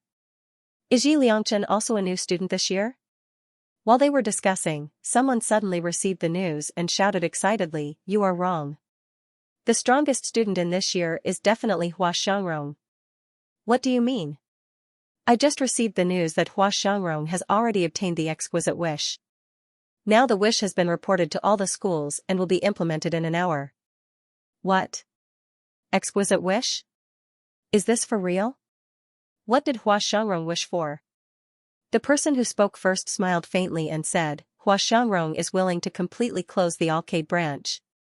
The clamor outside has no effect on Mayan who is inside the Linglong Pagoda. She came out of the 10th floor of the tower, wiped the sweat from her forehead, and prepared to go down. Tonight, Mu Yan goes all the way up the Linglong Tower, climbing a total of 4 floors. It could be said that he fought to his heart's content. But on the 10th floor, Mu Yan feels that she has reached her limit. It was almost impossible to climb any higher. However, just as Mayan was about to walk down the stairs, she was pushed back by an invisible force. What happened? Mayan looks confused. Why can't she go down? Almost at the same time, behind Mu Yan, on the stairs leading upwards, a ray of light appeared. Then, a hand reached out from the light, grabbed her back, and gently pulled her back. Mu Yan screamed, and in the blink of an eye, she was pulled into the light screen. Yap Liangchen, you have obtained the chance to make exquisite wish. Mu Yan touches her drowsy head and opens her eyes, but she is startled. She sees a huge spirit beast standing in front of her. This spirit beast looks very strange, its whole body is translucent blue. From its appearance, it looks like a dog, but also like a wolf. But it has a human-like face. Its face is expressionless, and its eyes are like dead water, like a puppet. When Mu Yan opens her eyes, this spirit beast is sticking out its tongue, wanting to lick her face. Mu Yan suddenly sits up and takes several steps back. After a long while, she calms down and asks, "What are you?" The spirit beast blinks its unmoving eyes, and replies in a flat voice, I am not a thing, I am the spirit of the Linglong Pagoda, called Fan Xing. Mu Yan glances at it, that's not right? Why does the spirit of the Linglong Pagoda look like a dog? The spirit beast in front of her doesn't respond to her teasing, and continues to repeat its words. Yi Liangchen, you have obtained the opportunity to make an exquisite wish. Excuse me, will you exercise your right immediately? Mu Yan sees that it seems to have no intelligence at all, and can't help but sigh. It turns out that not every spirit is as annoying as Qi Huang. This little star seems to be very obedient. In the space, Qi Huang stomps his feet in anger when he hears her words. The Tian Mo Qin hasn't been repaired yet, and its power is suppressed by the Linglong Pagoda, causing Qi Huang to want to curse, but his voice can't reach Mu Yan's ears. Mu Yan has already looked at Fan Xing, exquisite wish? What's that? Fan Xing still used his monotonous voice to explain the origin and authority of the exquisite long wish. Can I make any wish? Mu Yan suddenly stands up straight, breathing rapidly. What if I say that I want you to help me find someone? Yao Guang branch. At dawn, Yun Ruhan comes out of her room and is about to start her day's training.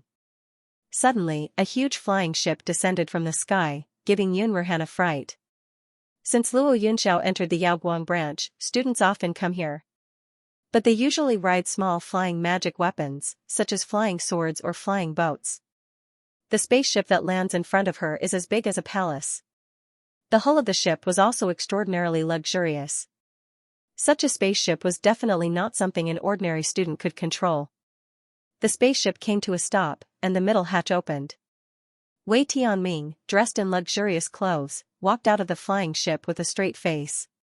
Behind him were Hua Shangrong, Hua Biyue, and the deacon of the council of students. Yun Ruhan hurriedly took a few steps forward and bowed respectfully. Dean Wei, may I ask what brings you here today? Wei Tianming glanced at him and didn't reply.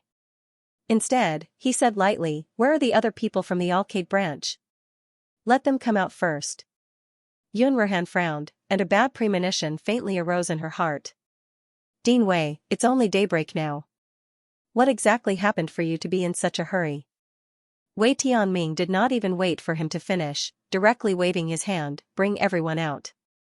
The people who were wearing the uniform of the student council heard the order and immediately swarmed into the dormitories of the Alcade branch. Hua Biyue's eyes were filled with excitement. It's as if she could see the group of bitches in Yaoguang branch, especially Jun Mayan. Her clothes were disheveled as she was stripped from the bed, and her appearance was one of extreme anxiety. Screams came from the dormitories one after another. Then, the cultivators wearing the uniform of the student council were thrown out from the windows and doors. Ling Yuma walked out of the room angrily. How dare you disturb my sleep? Are you tired of living?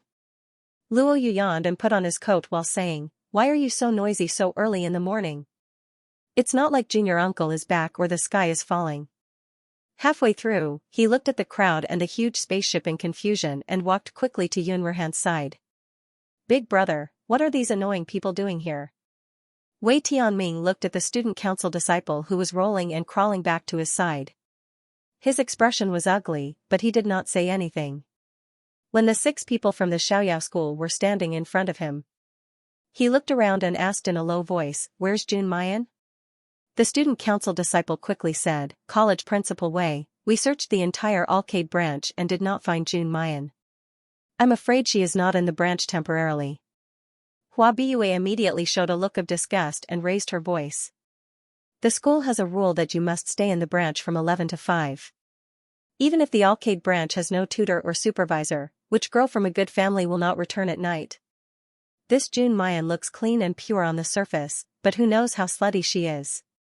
Try slandering Junior's sister one more time. Ling Yuma's long sword suddenly came out and slashed towards Hua Biyue. Hua Biyue's face turned pale and she fell to the ground in fright. If Hua Shangrong had not saved her, the skin on her head would have been cut off. But even so, she was scared out of her wits and could not say anything for a long time. Yun Ruhan held her anger and looked at Wei Tianming. College Principal Wei, now that everyone from the Alcade branch is here, you can say what you want to say, right? Wei Tianming smiled and said loudly, I announce that from today on, the Alcade branch will be closed forever. No one is allowed to step in. Anyone who disobeys will be expelled from the school. Pack your things and go to the outer school. Wait. Yun Ruhan said in disbelief, what do you mean by closed forever?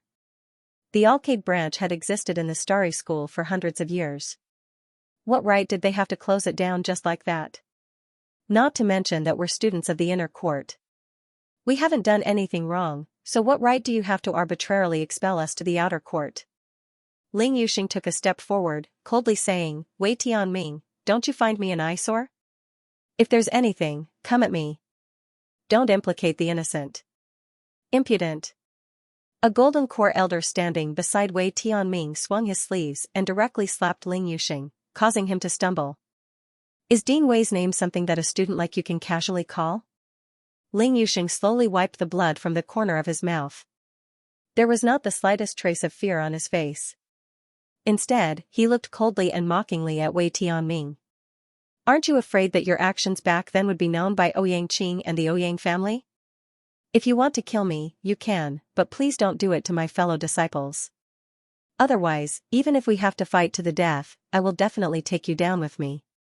Wei Tianming's pupils suddenly contracted. He almost blurted out, what do you know? What's your identity? What's my identity? I'm the dean of the Alioth branch, the president of the Student Supervision Commission. Do I need to deal with you? You think too highly of yourself. While speaking, he glanced at Hua Xiangrong. Xiangrong, this is your exquisite wish. Tell them yourself. Hua Xiangrong glanced at the 6 people one by one, and a touch of guilt and pity flashed in her eyes. But when she looked down and saw the burn on her finger, she thought of Di Mingju's handsome face. She gritted her teeth and said expressionlessly, I got the exquisite wish, and my wish is to completely dissolve the Yaoguang branch. In the process of Wei Tianming and the 6 people confronting each other. Many people who got the news came by flying boat to watch the fun. At that moment, the entire Alcade branch was packed with people. Even Lu Ruoxuan was among them. Hearing the exquisite wish, many people showed a surprised look. Because the conditions to get the exquisite wish were too harsh. Even in the past 10 years, only Ouyang Qing and Hua Xiangrong had gotten the exquisite wish. So many people didn't even know what the exquisite wish was. When they understood the cause and effect of the matter, they looked at Yun Ruhan and the others with deep sympathy. Of course, there were even more people who were rejoicing in his misfortune. Oh, who asked them to be so blind that they even dared to offend the people of the Yinyu Palace?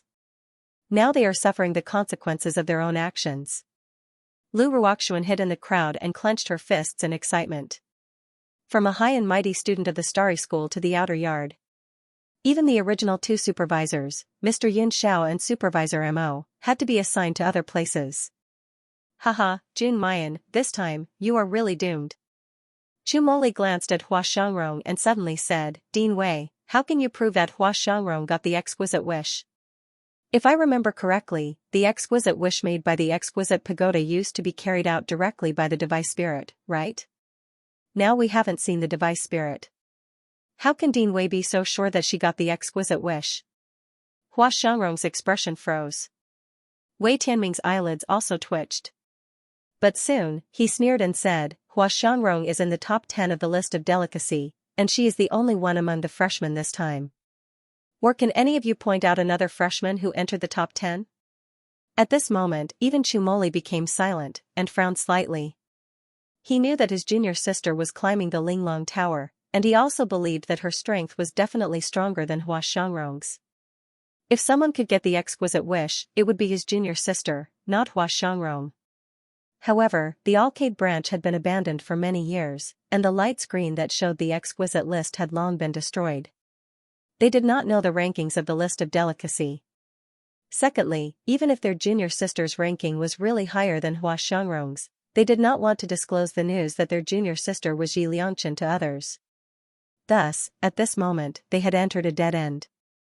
Alright, there's no need to waste time with them. Since they don't want to tidy up their things, then throw them out. Wait. Yun Ruhan hurriedly stepped forward and stopped them. Even if you want to seal it, shouldn't you at least wait until our tutor returns? Otherwise, if the two instructors come back and find out that you've touched their things without permission, they'll fly into a rage. Who among you can bear the responsibility? Luo Yunxiao's name was well known and feared by everyone. Not to mention the mysterious mentor Mo, who even the college chief was afraid of. But soon, Wei Tianming glanced at Hua Xiangrong and said confidently, "This is the rule of the Linglong Tower. As long as someone is qualified to make a wish and states his wish, the Starry School is obliged to fulfill the wish. Otherwise, the whole school will be severely punished by the device spirit of the Linglong Tower.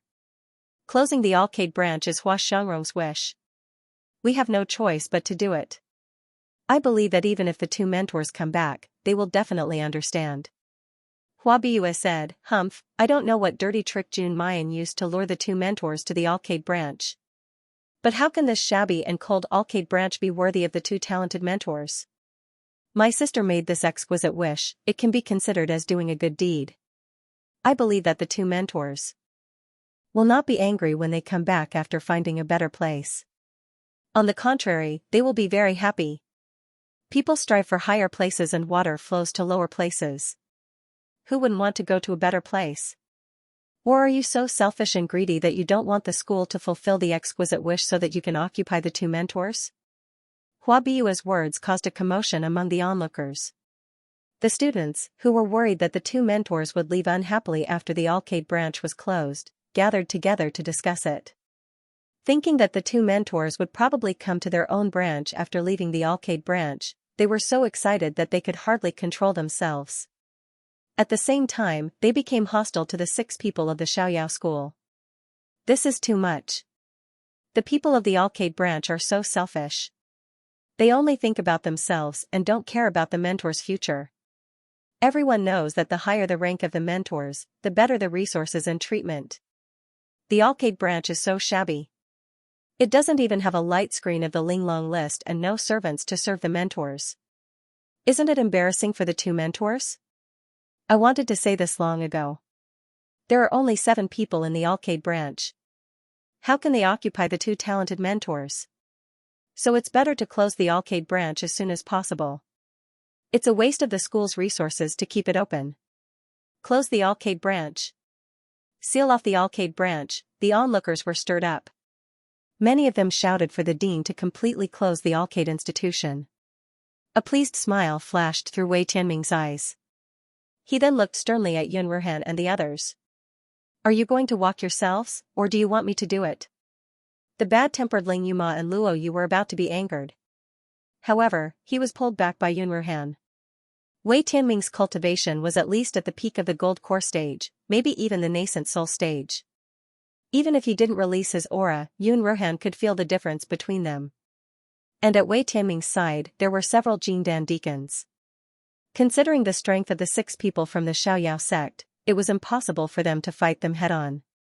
Yun Ruhan took a deep breath, stepped forward, and said, "We can leave the arcade school, but our junior sister hasn't returned yet. Please allow us to wait for her to return and leave together." As he spoke, he waved his hand, immediately sealed the Yaoguang branch. Wei Tianming gave the order, and several disciples of the student council behind him immediately held talismans and walked in different directions of the Yaoguang branch. These disciples were the members of the student council, and also the elites of each branch. Each of them had reached the 9th level of Anidia, or even the peak of Anidia. And the talismans in their hands were all 6th grade talismans. The leader looked at Yun Ruhan and the others with contempt and pity, shaking the talismans in his hands. "I advise you to leave the Yaoguang branch immediately. Otherwise, when the sealing formation is completed, all the living creatures in the Yaoguang branch will be torn to pieces." As he said, he waved to the other onlookers, "And you, if you want to live, immediately leave the gate of the Yaoguang branch. Soon, this place will become the evil land of the thousands of ghosts wail together." Everyone was startled by this warning. Like a bird frightened by the twang of a bowstring, they quickly retreated outside. Yun Ruhan had a bad idea. "You have sealed the Yaoguang branch, and drove us away. What if our junior sister accidentally comes back? Oh, what can we do?" Naturally, she can only blame her bad luck. The leading disciple of the student council sneered, "This thousands of ghosts wail together formation only allows people to enter, but not to leave. Once you accidentally break in the blink of an eye, your flesh and blood will be gnawed by thousands of ghosts. Tut tut, it's too miserable. Hua Biyue stood at the gate of the Yaoguang branch, clapping her hands and laughing. Haha, great, this is the result of Jun Mayan shamelessly seducing a man. She deserves to die in the thousands of ghosts wail together formation. Hua Xiangrong frowned. This will kill people, won't it? That's too much. As she said, she was about to step forward to stop Wei Tianming, but she was pulled back by Hua Biyue. Sister, are you stupid? She rolled her eyes and said, have you forgotten what that woman did? She made us lose face in the freshman assessment, took away the man you like, and burned the only love handkerchief between you and Instructor Mo. Such a vicious woman, even if she dies, it's her own fault. Hua Xiangrong stopped moving forward. Her eyes sparkled, and she pinched her fingers that were still in pain. Eventually, she did not move forward. The students of the Academy Council had already activated their talismans, and were about to put them up everywhere in the Yaoguang branch. Once the talisman puppets in all 16 directions were gathered, the 10,000 ghosts whale formation would be activated. Within the Alcade branch school, not even a blade of grass would grow, and all living things would be wiped out. Are you kidding me? Ling Yuma could not hold it in any longer. She soared into the sky and fiercely slashed at one of the students. My junior sister hasn't returned yet. Who dares to seal the Alcade branch? Luo Yu's puppet. Ling Yuxing's needle and thread. Qin Jiu's fist. Chu Moli's mechanism. Almost at the same time, they all took their positions and aimed at the student holding the talismans. The flowing light sword in Yun Ruhan's hand flew out. The 6th grade flowing light sword, forged by Master Yin Xiu, was transparent and overflowing with light. Yun Ruhan spun around, instantly fusing with the sword's shadow, and attacked the leading student. Hua Biyue was shocked. Are these people crazy? How dare you defy the student council? Instead, it was responsible for supervising the behavior of the students and implementing rewards and punishments.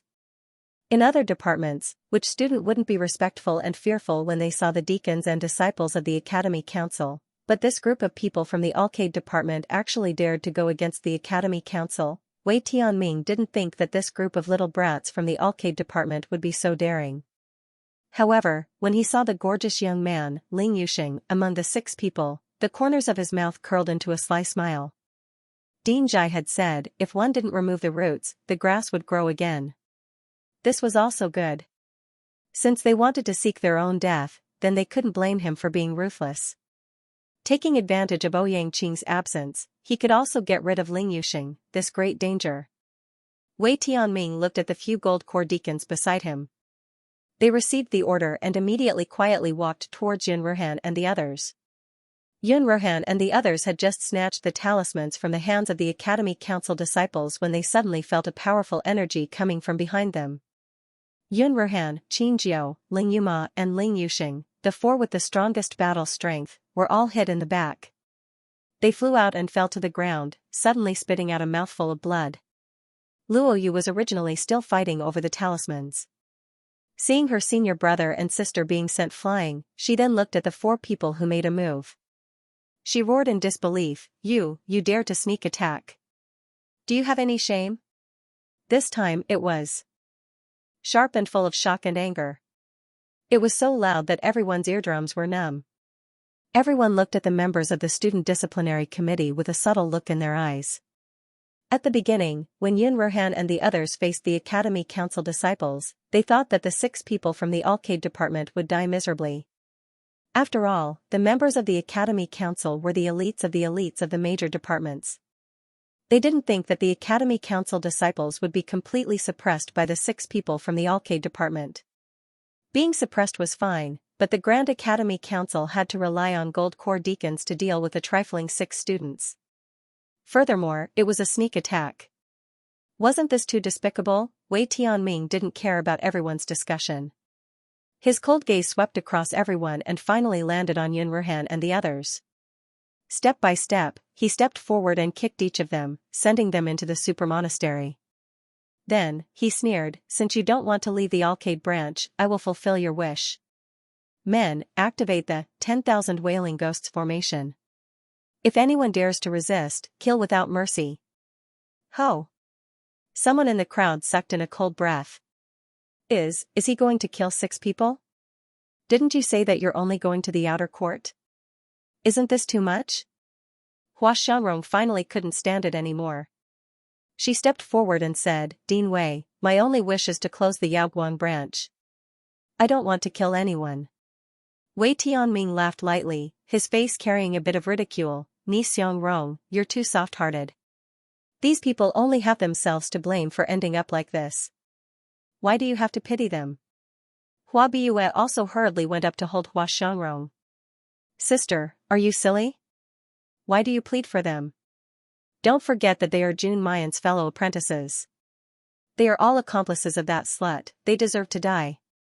While talking, the several people from the Academy Council had already reactivated the talismans, pasting them in all directions.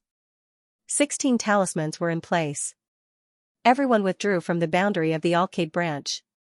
Only Wei Tianming remained in the center of the 1,000 Ghosts Crying formation.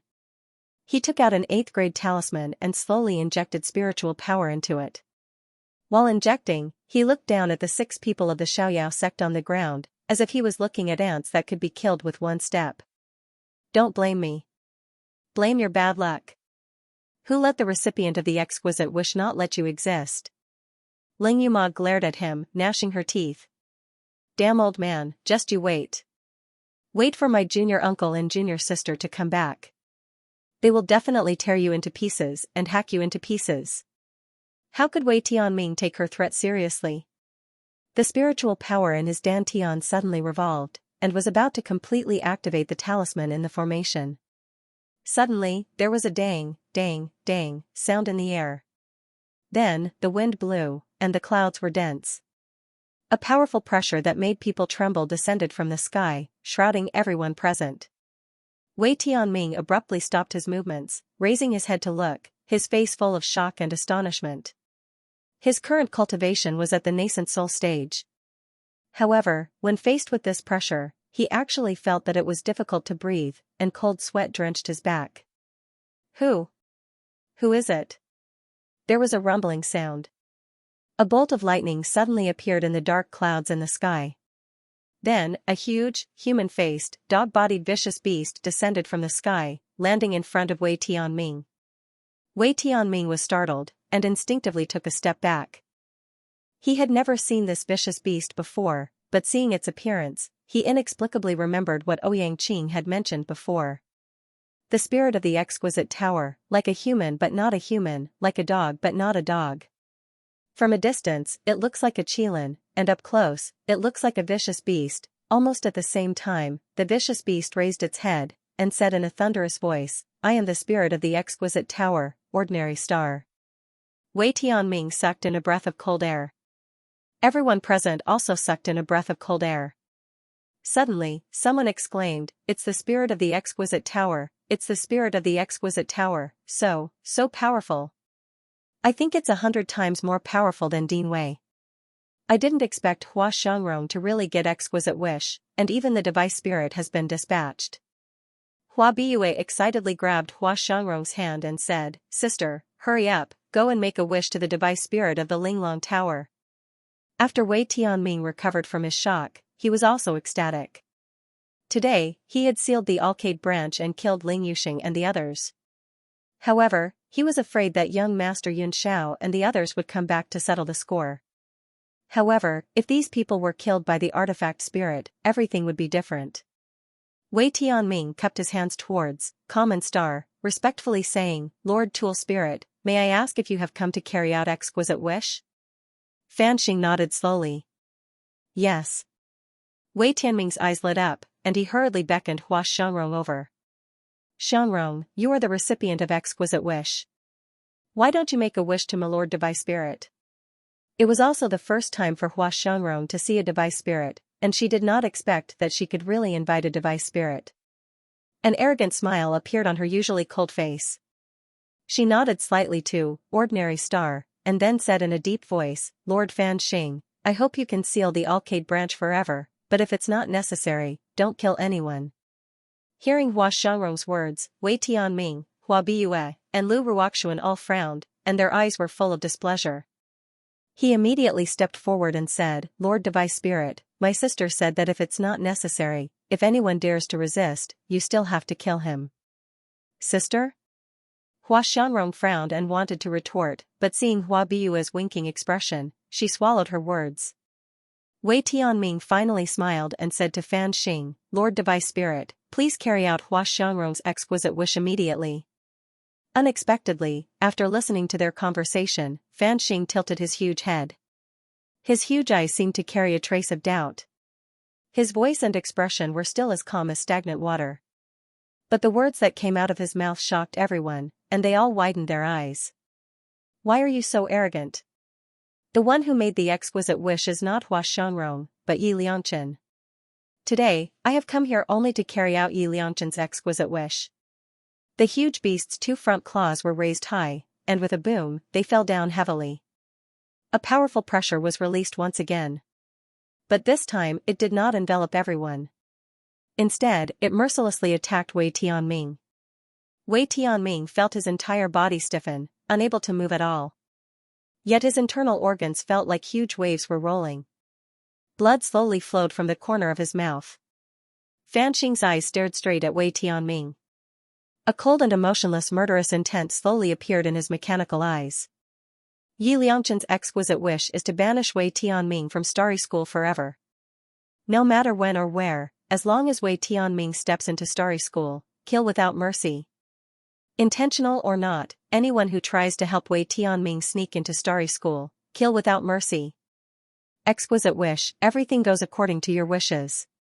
The low murderous voice slowly turned into an unquestionable command. Wei Tianming, are you ready? No, impossible. Wei Tianming let out a shrill scream. How can I be banished from exquisite wish? It should be Yaoguang branch. Who is Yi Liangchen, who, In the shrill and unwilling scream, Wei Tianming's figure slowly dissipated until it disappeared without a trace. Everyone present was dumbfounded by this sudden turn of events. Ling Long Wish, this is the real Ling Long Wish. God, that's scary. That's Dean Wei we're talking about. He was expelled from the Starry School just like that and will never be able to return. Does that Yi Liangchen have a deep grudge against Dean Wei? Otherwise, why would he expel Dean Wei? Ahem, what I am more curious about is that since Yi Liangchen has obtained the exquisite wish, it means that he is the strongest freshman in this batch. Then what was Hua Xianrong doing just now? Yeah, Hua Xianrong obviously didn't get exquisite wish. Why did she lie? Not only did she lie, she even wanted to take the opportunity to seal the Alcade branch and kill the people of the Alcade branch. She is so despicable and shameless.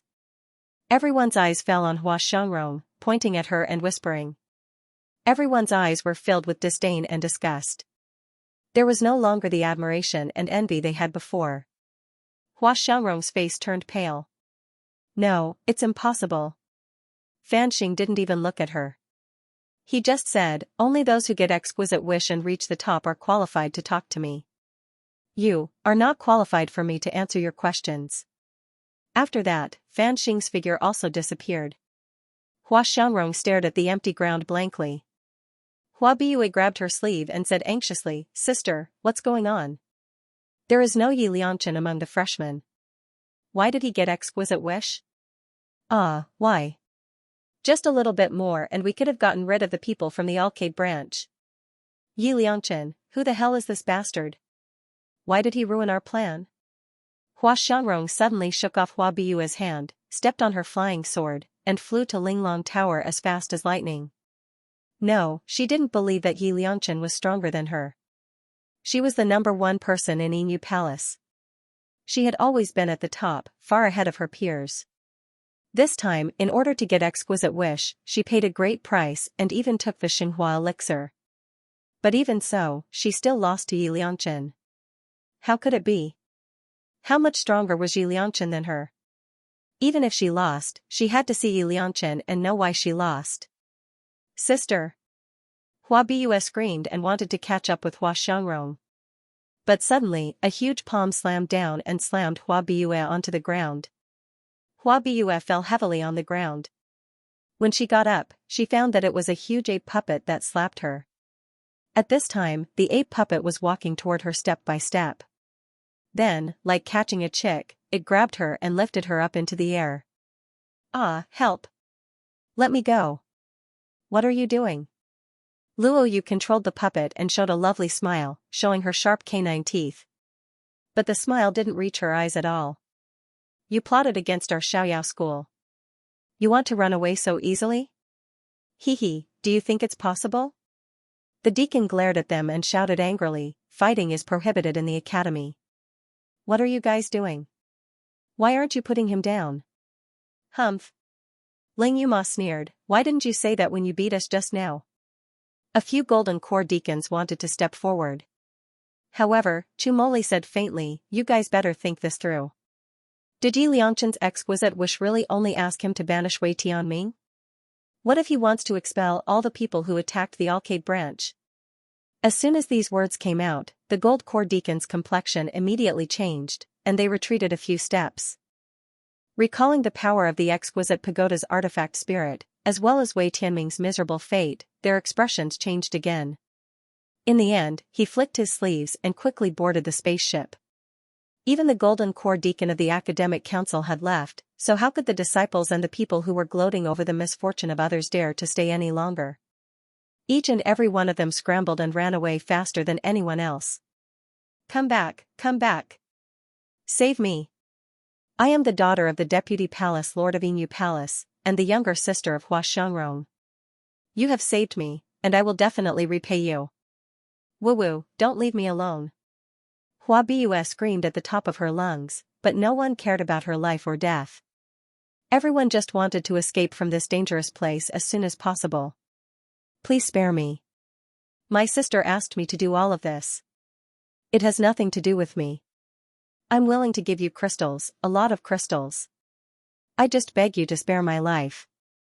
Chumoli smiled faintly, then asked Qingjiu to plunder all the storage tools and magic treasures on her body. Only then did he slowly say, we can spare your life. Hua Bua had just revealed a surprised expression. Chumoli continued, but, you wanted to expel us from the inner school and gave us a fright. Even though he had been frightened, his expression was one of indescribable comfort and ease. What do you want? Chumoli's expression turned cold. He suddenly pressed his finger on the wheelchair and a black light shot out, disappearing into Hua Bua's body. Hua Bua only had time to scream before fainting. The spiritual power in her body also slowly dissipated. She went from fasting to training. In the end, even her elixir field collapsed and she devolved into a mortal with spiritual roots. Chumoli took the tea that Qingjiu handed over and took a sip. Smiling, he said, of course, an eye for an eye, a tooth for a tooth, a tooth for a tooth. Luo Yu looked at Hua Bua's pitiful state and shook her head, sighing. Sometimes, I feel that third senior brother is even scarier than youngest uncle master. The others immediately nodded in agreement. What a pervert, but in just a moment, everyone forgot about Hua Bua and their emotions. Luo Yu said excitedly, I didn't expect 6th senior sister to obtain exquisite wish. I knew 6th senior sister was the best. She's not human at all. Yun Ruhan was speechless. Are you praising or belittling little junior sister? Ha, of course. What kind of person is our little junior sister? Ling Yuma rubbed her hands excitedly. Don't forget, in the Min LV and Blue Sky world, little junior sister is a demoness that everyone fears. It was only in the Azure Blue realm that they thought their junior sister was a weak assistant. I really want to see their expressions after knowing little junior sister's true colors. Ling Yuxing shook his head and said, junior sister is indeed cruel. Exquisite wish actually expelled Wei Tianming from the Starry School. The Wei clan has been operating in the academy for decades to achieve its current glory. In the end, the Wei clan's efforts were all in vain because of junior sister's wish. As he spoke, he revealed a gratified and carefree smile. Even Qingjiu also said, little junior sister, fierce, for barbarian bull, take revenge. Yun Ruhan covered her face. So, who would praise their junior sister like that, At this time, Mu Yan, who is still at the top of the Linglong Pagoda, also wants to kill people very much. She suggested that ordinary star look for Xiaobao. But Fan Xing rejected her wish. The reason was that the Linglong Pagoda's wishes could only be granted within the Starry School. Beyond the boundaries of the Starry School, Fan Xing could do nothing. Just as Mayan is feeling disappointed and regretful, Little Phoenix sends an urgent message. Ever since Qiuqiu's last advancement, it had gained another Fire Phoenix clone. So Mayan asked Qiuqiu to leave the Fire Phoenix clone in the Arcade branch, just in case Ouyang Mingzhu and the others want to hurt Fifth's senior brother. Because in the Linglong Pagoda, Qiuqiu and Qi Huang in the space cannot contact Mayan directly. So Qiuqiu can only fly out and circle around Mayan. It came closer and tried to smell Qiuqiu. But Qiuqiu ignored it and said anxiously, "Pretty sister, something happened in the Yaoguang branch." Mu Yan was shocked and asked what happened. But Qiuqiu could only sense the general situation and couldn't describe the details. It was Fan Xing who showed Mu Yan the scene of what happened at the Yaoguang branch. Mu Yan wanted to leave the Linglong Tower and go back to the Yaoguang branch, but she was blocked by an invisible barrier. Fan Xing said in a stiff voice, "If you don't have the Linglong wish to leave, it will be considered as giving up the wish. Yi Liangchen, will you give up the Linglong wish?" Mu Yan obviously wouldn't waste the Linglong wish. That was why Fan Xing had expelled Wei Tianming from the Starry School. Mu Yan paced back and forth in the Linglong Tower anxiously, but she couldn't leave. He even had the urge to swallow the artifact spirit and cook it alive. Luckily, Fan Xing didn't leave for long. Soon, the light changed and a huge dog appeared in front of Mu Yan. Knowing that the people in the Yaoguang branch were fine, she was relieved. The Linglong wish is done. Can I leave now? Hearing Mu Yan's question, Fan Xing sniffed her body reluctantly. Then he looked up at the little phoenix on Mu Yan's shoulder. But he didn't say anything and just nodded. Mu Yan walked to the door and suddenly stopped. She turned around and said, "Fan Xing, if I want to find someone, is there really no other way?" Now that she was on the Linglong list, everyone in the Starry School would probably not see the name Yi Liangchen. But the connection between her and Xiaobao was not touched at all.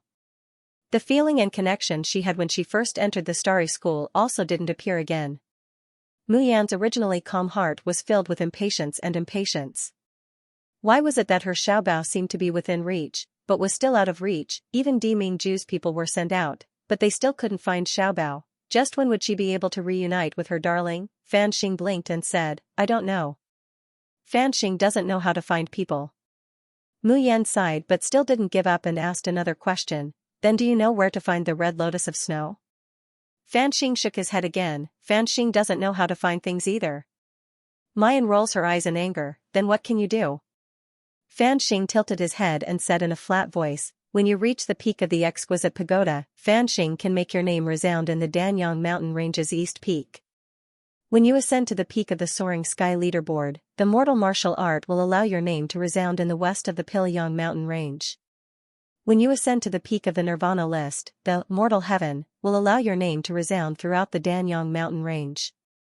Mu Yan's expression stagnates, then she slightly gasps, "Echo? Are you saying that everyone in or around the Danyang mountain range can hear the name Yi Liangchen?" Seeing Fan Xing nod his head, Mayan's heart immediately becomes fiery.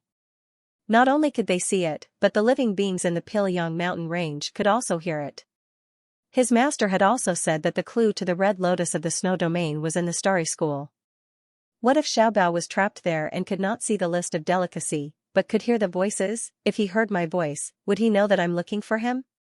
As she walked, she waved at Fan Xing. "Fan Xing, let's meet again when I get to the top of the Linglong list." Fan Xing lowered his huge head and said in a low voice, "You won't be able to get up in a year and a half." As the device spirit of the Linglong Pagoda, he knew Mu Yan's ability very well. He also knew Mu Yan's potential and limit. Therefore, he knew that Mu Yan would not be able to defeat the two golden core geniuses on the Linglong list and get to the top in a short period of time. Especially Lu Jinheng from the Fengtian school. He was a genius that was hard to come by in 1,000 years. He also came from a family and was pampered by thousands of resources since he was young. It could be said that he was blessed by the heavens. On the surface, he was only one place away from Ouyang Qing on the Linglong list. But in reality, there was a huge gap. Mu Yan might have a chance to surpass Ouyang Qing in a year.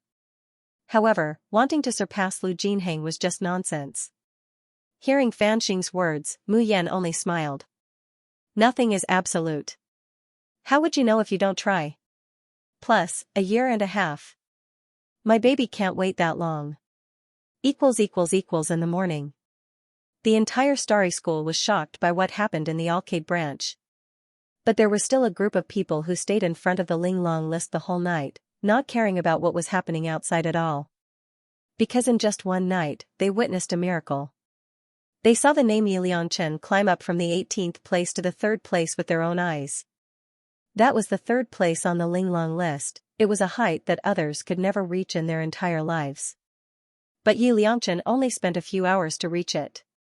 Originally, the people in front of the Linglong list were worried that Yi Liangchen was not from the Starry School. If someone from the Spiritual Martial Arts School came to challenge them again. But they were still celebrating. It would be really embarrassing in the end. Luckily, 3 clangs sounded and the Linglong wish came into effect, calming them down. Chen Ping and Wu Gui danced with joy like diehard fans. Oh my! I didn't expect Gaji to be a new student of the Starry School. But I've never heard of Yi Liangchen among the freshmen. Haha, then it must be Gaji who changed his name. TSK, who would be so stupid? It's such a good opportunity to become famous, but you're not using your real name. Our great Gaji is always low-key and humble, unlike some people. They obviously didn't get exquisite wish, but they still have the nerve to pretend. They're too shameless. Because of Yap Liangchen's monstrous and heaven-defying performance, most of the people who were waiting in front of the list of delicacy had automatically become her fans. Just like Chen Ping, Wu Gui, and the others, they were full of admiration for this new almighty. At the same time, he secretly despised Hua Xiangrong, who had falsely claimed the exquisite wish. At this moment, someone raised his head to look at the sky, and his expression suddenly changed. He said, "Shu, stop talking.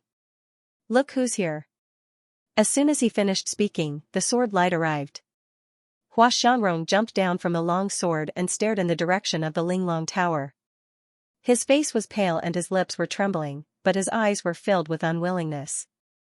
Hua Xiangrong, what is she doing here? How dare she come to Linglong Tower? I thought Hua Xiangrong was powerful, but now it seems that she is much weaker than our Master Yi. The whispers around suddenly came into Hua Xiangrong's ears. She suddenly clenched her hands, her eyes were red, and the bitter tears were about to gush out. But she was proud, so she forcibly held back her tears. She didn't believe that she would lose to that Yi Liangchen. She was the number 1 in Yinyu Palace, she was the genius senior sister admired by everyone, how could she lose to a nobody? Right at this moment, Chen Ping and Wu Gui suddenly sucked in a breath of cold air and exclaimed in surprise. Master Yi. Everyone was shocked and hurriedly looked at where they were looking. At the gate of Linglong Tower, a young man in cyan clothes and a mask was slowly walking out of the tower. The morning sunlight fell on one side of his exposed face. His skin was more crystal clear than white porcelain, and it seemed that it could be broken by a blow. Someone gasped and said incredulously, Yi Liangchen is so young? He is obviously several years younger than Hua Xiangrong. How on earth did he climb to the top 3 on the list of Linglong? Hua Xiangrong was more shocked than all of them. Even if the young man in front of her was masked and his face could not be seen clearly, she knew he was very young just by looking at his figure and skin. She not only lost Linglong wish, but also lost to such a young man. How could it be possible? Hua Xiangrong suddenly stepped forward and raised her voice, You are Yi Liangchen? Seeing Hua Xiangrong here, Mu Yan also raised her eyebrows in surprise. Then she crossed her arms and said with a faint smile, So what? So what if I am not? If you are Yi Liangchen. Hua Xiangrong gritted her teeth and said word by word, I will challenge you. Yi Liangchen, do you have the guts to fight with me face to face? As soon as she said that, the entire square in front of Linglong Tower was excited. Mu Yan slightly narrowed her eyes, and her peach blossom eyes were rippling with dangerous light. Hua Xiangrong, forget about her man. But she even dared to close Yaoguang branch and hurt her fellow apprentices. Haha, it was time to settle this score. Sure. Mayan raises her hand, and the Qijue sword, which is emitting a 7-colored light, appears in her hand. Since you want to humiliate yourself, then, as you wish. This time, the square was really boiling. Everyone sent out message talismans, some sent out message talismans. The one who opened the bet. They were all guessing who would win this battle. It must be Yap Liangchen. Yi Liangchen is ranked 3rd on the list of delicacy, while Hua Xiangrong is only ranked 9th. How can they compare? That's not necessarily true. Master Yi climbed the Linglong Tower for a whole night and consumed a lot of his spiritual force. Maybe Hua Xiangrong took advantage of him. That's right. What's more, Hua Xiangrong is the most outstanding disciple of the Yinyu Palace. She has countless magic treasures. Goddess Shi is not necessarily her match. I bet that Yi Liangchen will win. I bet on Hua Xiangrong. Aya, why haven't those people from our super monastery arrived yet? Such an exciting competition is about to begin. A quarter of an hour later. More and more flying boats and flying swords fell in front of the Linglong Tower. Countless people desperately rushed here, only hoping to see the unprecedented battle between the strongest freshmen on the list of delicacy. There was no whistling sword chi, saber light, or sword shadow. There was no surging spiritual power or cold-killing intent. In the open space in front of the Linglong Tower, a young man in cyan was playing with the tassel of the long sword in his hand. The pink lips under the mask were slightly raised, revealing a cynical smile. At his feet was Hua Xiangrong, who was in a mess and could not even stand up. What the hell is going on? The people who had just arrived asked their friends who informed them to watch the battle. Isn't it said that there will be the most wonderful battle? What does this situation mean? The person who was originally in the square wiped his face, his expression calm and lifeless. As you can see, it's just like what you saw. You're too slow. The battle has been finished. What? The people who had just arrived were about to go crazy. I have used the fastest flying sword, and it only took me a quarter of an hour. Haha. But it only took Master Yi 10 minutes to defeat Hua Xiangrong. By the time you arrived, it would be too late. Everyone's gaze fell on the green-robed youth, and they were all in a state of confusion. Who is this young man? It only took him 10 minutes to defeat Hua Xiangrong, the 9th on the list of delicacy. Where did he come from? After a long while, Hua Xiangrong raised her dusty and blood-stained face and stared at Yi Liangchen. Her face was full of shock and self-doubt. Mu Yan gently knocked the ground with the tip of the sword and asked casually, "Do you want to continue?"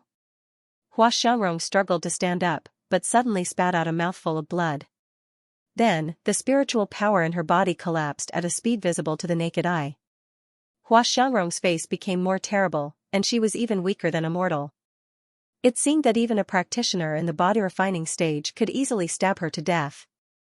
Mu Yan raised her eyebrows and was quite surprised. It turns out that you have taken the Xinghua elixir. No wonder your strength has improved so much in a short time. However, you should also know the sequelae of the Xinghua elixir. Is it worth it just for an exquisite wish? As soon as Mu Yan said this, all the onlookers suddenly exploded. Xinghua elixir? Isn't it a 7th grade elixir? It can greatly increase one's cultivation, but after 7 days, one will become incomparably weak. Bah, I thought Hua Xiangrong was really so powerful that she entered the top 10 of the list of delicacy faster than Senior Ouyang. It turns out that she got all this by cheating. How can the people from Silver Plume Palace be so shameless? Exquisite Wish was a fake, and his position on the list of delicacy was obtained through cheating. To think that I was so eager to enter the Silver Feather Palace in the past. Hua Xiangrong was drowned in the disdainful eyes and words of the people around her like a tide. She had never suffered such humiliation before, and her whole body trembled uncontrollably. She could no longer hold back her tears as they streamed down her cheeks. At this moment, all her pride and dignity were trampled underfoot. A life worse than death, however, she had brought all of this upon herself. The battle just now made her clearly aware of the gap between her and this young man. She didn't even have the courage to be jealous. But now, after consuming the Great Glory Pill, she no longer had any hope of ascending to immortality. At this moment, she was like a piece of trash that anyone could poke to death with a finger. What was the point of living like this? However, before her hand touched the top of her head, it was poked away by Mu Yan's sword. Hua Xiangrong stared blankly at the red mark on her hand. Suddenly, she raised her head and roared hysterically at Mayan, "I've lost to you and lost my reputation. What else do you want?" Didn't she even have the freedom to choose death? Mu Yan looked at her condescendingly. There was no pity at the bottom of her beautiful peach blossom eyes, but there was strong contempt. "I don't want anything. I just didn't expect that the person who can compete with me on the Linglong list is such a useless coward. You even have the courage to take the Xinghua pill, and you even have the cheek to falsely claim the Linglong wish, but you still care about what others think of you and what they say about you. Haha, don't you think it's funny?" The skin on Hua Xiangrong's face trembled, and finally she lowered her head in embarrassment and anger. But what echoed in her mind was not the vicious words of the youth, but the words, "the person who can compete with me on the Linglong list." Yi Liangchen, does he really think that I can compete with him on the Linglong list? Does he recognize me as his opponent? Why? At the thought of this possibility, Hua Xiangrong's heart was on fire. The despair and hopelessness that he had felt earlier had disappeared without a trace. Only expectation, hot blood, and desire were left. Mu Yan turned her hand, put away the 7 absolute swords, and then waved to Hua Xiangrong, "Okay, I've said what I want to say. Go ahead if you want to die. Don't worry, I won't stop you again." The onlookers couldn't help but burst into laughter. Hua Xiangrong was even more ashamed, but strangely, there was no anger or hatred. Seeing that Mu Yan was about to leave, she suddenly plucked up her courage and cried, "I can compete with you on the Linglong list? Yi Liangchen, do you really think so? But I cheated, and there is a big gap between us. And I was defeated so thoroughly, completely." The young man in front of him was the real bright and clear moon. He was shockingly talented. She had been jealous and envious in her heart. But after the battle, she was full of admiration and despair. Hua Xiangrong knew that she could never catch up with the youth in front of her, even if she cheated with the Xinghua pill. Mu Yan was a little surprised. She didn't expect that Hua Xiangrong cared about this sentence. Now, she felt that this woman was somewhat interesting. Mu Yan smiled lightly, his expression lazy and careless, but that smile was truly indescribably arrogant and confident. "I'm someone who's going to climb to the top of the rankings and become famous throughout the world. Isn't it normal for you to lose to me?" When she said this, even though she was wearing a mask, one could see that she was full of confidence. However, the young man's eyebrows that were exposed outside the mask were so beautiful and dazzling that no one could feel a trace of ill will towards him. He felt that if it was him, he would definitely be able to do it. Someone in the crowd was already shouting, "Long live Godyi! Godyi, we all support you." Mu Yan smiled, waved to the crowd, and turned to leave. Hua Xiangrong's mind was filled with the stunning and arrogant smile of the young man, and her heart felt as if it was being scratched by a cat. Seeing that Yi Liangchen was about to leave, he couldn't help but shout, "Yi Liangchen, can you tell me your true identity?" At this moment, almost everyone knew that Yap Liangchen was not this young man's real name. Mu Yan turned her head and smiled, but the words that came out of her mouth were very impolite. "Who do you think you are? Why should I tell you?" Then, before Hua Xiangrong could react, she had already boarded the flying ship and disappeared in the sky. Hua Xiangrong stared blankly at the direction she left and only got up after a long while. A determined look appeared on his dirty and battered face. "Yi Liangchen, I will not fall like this. It doesn't matter if I fail. I will start again. One day, I will catch up to you and be on the Linglong list with you." Thinking that her name and Yi Liangchen's name appeared side by side on the list of delicacy, Hua Xiangrong blushed. Then, her eyes were filled with endless hope and light. She knew that everything Yi Liangchen did was for her own good and to encourage her. She would never give up on herself and let Yi Liangchen down. In a town a few miles away from the Starry School. Wei Tianming paced back and forth in a house, his face full of uncontrollable anger and frustration. From the moment the Linglong Tower's device spirit appeared, everything was in chaos. He was banished by ordinary star. There was no way for him to enter the Starry School now. Every time he got close to the Starry School, he would feel pain all over his body. His cultivation was also slipping away bit by bit. After trying a few times, Wei Tianming could only come to the town unwillingly. He had already sent a message talisman to College Chief Diudao. Now, he was anxiously waiting for College Chief Zhai's arrival in the house. Everything Wei Tianming, did was to share Dean Zhai's worries. If College Chief Zhai wanted to burn the bridge after crossing the river, don't blame him for leaking some information that shouldn't be said. Creak, the door of the room was suddenly pushed open. Wei Tianming raised his head suddenly, his face full of surprise. College Chief Zhai, you finally. Why is it you? His expression changed and he looked at the person who walked in suspiciously. The light from outside the house shone in, making the person's face appear indistinct and hard to discern. But Wei Tianming still recognized him. Sui Luan, why are you here? The door was slowly closed. The elegant middle-aged man had a smile on his face as he slowly walked towards him. It was Sui Luan, the deputy chief of the Starry School. There were a few vice deans in the Starry School. Sui Luan was the one with the least presence. Usually, he was only in charge of trivial matters such as the recruitment of new students and new teachers. He did not have any real power in the academy. So even though his rank was higher than Wei Tianming's attitude towards him was not very respectful. So after the shock, Wei Tianming quickly calmed down. He asked impatiently, did Dean Zhai ask you to come? Sui Luan smiled. Sort of. Wei Tianming irritatedly stood up from his chair. He paced around the room and loudly said, go back and tell Dean Zhai that I want to see him. Tell him to personally come find me here. The smile on Sui Luan's face became even warmer. Dean Wei, oh no, Brother Wei, do you have anything to say to me? Wei Tianming was startled. He felt that Sui Luan was acting strangely today. The aura he exuded was completely different from his usual gentle and refined aura. However, Sui Luan did not leave. Instead, he slowly approached him. The smile on his face deepened. Wei Tianming looked at him in astonishment, then flew into a rage out of humiliation. I told you to get out, did you hear me?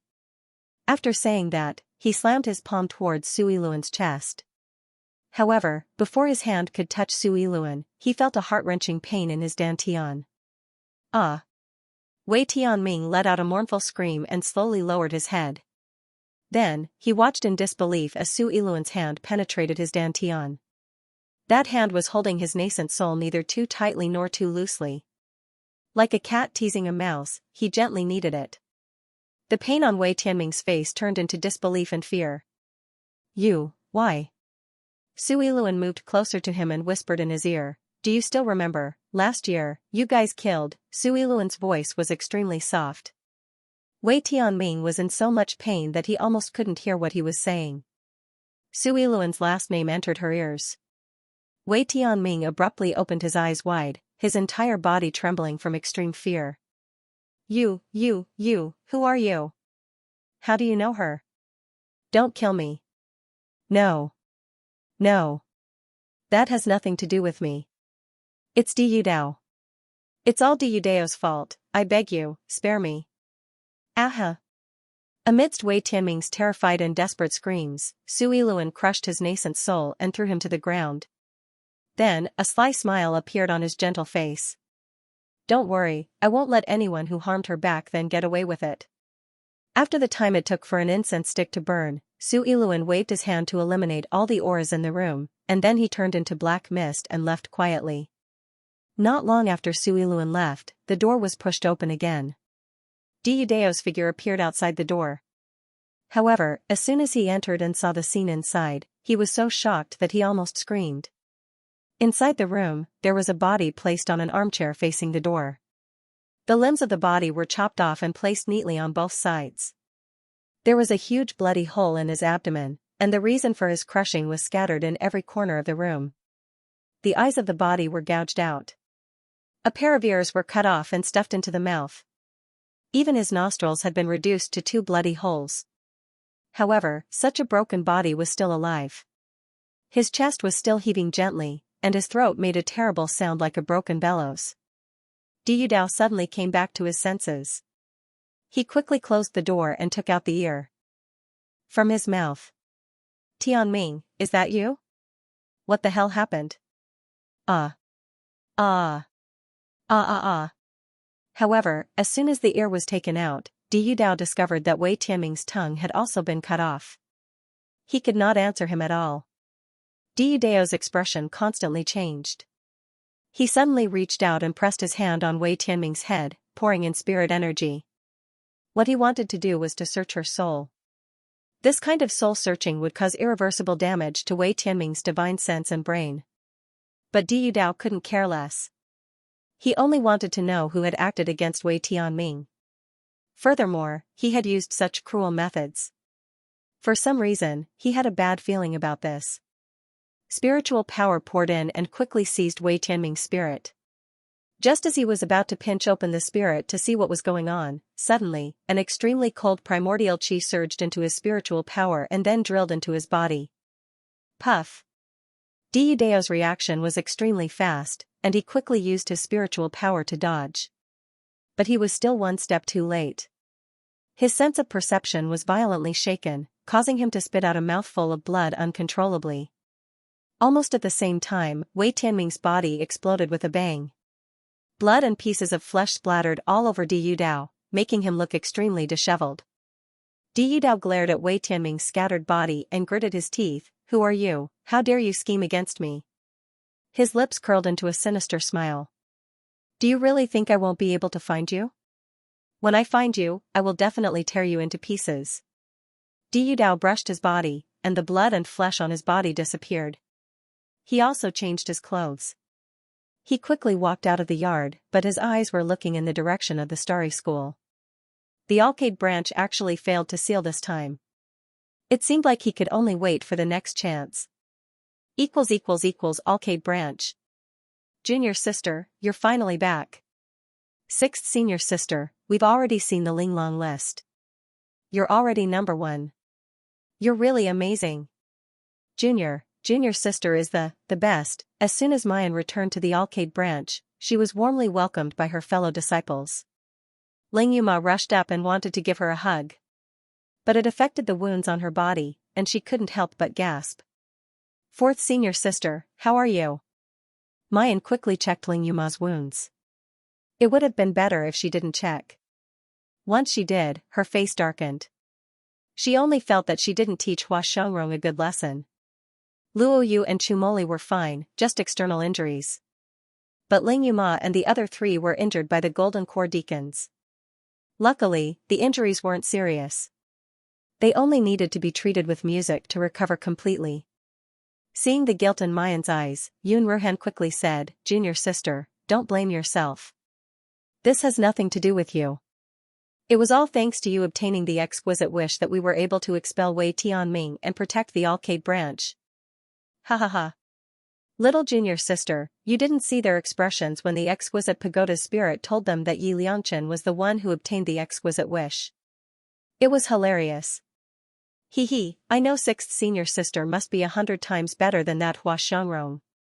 By the way, 6th senior sister, did Hua Xiangrong go to find you? Did she make things difficult for you? Mayan sneers, do you think she didn't make things difficult for me? It's just a pity that I didn't beat her up more. Everyone couldn't help but laugh. They could all imagine how miserable Hua Xiangrong was. If those people knew that Yap Liangchen was Jun Muyan, they would be so angry that their noses would be crooked.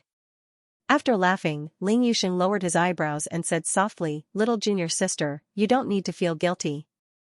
The one who should feel guilty is me. Wei Tianming came for me, I've implicated everyone. Old 5, what nonsense are you talking about? Ling Yuma punched him in the chest. Who are we? What implicated you? Chumoli says thoughtfully, I think that today's matter isn't aimed at little junior sister or old 5. What do you mean? On the contrary, I think that Wei Tianming's focus is on sealing the Yaoguang branch. We're just targets for them to attack in passing. Mu Yan couldn't help but turn her eyes to this desolate Yaoguang branch. During this time, because Di Mingju and the young martial uncle were absent, fewer people came to the Yaoguang branch. As a result, the place slowly became gloomy, as if there were ghosts wandering around. Mu Yan frowned slightly.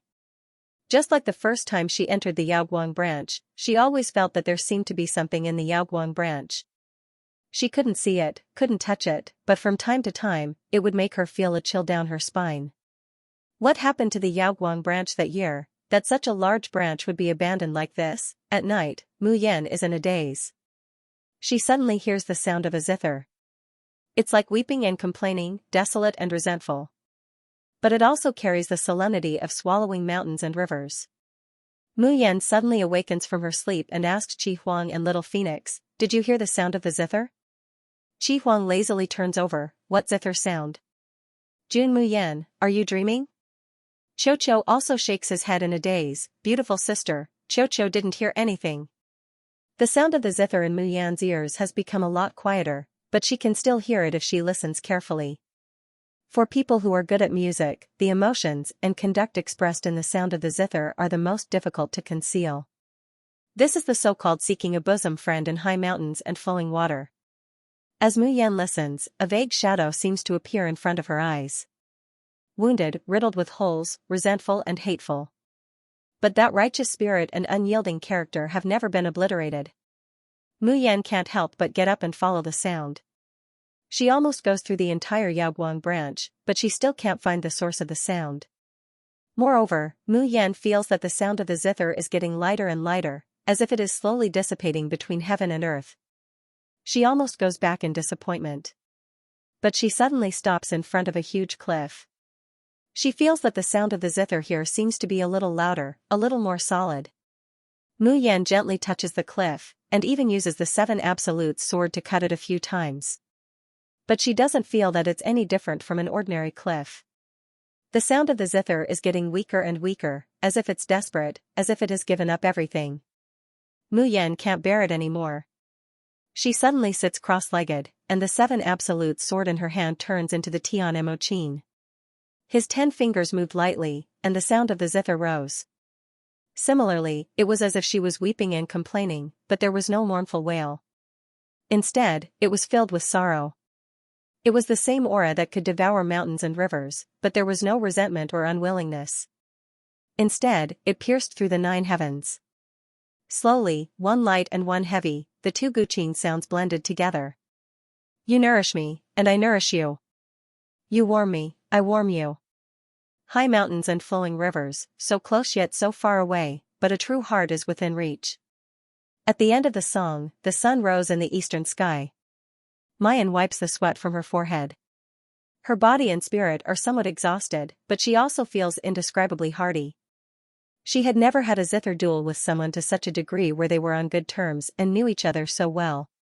She did not know who this person was, whether it was a man or a woman, young or old. But just from the tune of the zither, she felt that this person was a natural confidant of hers. She suddenly hears Qi Huang's voice, "Jun Mayan, why are you suddenly playing the zither in the middle of the night?" Mu Yan already understood, but she still couldn't help but ask, "Did you really only hear the sound of my zither, and not the sound of the other zither?" Hee hee. You're stupid, your whole family is stupid, believe it or not, this old mother will serve you with an itchy meat set. Mayan is too lazy to pay attention to Qi Huang, this brat, but she can't help but look back at the cliff. So, is she the only one who can hear this zither sound? Was someone playing, or was it really just her hallucination? Mayan goes all the way back to the side hall where her fellow apprentices live, and is about to go back to her room to sleep. She sees a flying sword falling from the sky, landing at the door of the side hall. Ouyang Qing comes down from the flying sword, his hair messy and his expression flustered. Seeing Mayan, he immediately rushes over. "I heard that little Sheng was injured, how is his injury?" Just as Mayan is about to reply, she sees another flying boat descending from the sky. Ouyang Mingzhu comes down from above and rushes towards Mayan with large strides, her beautiful face twisting. But seeing Ouyang Qing, she immediately restrains the hatred on her face and shows the same anxious look, as if she is very concerned about Ling Yuxing's safety. Seeing that Mayan doesn't answer, Ouyang Qing wants to rush over to find Ling Yuxing. But he is stopped by Mayan. Fifth brother's injury is indeed very serious, but what does this have to do with brother Ouyang? How can it have nothing to do with him? I said that I will protect little Sheng. Mayan sneers, when fifth brother was injured, where were you? Where were you when fifth brother was driven out of Yaoguang branch? And now you're telling me that you want to protect fifth brother? Ouyang Qing's face suddenly becomes a bit pale. He never thought that so many things would happen after he left for just 2 days. The day before yesterday, Ouyang Mingzhu suddenly came to find Ouyang Qing with a pale face, saying that she had a cultivation deviation because of an accident in her cultivation. She asked Ouyang Qing to accompany her back to the Ouyang family to find their father for treatment. Ouyang Qing finally reunited with Ling Yuxing and was reluctant to leave, but Ouyang Mingzhu is his younger sister after all. Now that she had a cultivation deviation and suffered internal injuries, he could only accompany her back to the Ouyang family. Ouyang Mingzhu's heart is really proud and sweet. She knows that her brother loves her the most. Who is that Ling Yuxing? How can he be compared with her and her brother's feelings? Once the two of them got off the flying boat, Ouyang Mingzhu immediately bounced over and held Ouyang Qing's arm. Many people in the Dubhe branch courtyard looked at Ouyang Mingzhu and Ouyang Qing with unclear gazes. Ouyang Mingzhu, on the other hand, thought that these people were envious and jealous of her, which made her even more pleased with herself. He did not notice the pity in everyone's eyes. Ouyang Qing couldn't help but reprimand, "Your injuries have just healed, don't be too conceited.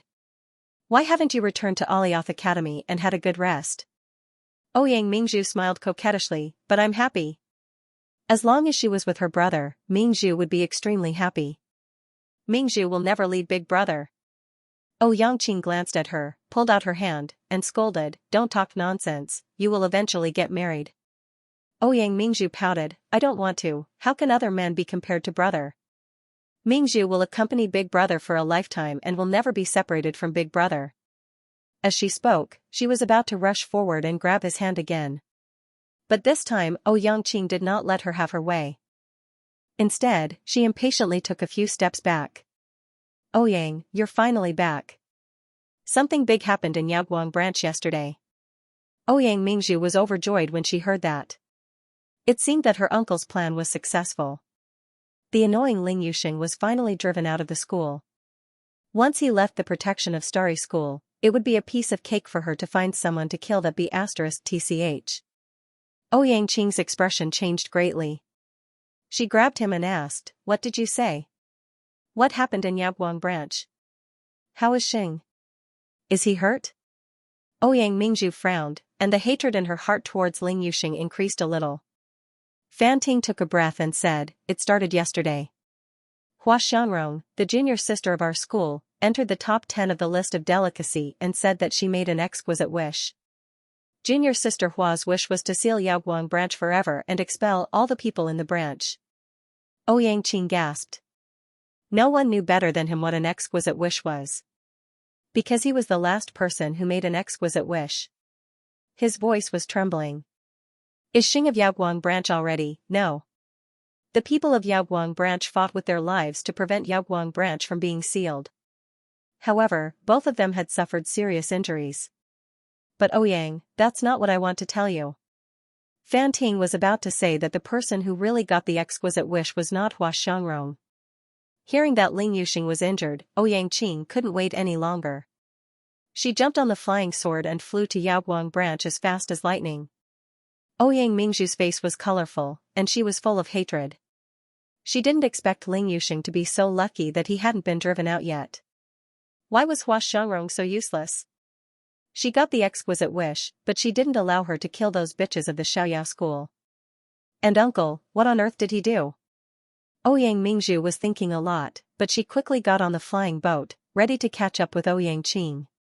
Humph, she wouldn't give the shameless Ling Yuxing a chance to seduce her brother. "Hey, wait a minute, I want to tell you that college chief Wei, Fan Ting wanted to talk to Ouyang Mingzhu, but Ouyang Mingzhu shook off his hand and murmured with a sneer, even if those people from Yaoguang branch shamelessly stay for a while, so what? As long as uncle is here, as long as we have exquisite wish, they will still have to scram." Fan Ting looked at her disappearing silhouette and shook his head, revealing a mocking smile. Ouyang's little sister might look cute on the surface, but she was secretly malicious. It was truly nauseating. He wondered when Ouyang would be able to see his sister's true colors. Ouyang Qing and Ouyang Mingzhu arrived at the Yaoguang branch one after the other. They didn't see Ling Yuxing, but were questioned by Mayan. "Where were you when fifth senior brother was injured? When the fifth brother was about to be kicked out of the Yaoguang branch, where were you? Now you're telling me that you want to protect fifth senior brother?" Facing Mu Yan's piercing question, Ouyang Qing's hands are tightly clenched, but he can't answer a single word. Yang explained, Big Brother accompanied me back to the Ouyang residence for treatment because I was injured. My brother is worried about me. Miss June, what right do you have to question my brother? Mu Yan frowns, her eyes cold. Our Yaoguang branch is a small temple, we can't afford to accommodate you great Buddhas. Xiaoxing. Ouyang Qing sees the person, but she can't hear what he's saying. She steps forward and grabs his hand. You're hurt? Is it serious? The youngster's face is a bit pale. As soon as Ouyang Qing's spiritual power enters, she notices the internal injuries in Ling Yuxing's body. Last night, they were worried about Mu Yan, so they didn't allow her to treat them. So, Ling Yuxing's injuries haven't healed yet. Ling Yuxing wants to pull his hand back, but Ouyang Qing doesn't let go. She even grabs his wrist, directly, transferring her spiritual power to him. You're crazy. Ling Yuxing suddenly pushes her. Why are you transferring your spiritual power to me? Spiritual power is different from spiritual energy. It's the essence of a person's spiritual energy that is constantly cleansed and condensed in the dantian. It's different from spiritual energy that can be restored after consumption, but the loss of spiritual power is irreversible. Generally, there are very few people who would transfer spiritual power to each other. Because the attributes of spiritual power are different, mutual transfer will cause the other party to go berserk. But Ling Yuxing and Ouyang Qing are different, they're childhood sweethearts. Before Ling Yuxing entered the Xiaoyao school, every bit of spiritual power in his body was cultivated under Ouyang Qing's guidance.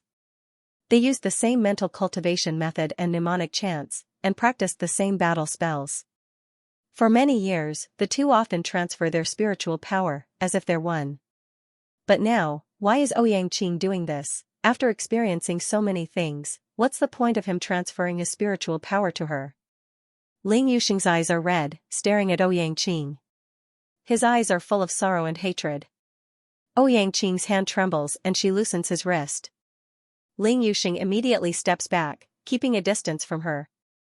Ouyang Qing wants to step forward, but Mu Yan is one step ahead, blocking Ling Yuxing behind her. Her face no longer has the lazy and gossipy look she usually has when she teases Ouyang Qing and Ling Yuxing, only full of coldness. Brother Ouyang, please don't come looking for our fifth brother anymore. Then she sneers, your approach will only bring danger to fifth brother, so please don't appear again. Ouyang Qing is startled, what do you mean? What do I mean? Of course it's the literal meaning. Ling Yumo, who had just come out of the house, sneered, you keep saying that you want to protect Little Five's safety, but when something happened to Little Five, you don't even have a shadow. Ouyang Qing suddenly looked at Ling Yuxing, but Ling Yuxing coldly avoided his gaze. Mayan sneered faintly, Master Ouyang, don't you know that the person who came to seal the Yaoguang branch yesterday and injured fifth brother was your uncle, Wei Tianming? The people around you have repeatedly made things difficult for fifth senior brother and bullied him. Don't tell me that you don't know anything? When Ouyang Qing heard that, his face suddenly darkened. However, he did not show any surprise. Instead, he clenched his fists tightly. After a long while, he finally raised his head and looked at Ling Yuxing, and his voice became hoarse as if it was being torn apart. Little Sheng, believe me. I won't leave you again. Even if I die, I'll definitely protect you. Little Sheng, can you trust me one more time? The man's hoarse and broken voice made Ling Yuxing's heart tremble. Chu Moli played with the jade pendant tassels on his waist and suddenly asked indifferently, Young Master Ouyang, I'd like to ask, where did you go yesterday? Ouyang Mingzhu had seen the interaction between Ouyang Qing and Ling Yuxing. When she heard Ling Yuxing say that Ouyang Qing had transferred her spiritual yuan to him, she felt like there were thousands of ants gnawing on her heart. When she heard Chu Moli's question, she immediately said, Big brother Ling, don't blame big brother. He was worried about me when I went berserk, so he specially accompanied me back to the Ouyang family. When we heard that something had happened to the Alcade branch, we immediately rushed over. As she spoke, she moved closer to Ouyang Qing and threw a provocative look at Ling Yuxing. Chu Moli laughed lightly, oh, so it was because Miss Ouyang was injured so you returned to the Ouyang family. But the timing of Miss Ouyang's berserk was really coincidental. It was neither early nor late, just when Principal Wei wanted to seal the Alcade branch. Luo Yu rolled her eyes, how can there be so many coincidences in this world? Just happened to expose my 5th senior brother's disguise in front of everyone, just happened to let everyone know that 5th senior brother likes men, just happened to assign 5th senior brother to the arcade branch that doesn't even have a shadow, just happened to be injured when Wei Tianming wanted to seal the arcade branch, and just happened to have you send her home. Ouyang Qing, do you really think that these are all coincidences? Following Luo Yu's narration, Ouyang Qing's expression became more and more unsightly. Then, he suddenly looked towards Ouyang Mingzhu.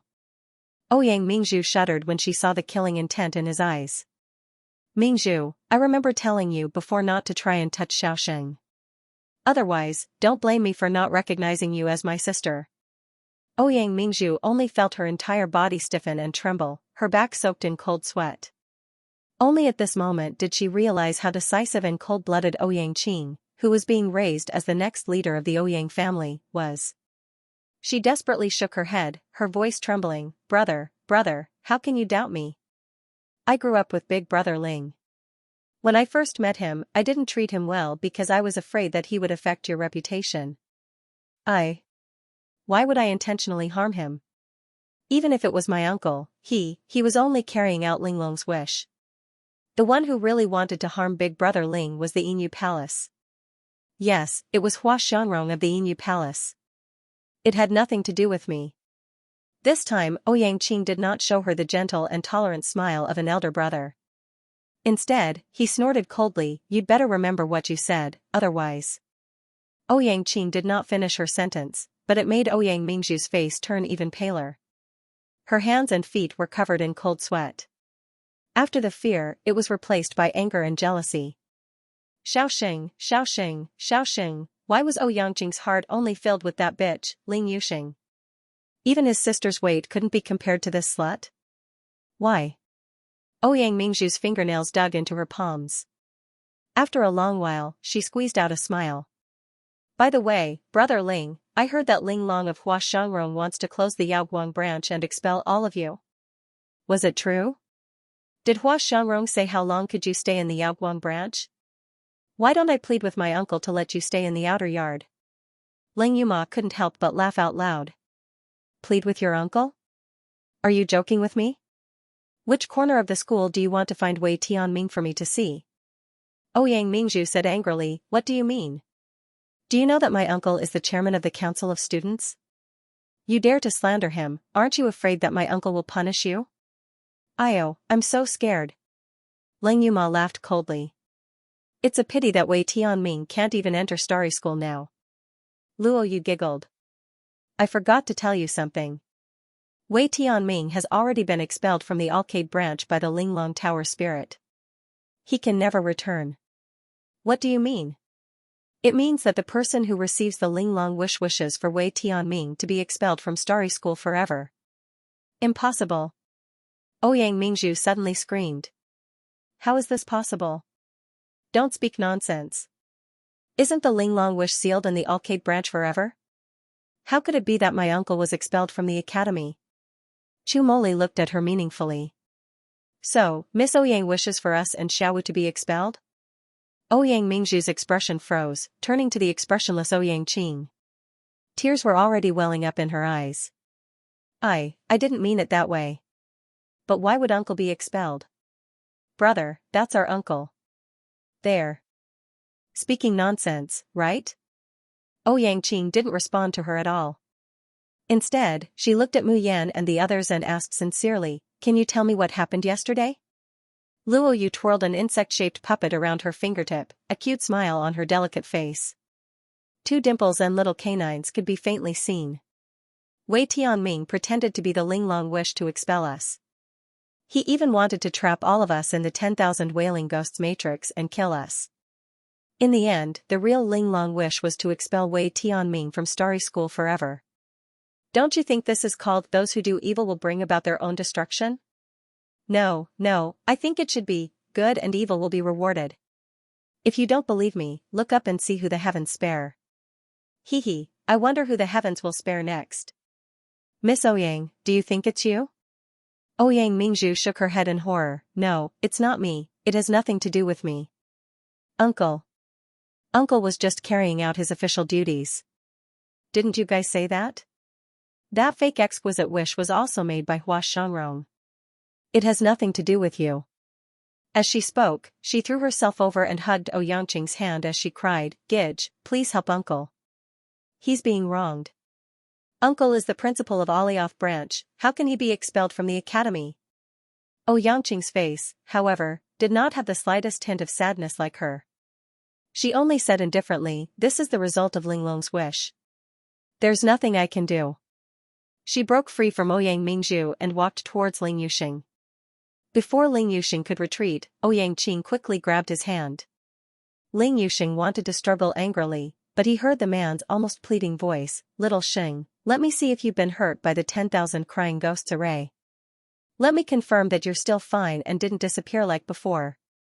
He was stunned and forgot to struggle. Then, Ouyangqing pulled him into her arms and hugged him tightly. That tight yet careful hug was as if he was hugging a rare treasure. Ling Yuxing's heart ached. Ouyangqing, what are you doing? Now that things had come to this, what was the point of acting like this? The man who had looked at him with disgust, the man who had told him to get lost, could it be that he would disappear into thin air? Little Xing, I will definitely give you an explanation for what happened back then. Trust me one more time, just one more time. Without waiting for Ling Yuxing to react, she let go of him. He quickly walked in front of the dazed Ouyang Mingzhu and took out his flying sword. Why are you still in a daze? Aren't you going back? Hearing Ouyangqing talking to her, Ouyang Mingzhu suddenly came back to her senses, her face revealing a terrified and surprised smile. Okay, brother, let's go. Let's go. Sitting on the flying sword, Ouyang Mingzhu looked back at the Yaoguang branch and smiled proudly. Ling Yuxing, so what if you complain again? After all, I am Ouyangqing's younger sister. Why would he do anything to me? However, this time, he actually failed to drive Ling Yuxing away. Instead, his uncle was killed. How could this be? No, she must think of a way to make that slut, Ling Yuxing, die without a burial ground. In the arcade branch, Ling Yuxing gently touched his neck, but he only felt something wet. He was stunned. When Ouyangqing hugged him just now, she buried her face in his neck. Could this be Ouyangqing's tears? Why would Ouyangqing cry? After healing the injuries of her fellow apprentices, Mayan started to cultivate with all her might. She wanted to climb to the top of the exquisite list. The Linglong Pagoda was so tall that it pierced through the clouds. No one knew how many floors it had. But so far, only a handful of people had managed to reach the 10th floor of the Linglong Pagoda. Mu Yan had passed through the 10th floor, but stopped at the 11th floor. Ouyangqing and Lu Jinheng were on the 12th and 13th floors respectively. These days, Mayan has thought of all kinds of methods, even using her Shin musician skills to challenge the vicious beasts of the 11th floor. But none of them succeeded. This made Mu Yan a little discouraged. Since obtaining the Shin musician skills, she has rarely encountered any troublesome problems in her cultivation. But this obstacle made her feel helpless. Could it be that only by breaking through the gold core stage could he break through the 11th level? After all, Ouyangqing and Lu Jinheng were both Jindan. However, the problem was that her cultivation method was different from others. All of her advancements were perfect breakthroughs. If he wanted to reach the golden core stage, he had to at least get the perfect golden core cultivation manual. But the problem was that she couldn't find it at all after searching through all the books in the space. When he asked Qiu, she also said that she had forgotten where the books were. After another failure, Mu Yan comes out of the Linglong Pagoda. She is about to board the flying boat and return to the arcade branch. However, he saw the Academy's public lecture notice at the place where the flying boat was rented. On it was written, X month, X day, X hour, Yuheng Branch Academy will hold a basic alchemy course, instructor, Wu Yong. Seeing this message, Mu Yan's eyes brightened. She had wanted to learn alchemy for a long time. During the freshman's recuperation period, the Starry School had opened many courses, but none of them had anything to do with alchemy. Now, she finally had an opportunity.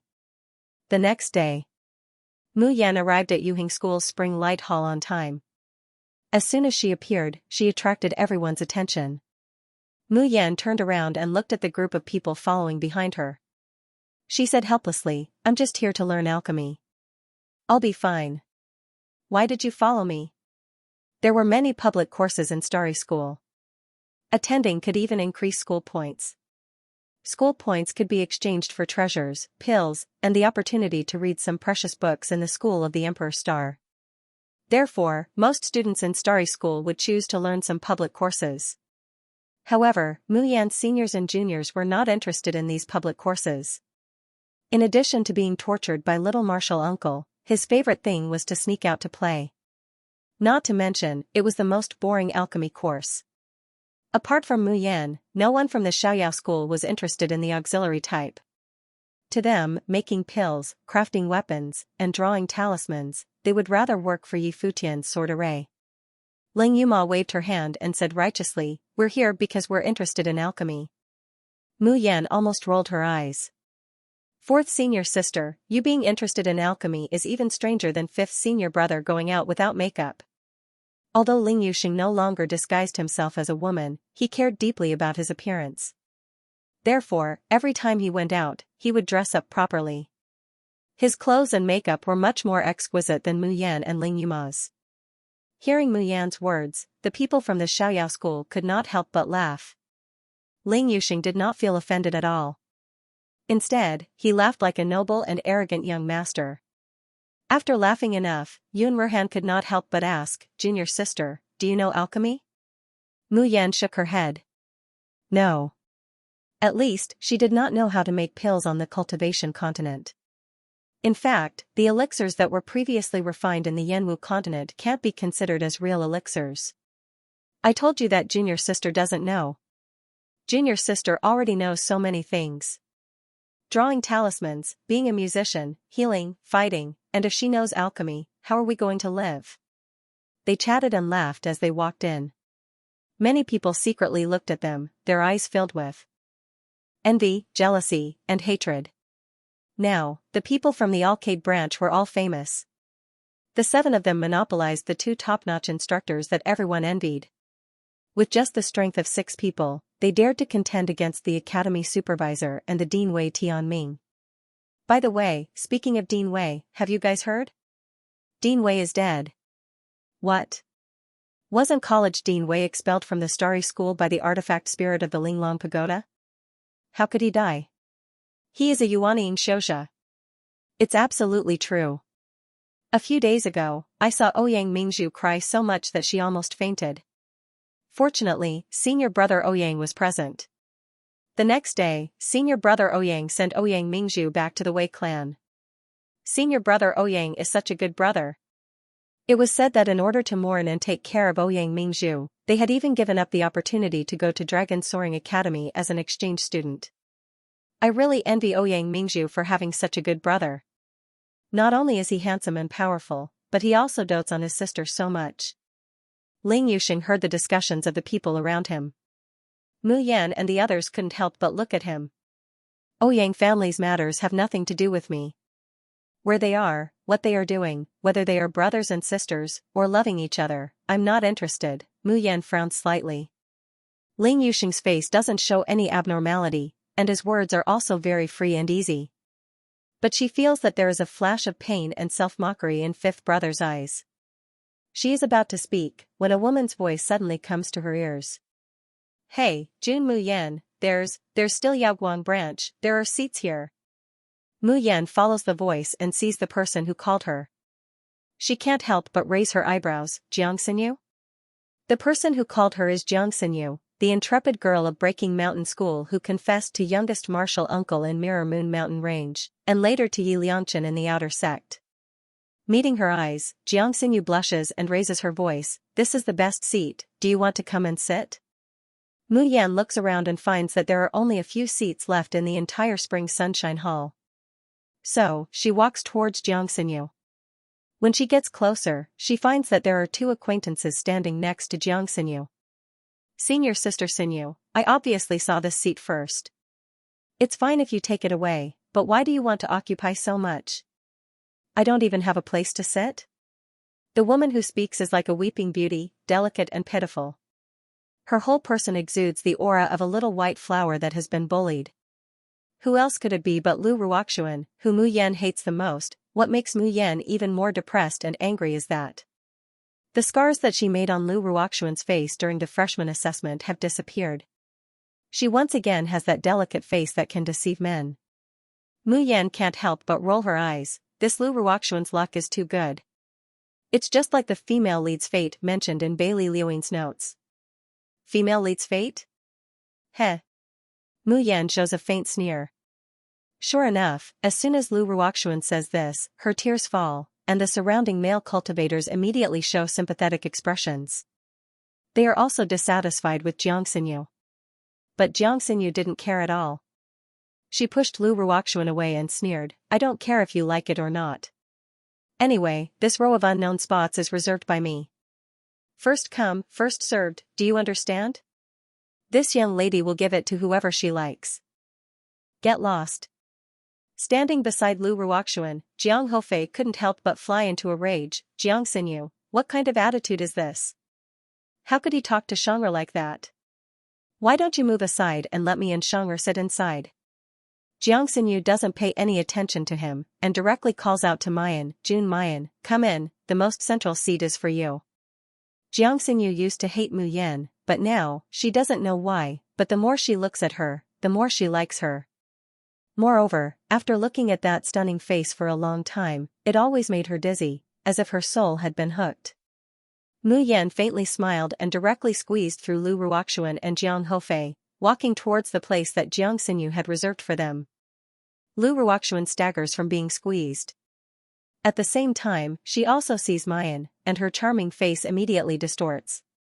Her voice rises by several degrees, Jun Mayan, what are you doing? Mu Yan turns around and looks at her with a smile that isn't a smile, nothing. You, why did you push me just now? Mayan's smile becomes more leisurely and charming, that was to tell you that a good dog doesn't block the way. Jiang Xinyu slaps the table and laughs, Lu Ruoxuan, I said you're a dog?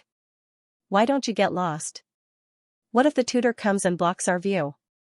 Lu Ruoxuan's whole body trembles with anger. Every time she meets Mayan, she becomes very, very unhappy, and her face will be trampled underfoot. But this time, she learns from her mistakes. She takes a deep breath and doesn't fight back. Instead, she walks to the remaining seats next to Jiang Xinyu. Although it's a bit on the edge, it's still in the first row, the closest to the tutor's podium.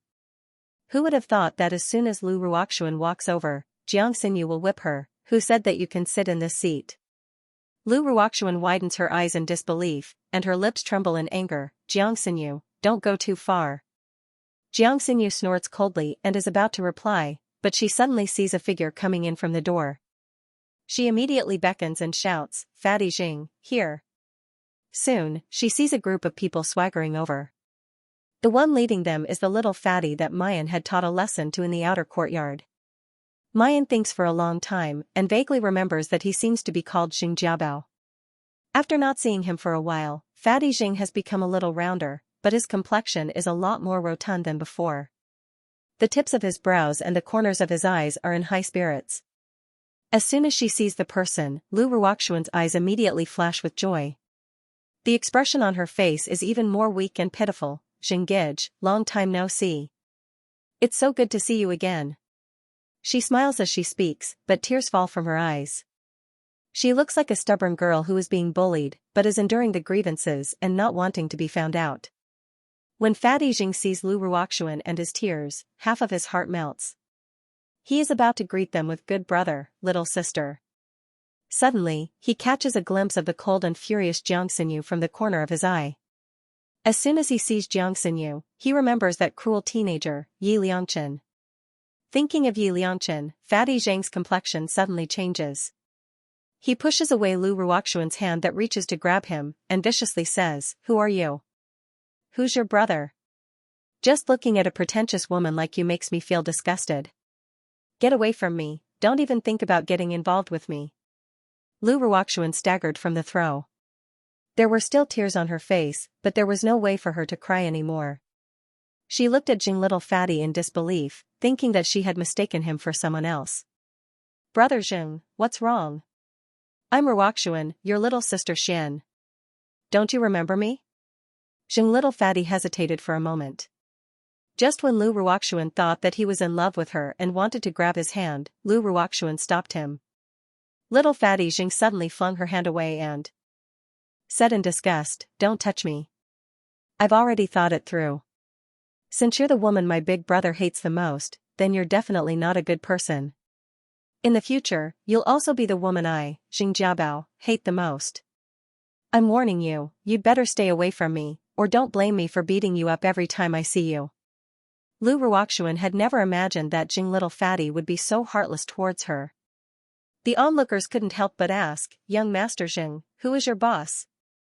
Junior sister Lu is so kind and weak. Why does your boss hate her?"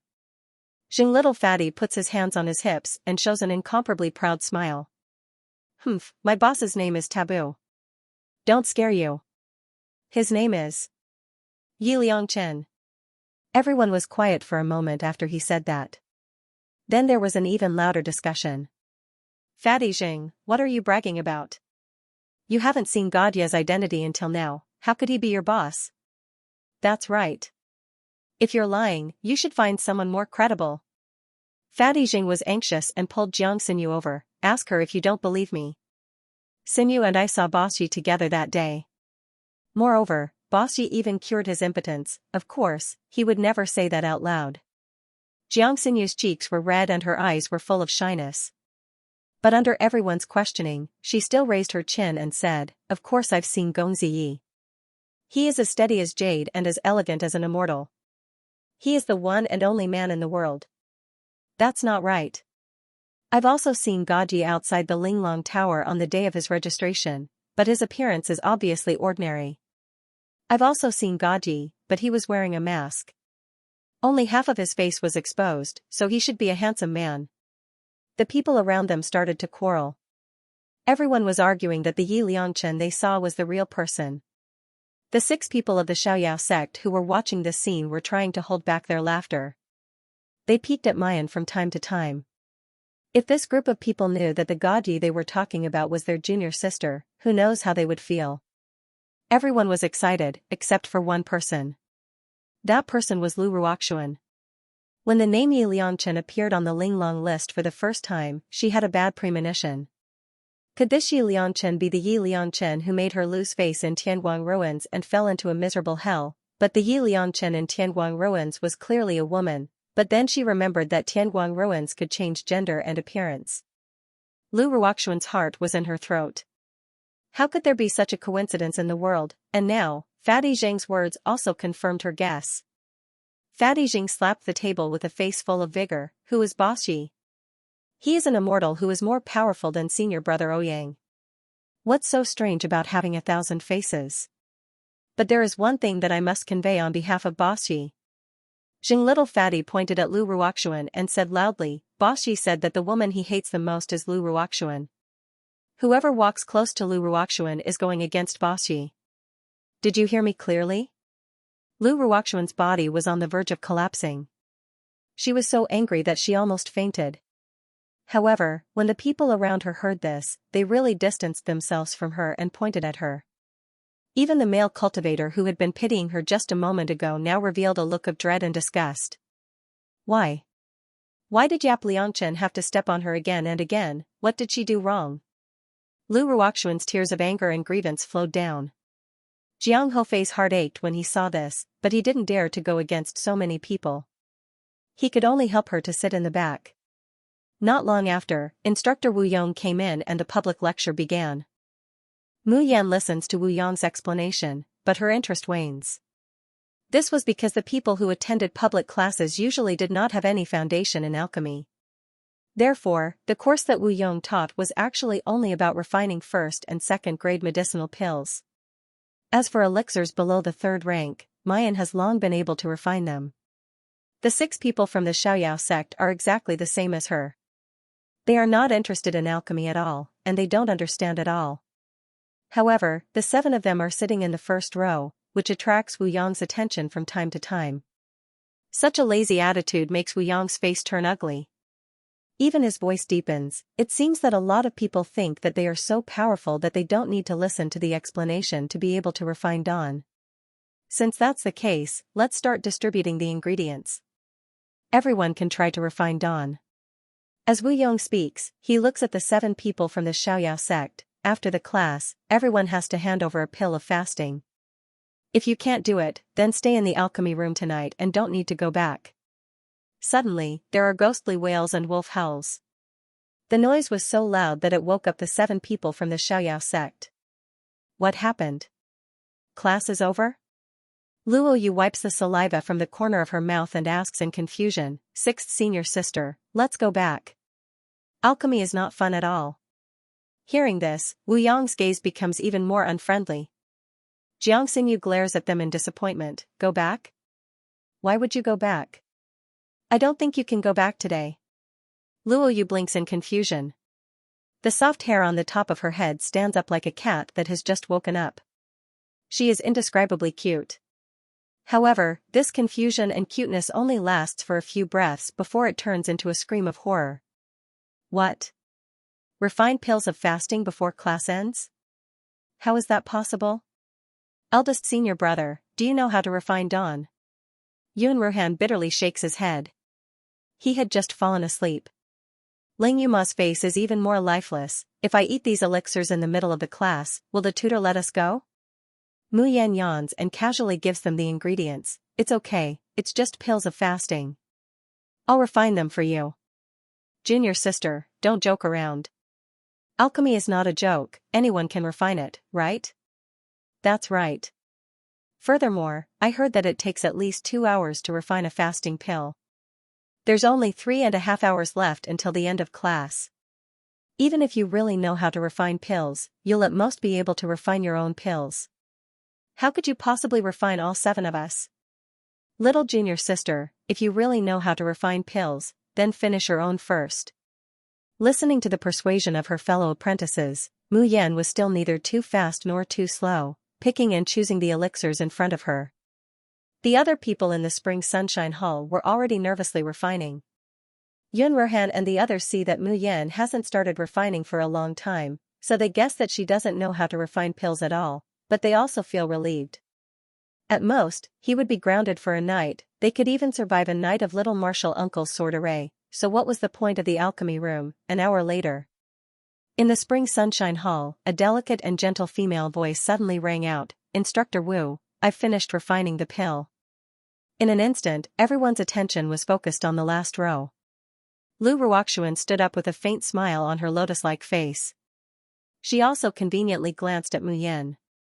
Wu Yong arrives in front of Lu Ruoxuan, opens her furnace, and sees the 2 pills that are still emitting steam. Lu Ruoxuan said modestly, Teacher, you flatter me. It's because you taught me well. I just followed your instructions. Wu Yong patted her shoulder and asked her to sit down. Then he pointed out, some people don't know how to listen and learn. But some people don't know anything, but they don't even have the attitude to ask for advice. My school doesn't welcome people like that. Wu Yong walked to Mu Yan and the others. He looked disgusted and cold. These words were obviously referring to them. Lu Ruoxuan also came forward at this time, stood beside Mu Yan, and softly said, Mu Yan, do you not know alchemy? Why don't I teach you? It's easy to learn. You'll teach me? Mu Yan raised the corner of her mouth, smiling lazily and mockingly, you think you're worthy? Who allowed you to call me Mu Yan? Do I know you? Please get out of my way. Then she opened the furnace and threw all the elixirs of the 7 people into it. Lu Ruoxuan was choked by Mu Yan's rude words. But when she saw Mu Yan's action, a disdainful smile flashed across her eyes. But on the surface, she said anxiously, how can you put all the elixirs into the furnace at the same time? The furnace will explode because the spiritual power is too heterogeneous. Mu Yan, don't do this kind of stupid thing just because you hate me, okay? If the furnace explodes, the people around you will be hurt. As soon as Lu Ruoxuan said this, the surrounding people retreated in fear. Wu Yong shook his head and sneered, you want to refine 7 elixirs in one furnace? You're overestimating yourself. Jiang Hofei quickly dragged Lu Ruoxuan to the side, Ruoxuan, they treated you like that just now, and you still want to teach them. You're too kind. Lu Ruoxuan teared up, but I don't want to see them hurt because of the furnace explosion. The people around her, who hated Lu Ruoxuan because of Yi Liangchen, couldn't help but have a good impression of her after seeing her act. There were even more people pointing at Mu Yan. Is Jun Mu Yan crazy? She put all 7 elixirs into the furnace at the same time. Hee, it's obvious that she doesn't know how to refine elixirs. Just as everyone was discussing animatedly, a burst of fragrant aroma suddenly floated out from Mu Yan's pill furnace. What is this smell? How fragrant. My stomach is growling. So fragrant. It's the smell of a fasting pill, but I've never smelled a fasting pill like this. Why do I seem to smell the fragrant roasted goose? Even Wu Yong, who was ridiculing Mu Yan with disdain, couldn't help but turn his head and walk towards Mu Yan in astonishment. What did you refine? Mu Yan raises her head and meets Wu Yong's shocked eyes. She faintly smiles and says, fasting pill. Isn't that what you taught him, Tutor Wu? What kind of joke was this? Since when did the fasting pill that he had taught to refine emit such an aroma? As time passed, the aroma of the fasting pill became stronger and more alluring. Outside the window, there were even many birds flying down and circling the spring radiance hall, chirping nonstop. There were even a few that greedily wanted to fly towards Mu Yan's furnace, but they were sent flying by Ling Yuma's blade. The entire spring sunshine hall was filled with the sound of students swallowing their saliva. The lid of the furnace flies out, falling to the ground. And almost at this moment, all the fragrance also disappears without a trace. Did the alchemy fail? It must have failed, right? So many elixirs were thrown in at the same time, how could it succeed? Didn't you see the lid explode? But if it failed, what was that fragrance just now? Everyone hurriedly moves closer. The fastest is still Wu Yong. His figure flashes, and he's already in front of the furnace. When he sees the scene inside the furnace, his eyes suddenly widen, almost not daring to believe what he's seeing. He reaches out his hand, and slowly pinches out an elixir from inside. This elixir has a lustrous luster, faintly suffused with a sparkling and translucent feeling. Compared to the one that Lu Ruoxuan had just refined, it's clearly not just 1 grade higher. A 3rd grade fasting pill, how is this possible? Wu Yong's voice trembles, the Dan that I taught can only refine 2nd grade fasting pills at most, how can you refine 3rd grade? As soon as these words come out, the entire spring sunshine hall explodes again. June Little Fatty is the first to rush over, wanting to see the legendary 3rd grade fasting pill. Because fasting pills are generally only used by people who train their body and abstain from eating, the ones circulating in the market are generally 1st grade and 2nd grade elixirs. 3rd grade elixirs can't be bought even with Jingsher. June Little Fatty occasionally participates in experiential learning, but the time is long, the place is remote, and he eats a lot. Eating too many ordinary fasting pills can easily accumulate pill poison, and fresh food can't be stored in a Chankuan bag for a long time. But if there's a 3rd grade fasting pill, it's different. He once used a 3rd grade fasting pill, and after taking it, he didn't feel hungry for a whole 7 days. Jing Little Fatty pounces over, wanting to snatch the fasting pill from Wu Yong's hand. But when he inadvertently looks down, he sees the furnace that Mayan just used to refine elixirs. He can't help but shout, damn, how can there be so many fasting pills? He sees that there are more than 10 elixirs in the open furnace. Each one is exactly the same as the one in Wu Yong's hand. All of them are 3rd grade fasting pills. In just a short half an hour, Mayan actually refined 10 3rd grade fasting pills in one go. Was this really not a joke? Wu Yong abruptly looks at Mayan. This time, there's no longer any disgust in his eyes, only enthusiasm and amazement. Genius, genius. I actually managed to wait for an alchemy genius. Aya, how could a genius like you go to a place like the Alcade Institution? You should come to our Alioth branch. I guarantee that in at most 10 years, I will definitely let you become a 7th-ranked pill master. What a pity, the academy did not allow students to transfer to another academy. It's such a pity that such a good seedling is left outside. Wu Yong could not help but sigh, then he could not help but grab Mu Yan's shoulder and asked anxiously, what did you say your name was just now? June. June Mayan, isn't it? I saw that your alchemy technique was too crude and without any technique. What a waste of God's gift, what a waste of God's gift. How about this, are you willing to learn alchemy under my tutelage?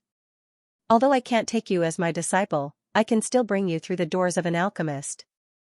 As he spoke, Wu Yong completely forgot that he had just been slapped in the face. He was filled with passion for alchemy and cherished talents. Wu Yong's eyes lit up. You're interested in alchemy too? Of course. Mu Yan smiled. If I wasn't interested, I wouldn't have come to the public class. I just want to learn about alchemy of the 3rd level and above. Yes, of course. With your talent, what's the point of making 1st or 2nd level alchemy? Isn't that like killing a chicken with a butcher's knife? Wu Yong was so excited that his eyes turned red, and he spun around in circles.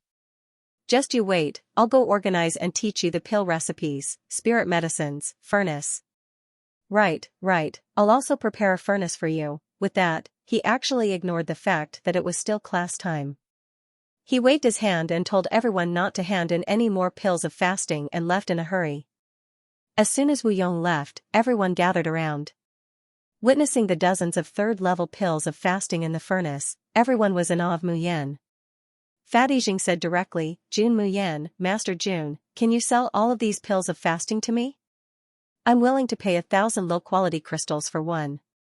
This kind of 3rd-level alchemy, even the trash that Mu Yan casually made had such quality. Therefore, she only took out 6 pills and gave them to the disciples of the Xiaoyao school. The rest were sold to Fatty Jing. The 7 portions of spiritual medicine used to make the pills of fasting were worth a few dozen low-quality crystals at most. But in the blink of an eye, they were sold for tens of thousands of crystals. This scene ignited the atmosphere in the Spring Sunshine Hall again. Oh my god, I heard that Jun Mayan's musician support was so powerful that it allowed the Xiaoyao school to defeat Qi Ming, the Golden Elixir Realm tutor. Now that she also has such great talent in alchemy, wouldn't she be the top support in Starry School? Haha, I didn't think that the number 1 support this year would not be from the Alioth branch, but the Alcade branch. Just now when Lu Ruoxuan made 2 pills, I thought she was amazing. But compared to Jun Mu Yan, the difference is like heaven and earth. The whispers and mockery of the surrounding people entered Lu Ruoxuan's ears, causing her face to turn green and white. The poisonous snake named jealousy was entrenched in her heart more and more. She almost went crazy with hatred. Jun Mu Yan, Jun Mu Yan, Jun Mu Yan again. Why was it that every time she was around, she would end up in such a miserable state? Lu Ruoxuan had always felt that she was lucky. But every time she meets Jun Mayan, her good luck would turn into bad luck. Embarrassed, Lu Ruoxuan covered her face with her sleeves and wanted to leave. Unfortunately, Xianxia did not let her go. She suddenly stretched her leg forward and tripped Lu Ruoxuan. Lu Ruoxuan was caught off guard and fell to the ground. Her lips were purple and her nose was bleeding. She was in an indescribable state. Xianxia looked down from above and laughed. Lu Ruoxuan, what did you just say? I remember that you said that you wanted to teach Mayan alchemy. Why are you running now? Shouldn't you be teaching us how to concoct pills? Jiang Hofei hurriedly rushed over to help Lu Ruoxuan up. He stared at Jiang Xinyu in disapproval. Xinyu, don't go overboard. Sanner, ignore her, let's go. Lu Ruoxuan stood up along with Jiang Hofei, her eyes brimming with tears. Her entire body emitted a sorrowful aura. However, when she looked down, her eyes revealed a cold murderous intent. This murderous intent isn't directed at Mayan, but at Jiang Xinyu. But Jiang Xinyu, this vicious woman, beat her, humiliated her, and trampled on her again and again. If she couldn't make her pay back 10 times or even 100 times, she wouldn't be called Lu Ruoxuan. Mu Yan was calculating the crystals with Xing Xiaopeng when she suddenly felt a creepy malice surrounding her. She suddenly turned around, but couldn't feel anything. She couldn't help but frown in the direction that Lu Ruoxuan left. On the way back to the Alcade branch, the people from the Xiaoyao sect were still confused. Ling Yuma held the 3rd-level fasting pill that Mu Yan gave her, her face dreamy. Little junior sister, can you tell me what you don't know? Mu Yan smiled. I told you, I don't know how to wash clothes, cook, or do needlework. So, other than these, you know everything else. Are you King human or not? Hysterical roars echoed in the hearts of everyone in the Xiaoyao sect. Luo Yu wiped her face and suddenly couldn't help but laugh. The people in the Starry School all think that 6th sister is just an assistant musician with godly talent in alchemy. If they know that she is Yi Liangchen and can even draw talismans, I don't know how scared they will be. Hee hee. Mayan smirks. Actually, she wasn't the best. The best were the Shin musicians. The higher the level of her Shin musician skill, the more clearly she is able to perceive. This was such an all-round inheritance. It covered almost all the cultivation systems. What she had learned was just the tip of the iceberg, far from everything.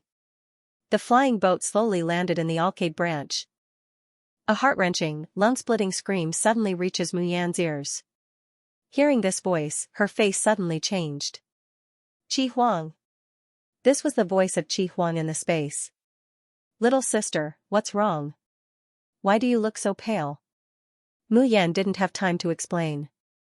She just gave a perfunctory reply and rushed into the room. Closing the door, she immediately entered the space. Pretty sister. Seeing her come in, Qiu Qiu rushed over crying. Pretty sister, what happened to the demon? The demon won't die, right? Sob sob sob.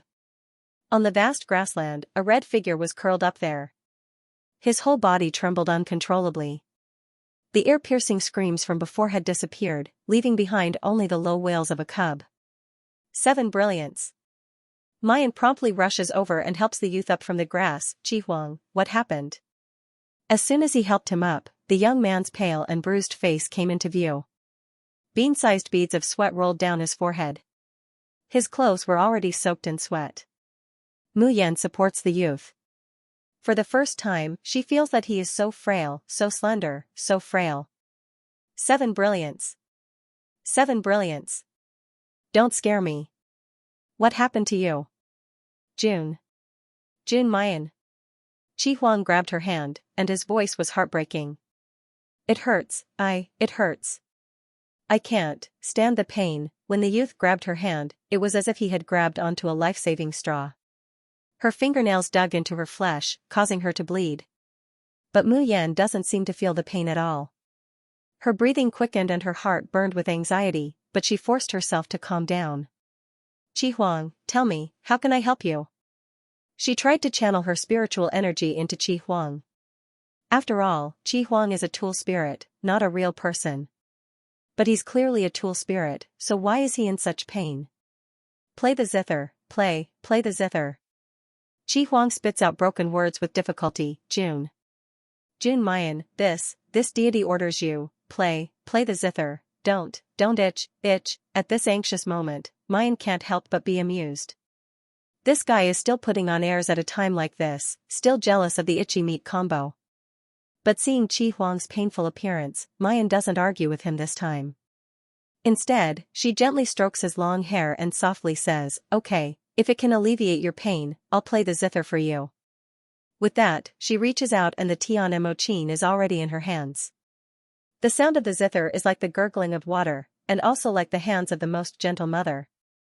Gently, he caressed Qi Huang's soul, which had been tortured to the point where it was better to die than to live. The trembling body slowly stopped spasming.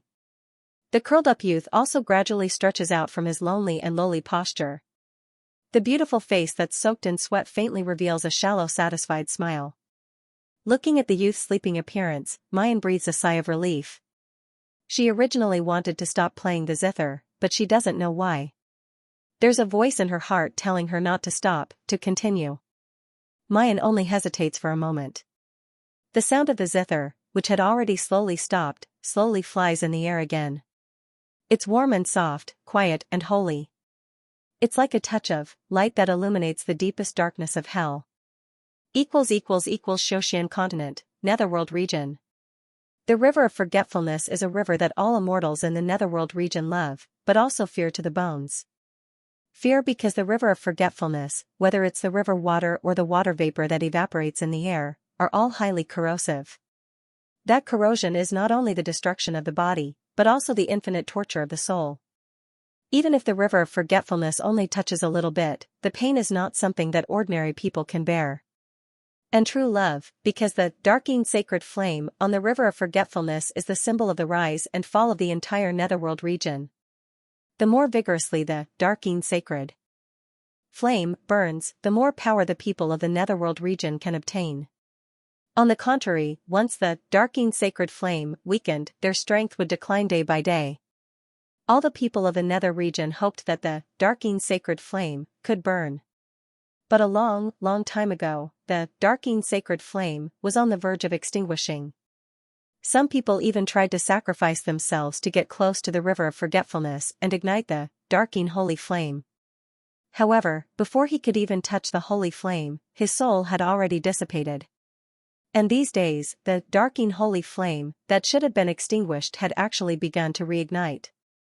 The people of the nether domain were going crazy with joy. The sounds of people singing and dancing, laughing and talking could be heard everywhere. Even the lord of the netherworld domain had an excited smile on his face. They were all waiting for that moment. With the darking sacred flame truly ignited, their strength returned to its peak. At that time, they would have the ability to contend with the polar domain for hegemony under the heavens, and the ability to ascend to the throne. However, when everyone in the nether realm was celebrating, but no one heard the heart-wrenching cries in the river of forgetfulness, as well as the pain-filled moans that were being suppressed. Chiwen flew high up in the sky and looked down at the young man who was immersed in the river of forgetfulness. She begged again and again, "Master, please come out of the river of forgetfulness. You will die if you continue like this." However, the person in the river of forgetfulness did not seem to hear her at all. Chiwen desperately wanted to rush down, but when she got close to the river of forgetfulness, a soul-tearing pain came over it, causing it to shriek and retreat in a sorry state. Chiwen turned and rushed to the entrance of the river of forgetfulness. The entrance of the river of forgetfulness was two towering gates of yellow springs. Chiwen rushed to the guards of the gates of yellow springs, and her body suddenly enlarged. "Hurry up and open the gates of yellow springs. Master can't hold on any longer." However, the two guards replied indifferently, "The domain master has ordered that before young master advances, we must not open the gates of yellow springs." Hearing this reply, Chiwen was about to go crazy. "Don't you know that young master was born from the river of forgetfulness, and grew up immersed in thousands of spirits? Every time he advances, it is like peeling off his skin and pulling out his bones, burning his heart and soul. How much suffering did he go through to reach his current cultivation? Do you understand?" Chiwen enunciated each and every word as she recalled the past in her mind. Her vision blurred uncontrollably. Domain Lord. Domain Lord clearly knows how difficult it is for Master to advance further, how difficult it is to ascend to the heavens, how difficult it is to descend to the King of Hell. Master is also his son.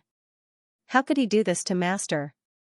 "Open the gates of yellow springs, I will go find the domain master, I will plead with him." However, the two guards remained indifferent and did not seem to be moved at all. Chiwen used her huge dragon body to hit the gates of yellow springs, but the gates did not budge at all. Her body was covered in wounds and blood, but she did not feel anything. Because her heart was filled with grief, pain, and unwillingness, she almost forgot the pain on her body. Just as Chiwen was in despair, she suddenly heard the faint sound of a zither. Almost at the same time, the darking holy flame that was slowly extinguishing by the river of forgetfulness showed signs of reigniting. Chiwen was stunned. Zither sound? Why would there be zither sound in the river of forgetfulness? Was she hallucinating? Ugh! Low, uncontrollable moans of pain came from the river of forgetfulness. "Master!" Chiwen suddenly turned around and flew back to the river of forgetfulness. It ignored the corrosion of the river of forgetfulness and desperately circled downwards. "Master, Master, how are you?" Suddenly, the hoarse and weak voice of the young man came from below, the sound of a zither. "Is there, the sound of a zither?" Chiwen was stunned. "Master, you also heard the zither? Was that my imagination? Why do I feel like this zither sound was played by Mei Yanyan? No. I'm really crazy. Mei Yanyan is still in the cultivation continent. How could her zither music appear here? In the river of forgetfulness." The young man in thin clothes slowly raised his head, revealing a face that was as pale as snow but could captivate all living things in the world. The corners of Qingzi's cracked lips curled up slightly, revealing a warm, hopeful, and humble smile. He slowly reached out his hand that was submerged in the river of forgetfulness. He was as thin as a match, shriveled and cracked, and one could faintly see the bones beneath his skin. Perhaps? I also have something that I want to grasp. 3 days later. The light of the Netherine sacred flame soared into the sky, lighting up half the sky. The entire cultivation continent was shaken. The Netherine holy flame was reignited. That also meant that there might be a real, Nether Saint Emperor, in the Netherworld. Polar Domain. Is the Netherworld Saint Emperor really that powerful? Han Yi asks curiously. Elder Chang stroked his beard and sighed. Looking at the current situation in the cultivation continent, the southern Hades, the North Pole region, and the demon race at the bottom of the hidden abyss, Han Yi couldn't help but sneer. It's said that it's a tripartite alliance, but even if the Netherworld realm and the demons join forces, they still wouldn't be a match for our polar domain. Yeah. Right now, my polar domain is the overlord, and that's because our polar domain has Xianxia. Elder Chang said, it was Lord who used his indisputable strength to crush the entire continent, allowing our polar domain to become the supreme ruler of the Xianxia continent. But do you know that a long, long time ago, when the Netherine sacred flame was burning and the Nether Saint Emperor was in control of power, the Nether region was the power that stood at the peak of the three realms? Han Yi and Ying Mei look at each other, their expressions somewhat incredulous. Is the Netherine sacred flame really that powerful? Elder Chang shook his head. It's not the Underworld-ine sacred flame that's powerful, but the Netherworld sacred spirit's inheritance that the Underworld-ine sacred flame brought with it. Supposedly, so long as one obtains the inheritance of the Netherworld divine spirit, one's cultivation speed would advance by leaps and bounds. Moreover, one would be able to touch the secrets of the primordial Grand Tao in a short period of time. Coming into contact with the secrets of the primordial Grand Tao represented that one could transcend the mortal world and truly ascend to immortality. It would be a piece of cake for him to dominate the Xianxia continent. Han Yi also can't help but become anxious. Then in the Netherworld realm, who ignited the darking holy flame this time? Will he become Xianxia's opponent? As he's speaking, the palace doors open, and Di Mingju's figure slowly walks out from inside. Greetings, Lord. The few of them hurriedly knelt down and paid their respects. Xianxia, what's the situation in the Nether realm? Han Yi couldn't help but ask. They all knew that Xianxia was in the soaring sky main hall to discuss matters with the various hall masters of the polar domain. The main reason was the reigniting of the darking sacred flame. Di Mingju says faintly, someone advanced in the river of forgetfulness, and triggered the darking sacred flame to reignite. Advancing in the river of forgetfulness? Is that person crazy? Han Yi sucks in a mouthful of cold air. Xianxia, do you know who is so valiant that they could actually endure the river of forgetfulness's water burning their heart and corroding their bones, flaying their skin and refining their soul, and even advance in it? Di Mingju slightly narrows his eyes, not answering for a long time. After a long while, he said slowly, according to the news from the Nether realm, it was Ying Yuanyi who obtained the inheritance of the Holy Spirit. Ying Yuanyi? Wasn't that the only son of the current domain lord of the Nether region? He is the future Holy Emperor of the Netherworld? Elder Chang can't help but look at Di Mingju. Xianxia, is there a problem? Di Mingju slowly twirls his wine cup, then says, Ying Yuanyi, Ben Jun once met him. Unless I'm wrong, with his talent, there's no way he can survive the corrosion of the river of forgetfulness, let alone activate the darking holy flame. Elder Chang and Han Yi stare blankly. Xianxia, you mean, this news is false? Then who was it that triggered the darking holy flame? Di Mingju slowly lowers his eyes, and puts the wine cup in his hand on the table. 7 days. Di Mingju said in a low voice, I will stay in the Xianxia continent for another 7 days. If I can't find out the true master of the darking holy flame after 7 days, seal the border of the Netherworld domain. Yes. Netherworld domain. The gate of Underworld slowly opened. Inside the gate was a dark and gloomy hell. Outside the gate was a flourishing joy. And a young man in a thin white undershirt slowly walked from the darkness into the light, from the dead silence into the bustling. The guards standing on both sides of the gate of Underworld stared at the young man's perfect side profile. What surged in their hearts was not amazement or admiration, but an inexplicable, bone-deep fear. Little Xiao, you finally succeeded in your promotion. A gentle woman's voice came from not far away. The guards on both sides immediately felt that the cold and gloomy aura disappeared without a trace. Although there was no smile on the face of the young man who passed through the gate of underworld, there was a trace of warmth in his eyes. The gate of underworld slowly closed behind him. Luo Yunxiao only glanced back, then quickly walked to a woman dressed in luxurious clothes not far away and bowed. "Mother." The woman looked at him kindly, her eyes full of tenderness. "Little Xiao, you've suffered a lot in this promotion." Luo Yunxiao's eyes were soft, and there was a faint childish look in his eyes. However, before he could speak, he saw a tall and dignified man descend from the sky. As soon as this man appeared, the guards of the gate of underworld and the attendants of the luxurious woman immediately knelt on the ground. "Greetings, Lord." Luo Yunxiao also slowly knelt down. "Greetings, Father." The person who came was the Lord of the Netherworld domain, Yin Wuji. And this luxurious woman was the wife of the Lord of the Netherworld domain, and also the Queen of the Netherworld domain, Fu Yushu. Luo Yunxiao called these two people father and mother. But his surname was not Yin. Yin Wuji glanced at Luo Yunxiao coldly and suddenly raised his hand. Luo Yunxiao felt that the scene had changed, and she was already in Yin Wuji's bedroom. In the whole room, besides Luo Yunxiao, there was only Fu Yushu. "Take off your clothes and let me see your back," Yin Wuji coldly ordered. Luo Yunxiao didn't resist. She unbuttoned her clothes and turned around. The young man's back was tall, slender, and white like jade. Every inch of his body was perfect like a work of art. But in the center of his back, there was a dark red pattern. The pattern was like a red spider lily, but it also looked like a ball of blazing flame. Seeing this pattern, Yin Wuji's cold eyes suddenly lit up with a resplendent light. His expression changed from indifference and disgust to excitement. "Holy Spirit, it's really the Netherworld Holy Spirit, although it's not complete." Come out." Luo Yunxiao tilted her head slightly and saw a handsome young man walking out from the corner of the room.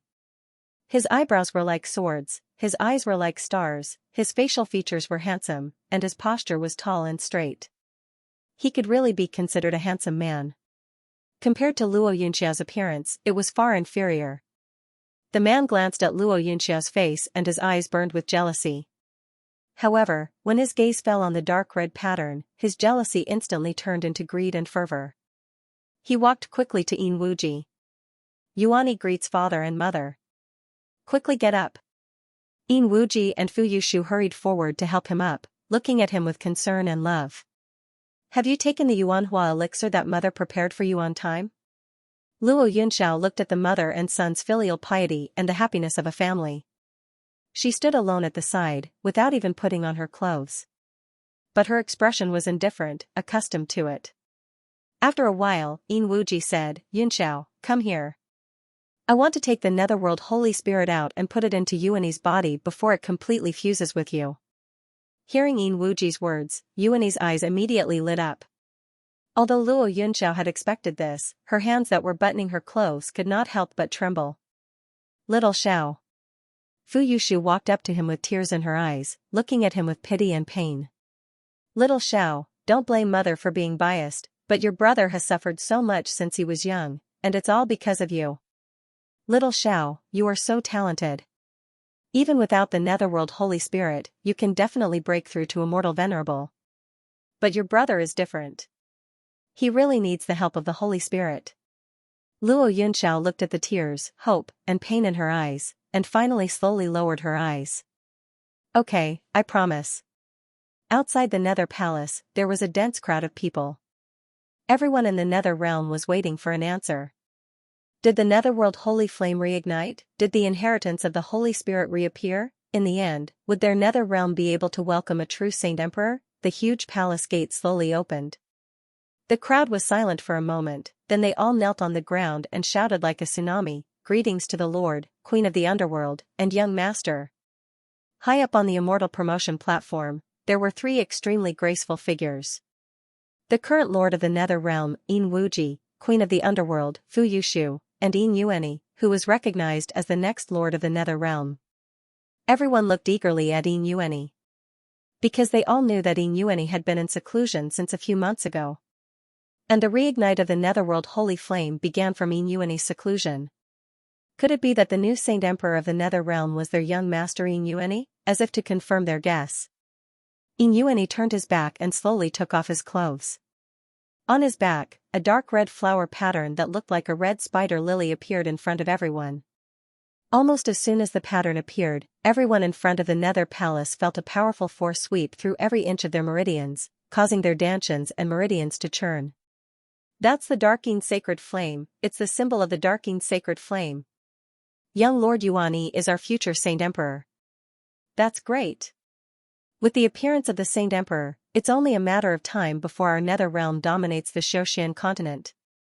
Long live the Nether Realm. Long live the Sage Emperor.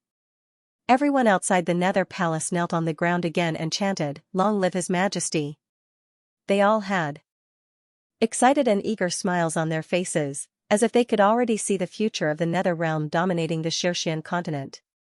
Almost at the same time, in the most remote western palace of the Nether Realm, Xiwen looked at the pale-faced young man lying on the bed. Her bell-like eyes were filled with anger and heartache. "Master, how could they treat you like that? You know how much pain and weakness you will feel if I take away the Holy Spirit in your body." His back, which was originally as smooth as jade and had perfect lines, had now become a mess of flesh and blood. When the Holy Spirit could not be transferred smoothly, Yin Wuji had carved out the pattern from Luo Yunxiao's back. Xiwen felt a heart-wrenching pain just by looking at the wound.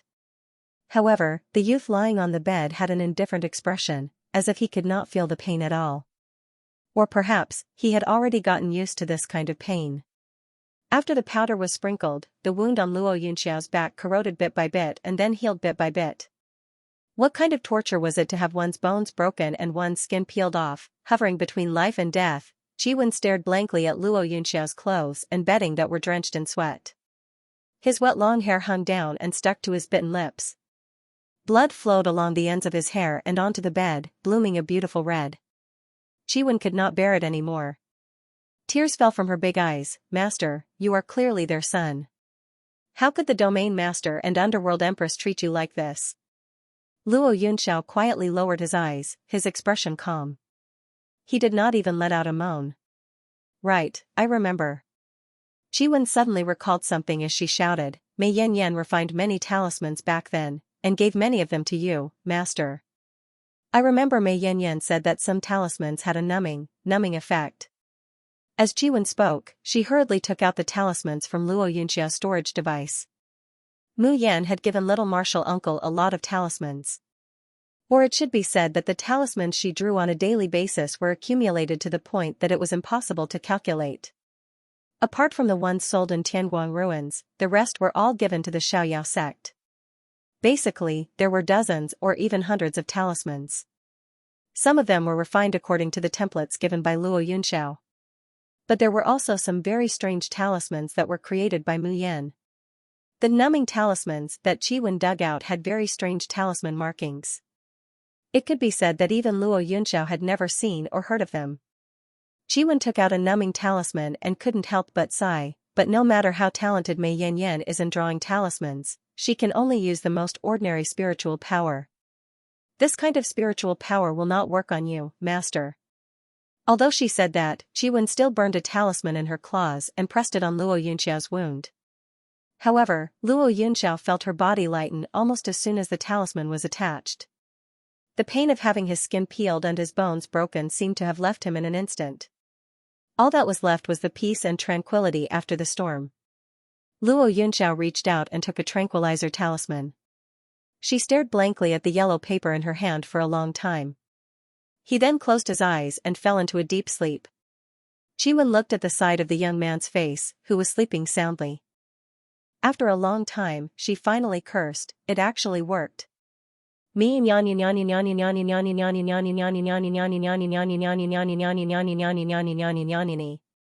Nyanini, the Nether Realm celebrated for 3 days and 3 nights. During these 3 days, no one came to visit Luo Yunxiao. However, the wound on Luo Yunxiao's back had finally healed. Luo Yunxiao didn't suffer much in the next few days because of the anesthetic talisman. Xiwen looked at her master, whose expression and spirit had returned to normal, and excitedly jumped up and down on the bed. He missed Mei Yan, and he missed the people of the Xiaoyao sect. The immortal Cultivation continent was high above mortals, and the Nether Realm stood at the top of the immortal Cultivation continent. But to Qi Wen, it was not as interesting as being close to those noisy youths in the small branch of the Starry School. Even Luo Yunxiao's eyes flashed with a faint smile. "We will return in 2 days." He said return. Just then, an excited voice came from outside the door. "Greetings, Domain Lord." Very quickly, someone ran in hurriedly and looked at Luo Yunxiao with a face full of smiles and excitement. "Young Master Xiao, the Domain Lord is here to see you. This is the first time the Domain Lord has taken the initiative to see you. Quickly go out and welcome the Domain Lord. Young Master Xiao, you must please the Domain Lord this time. Who knows, your position might rise." Although young Master Yi has received the Divine Spirit's inheritance and is definitely the Divine Emperor of the Nether Realm, you are still the Domain Lord's son. But you are the son of the Domain Lord after all. Perhaps you can be made a Palace Lord or a Divine General? The servant chattered non-stop. On the surface, he seemed to be persuading, but his eyes were full of greed and desire for power. However, his voice came to an abrupt halt when he met Luo Yunxiao's indifferent and cold eyes. His face was also flushed. His expression was one of awe, amazement, and infatuation. Although young Master Xiao was also the young master of the Nether Realm, very few people knew of his existence. The Domain Lord and the Nether Empress both treated him as an invisible person. Even the Nether Realm's default surname of Yin was not allowed to be given to him. Luo Yunxiao's surname was Luo after his master who had passed away long ago. But young Master Zhao's peerless appearance and elegant bearing were not something that anyone could ignore. So even though his situation was so desolate, very few people dared to bully him in the Nether Realm. But the servant felt that the young Master Xiao who had returned this time was more awe-inspiring than ever before. It was even frightening. "Father." Luo Yunxiao slowly bowed to the man in the room. Yin Wuji turned around and his gaze fell on his face. A complicated expression flashed in his eyes. There was shock, disgust, jealousy, and a hint of fear. However, when Luo Yunxiao raised her head, Yin Wuji had regained his usual aloof and indifferent appearance.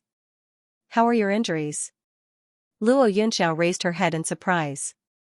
He really hadn't expected that Yin Wuji would actually care about his injuries. "Father, I'm fine." After a pause, he continued, 3 days later, I want to return to the Cultivation continent." Yin Wuji frowned and seemed to want to say something, but he did not object in the end. He quickly changed the topic. "There's something I want to tell you.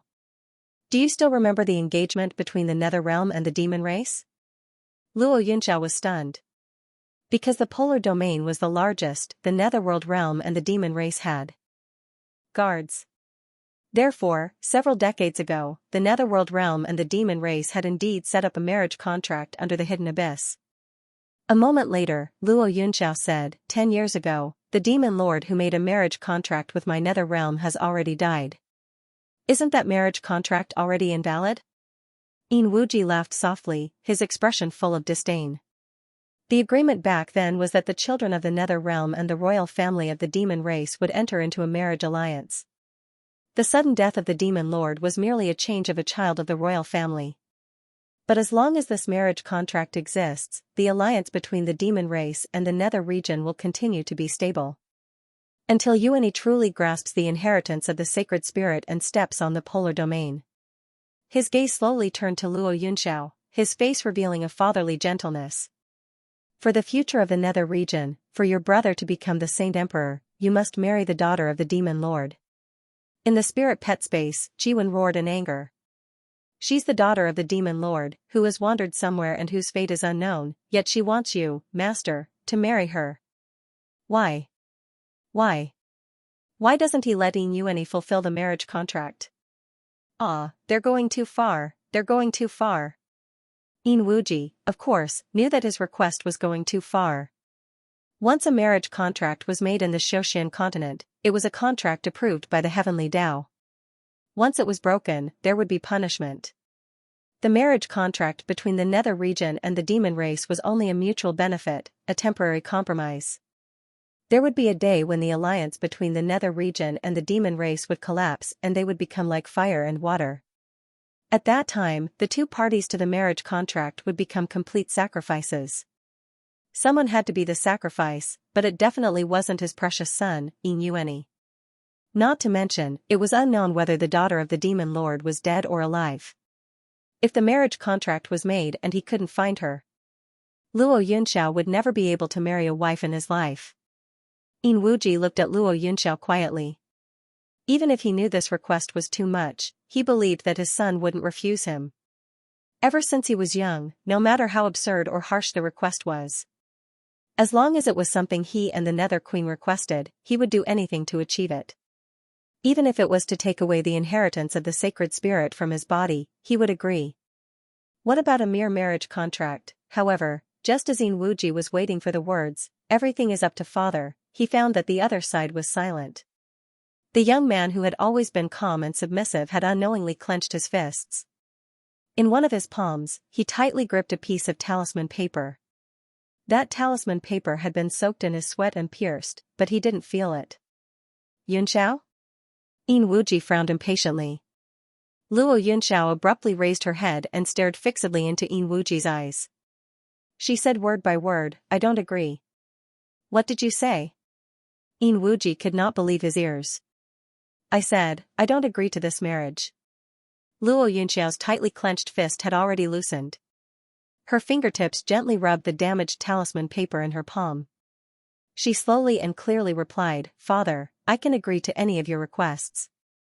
But this is the only thing I cannot agree to." With that, he bowed slightly, turned around and left the room. Yin Wuji looked at his departing figure and could not recover his wits for a while.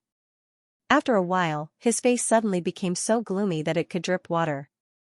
"Luo Yunxiao, you're actually rebelling against me." These words were said through gritted teeth, but there was also a deep fear in them. Yin Wuji's lips curled into a cold smile. "You don't agree to this marriage? Heh, this is not up to you. Arcade branch." Qi Huang slept all the way until the evening of the second day.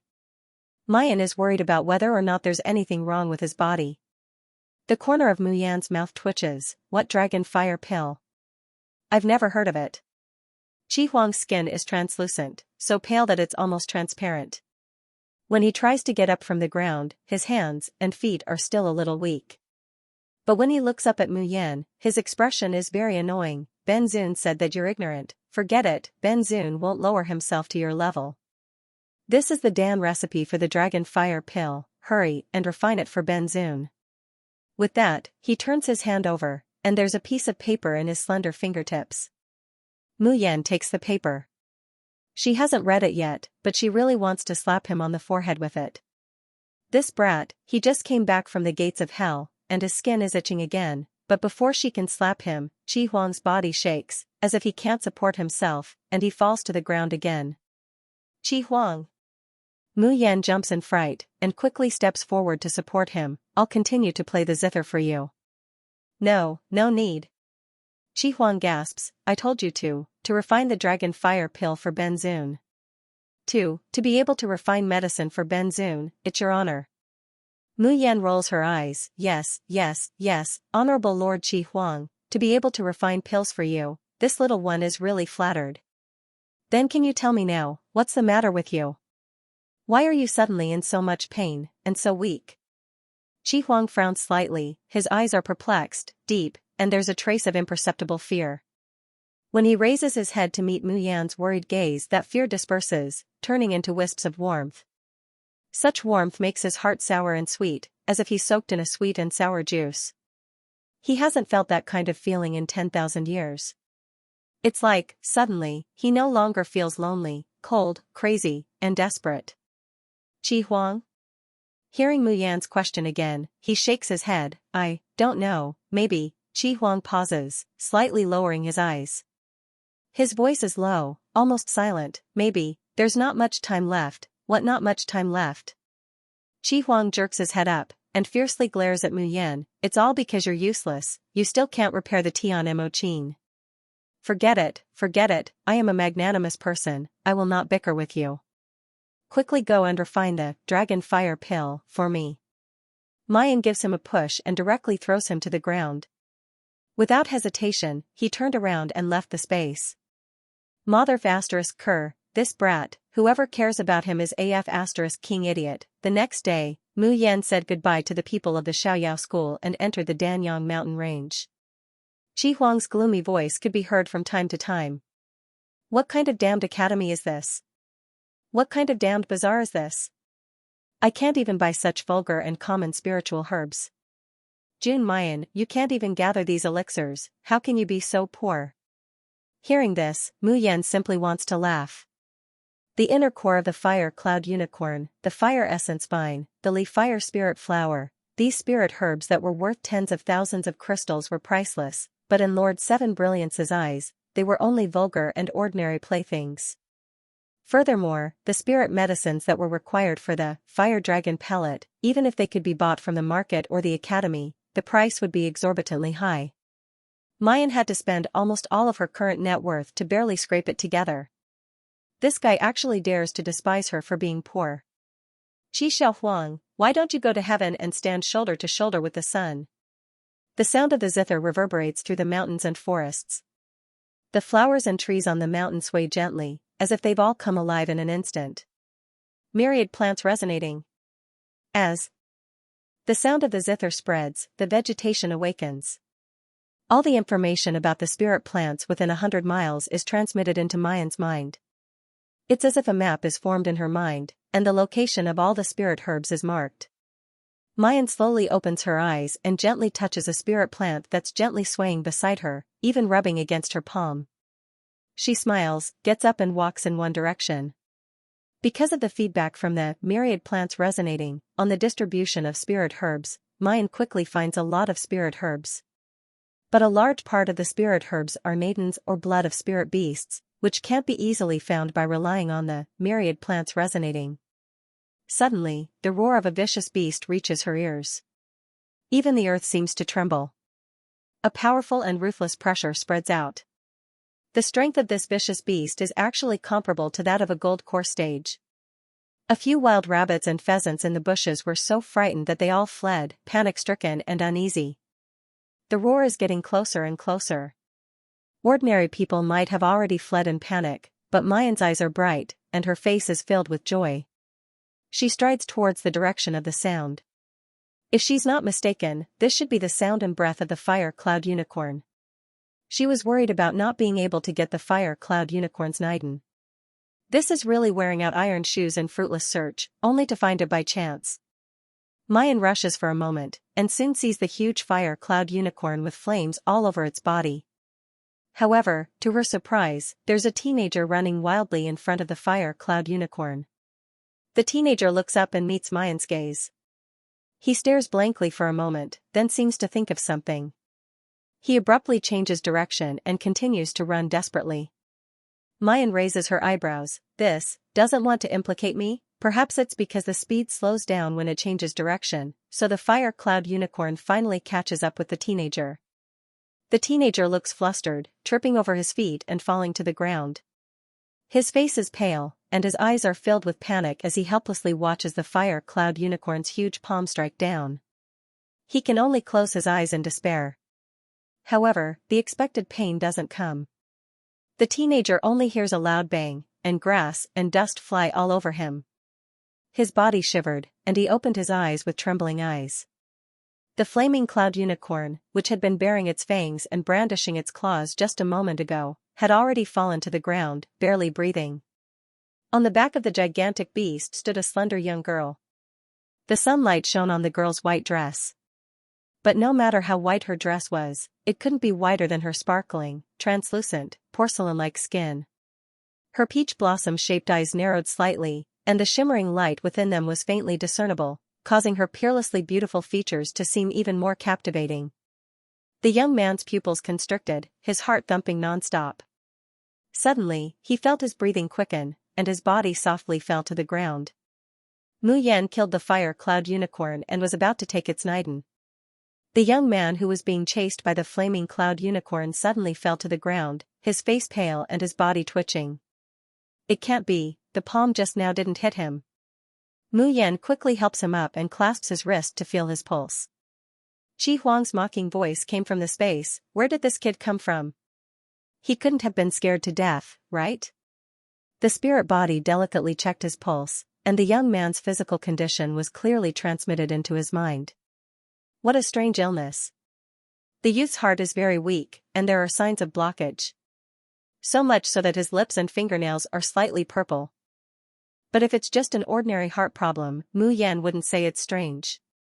The youth's biggest problem is that his soul doesn't seem to be compatible with his body. In other words, only half of his soul is compatible with his body, while the other half is like duckweed, ready to break away from his body at any time. Mu Yan takes out a piece of talisman paper and burns it, pressing it on the youth's chest. Then, she takes out silver needles and inserts them into the youth's major acupuncture points. As the healing spiritual power seeps into the youth's body, he lets out a low moan and opens his eyes. Because he was chased by the fire cloud unicorn, he's covered in dirt. So the youth is in a sorry state, and his original appearance can't be seen. But when he opens his eyes, Mu Yan finds that the youth has a pair of eyes that are as bright as stars. Clear and bright, clear and lustrous. Just like the world's cleanest and purest glass beads.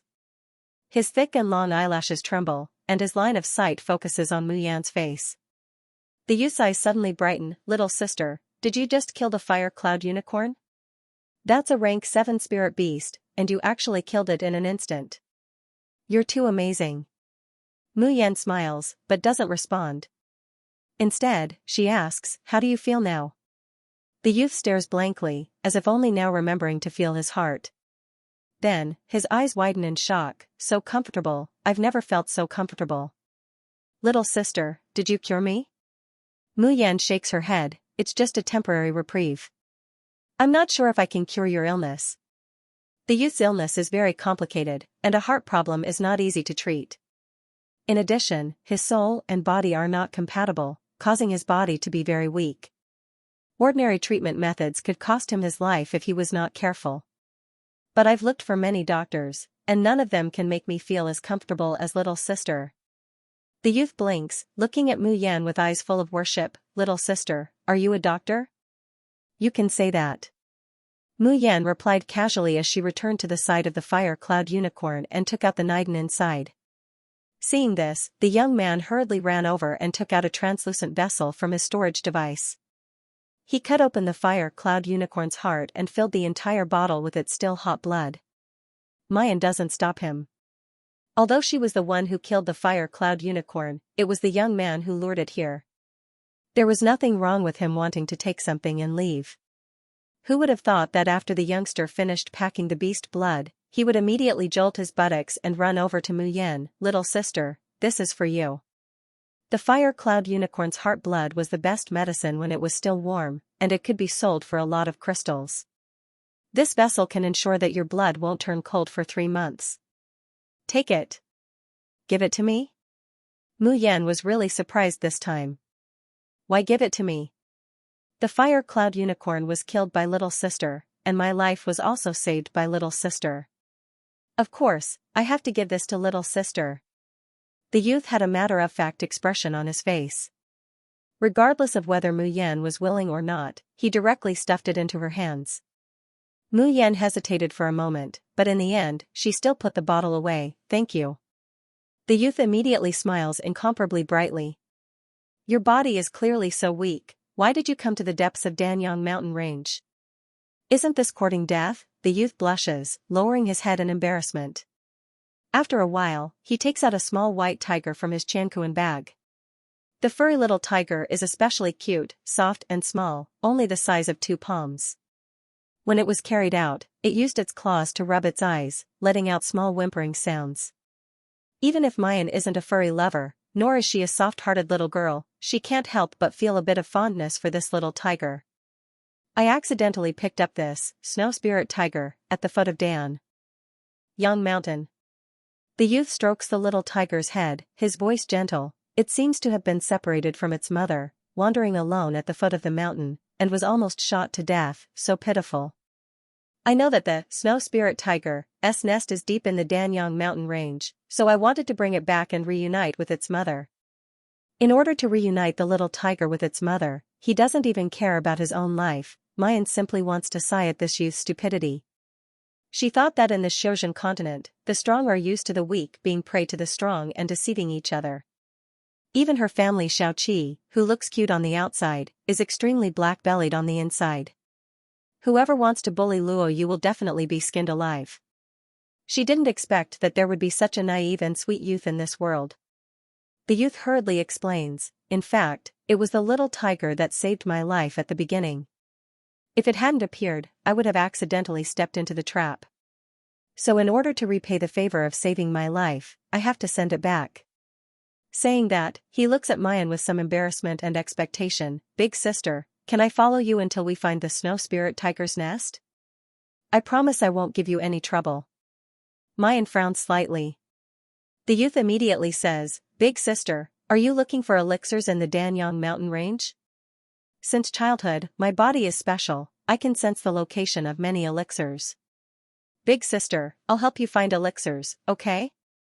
Mayan finally agrees, letting the youth follow her as they continue to explore the depths of the Danyang mountain range.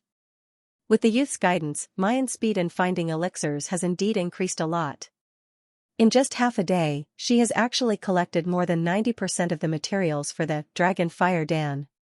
It was twice as fast as when she was alone. As night falls, Mu Yan sees that the youth's body is getting weaker and weaker.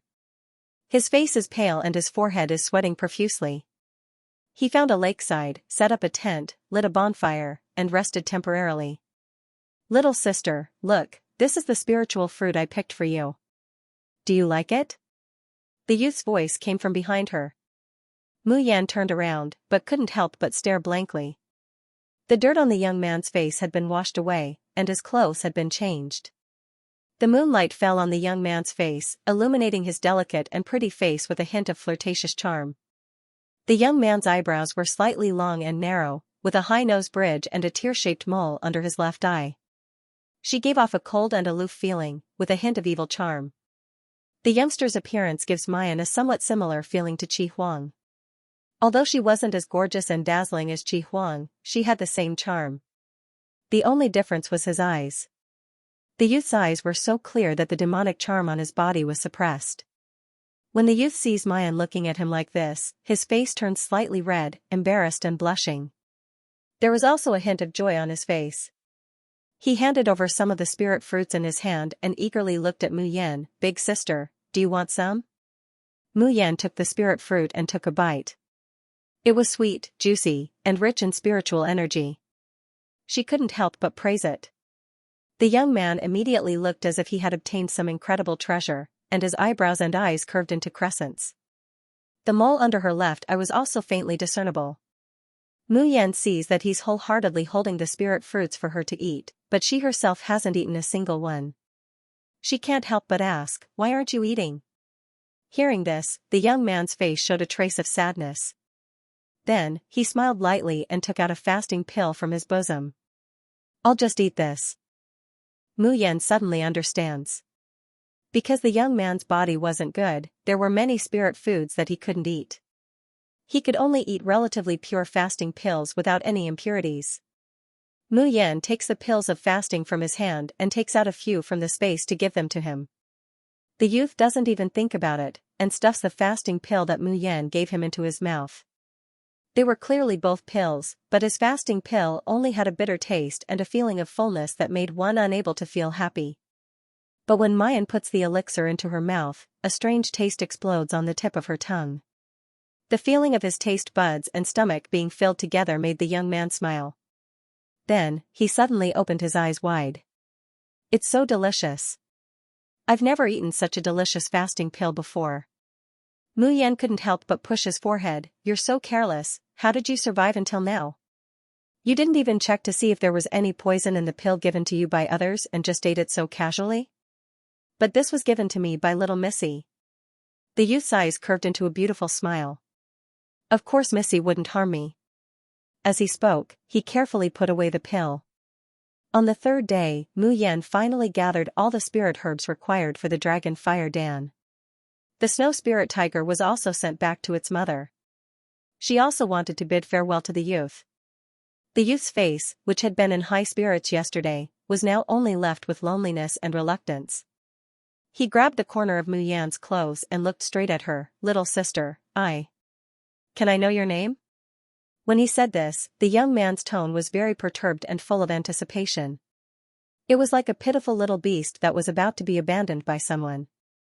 Mu Yan couldn't help but smile, looking at the youth with a very gentle gaze. She didn't think she was a good person. However, she had a very good impression of this naive and innocent youth. In this world where the strong preyed on the weak, such people were rare. I'm Jun Mayan. Jun Mayan. The youth repeated the 3 words on the tip of his tongue a few times before he laughed. It's really nice. No wonder it's little sister's name. Mayan has black lines. Is this child always so naive and sweet when praising people? Big sister, can I know where you live? Can I look for you in the future? Mayan smiled and said, I'm in the Starry School. I'm afraid outsiders can't enter the school as they please. If fate allows it, we will meet again. After saying that, he turned around and left. Sister, I'm Suzy. I'll definitely go to the Starry School to find you. However, Mayan didn't expect that she would meet the youngster she had just met in the afternoon when she returned to the Yaoguang branch. Suzy. In the evening, a flying boat landed at the Arcade branch. The Tianshu branch college chief, Meng Baichuan, got off the boat and glanced at the 7 people from the Xiaoyao sect. Chief Meng, what brings you to the Arcade branch? Yun Ruhan hurried forward to greet him, but her eyes were filled with caution. Could this college chief be here to find trouble with the Arcade branch again? Meng Baichuan looked around and saw that the area was vast but there were not many people. Then he thought about how such a rundown place was occupied by 2 top tutors, Luo Yunxiao and Tutor Mo. He was so angry that he wanted to beat his chest and stamp his feet. What a reckless waste of natural resources. What a reckless waste of natural resources. Such excellent tutors should be given to the Tianshu branch. He coughed softly and said with a sullen face, Today, the exchange students from Linggu and Feng Tian came to study at the Starry School. One of them chose the Arcade branch. In the future, you must get along well with this cultivator. Don't embarrass the Starry School. As he spoke, a person walked down from the flying boat. A moon-white robe wrapped around his somewhat thin and weak body.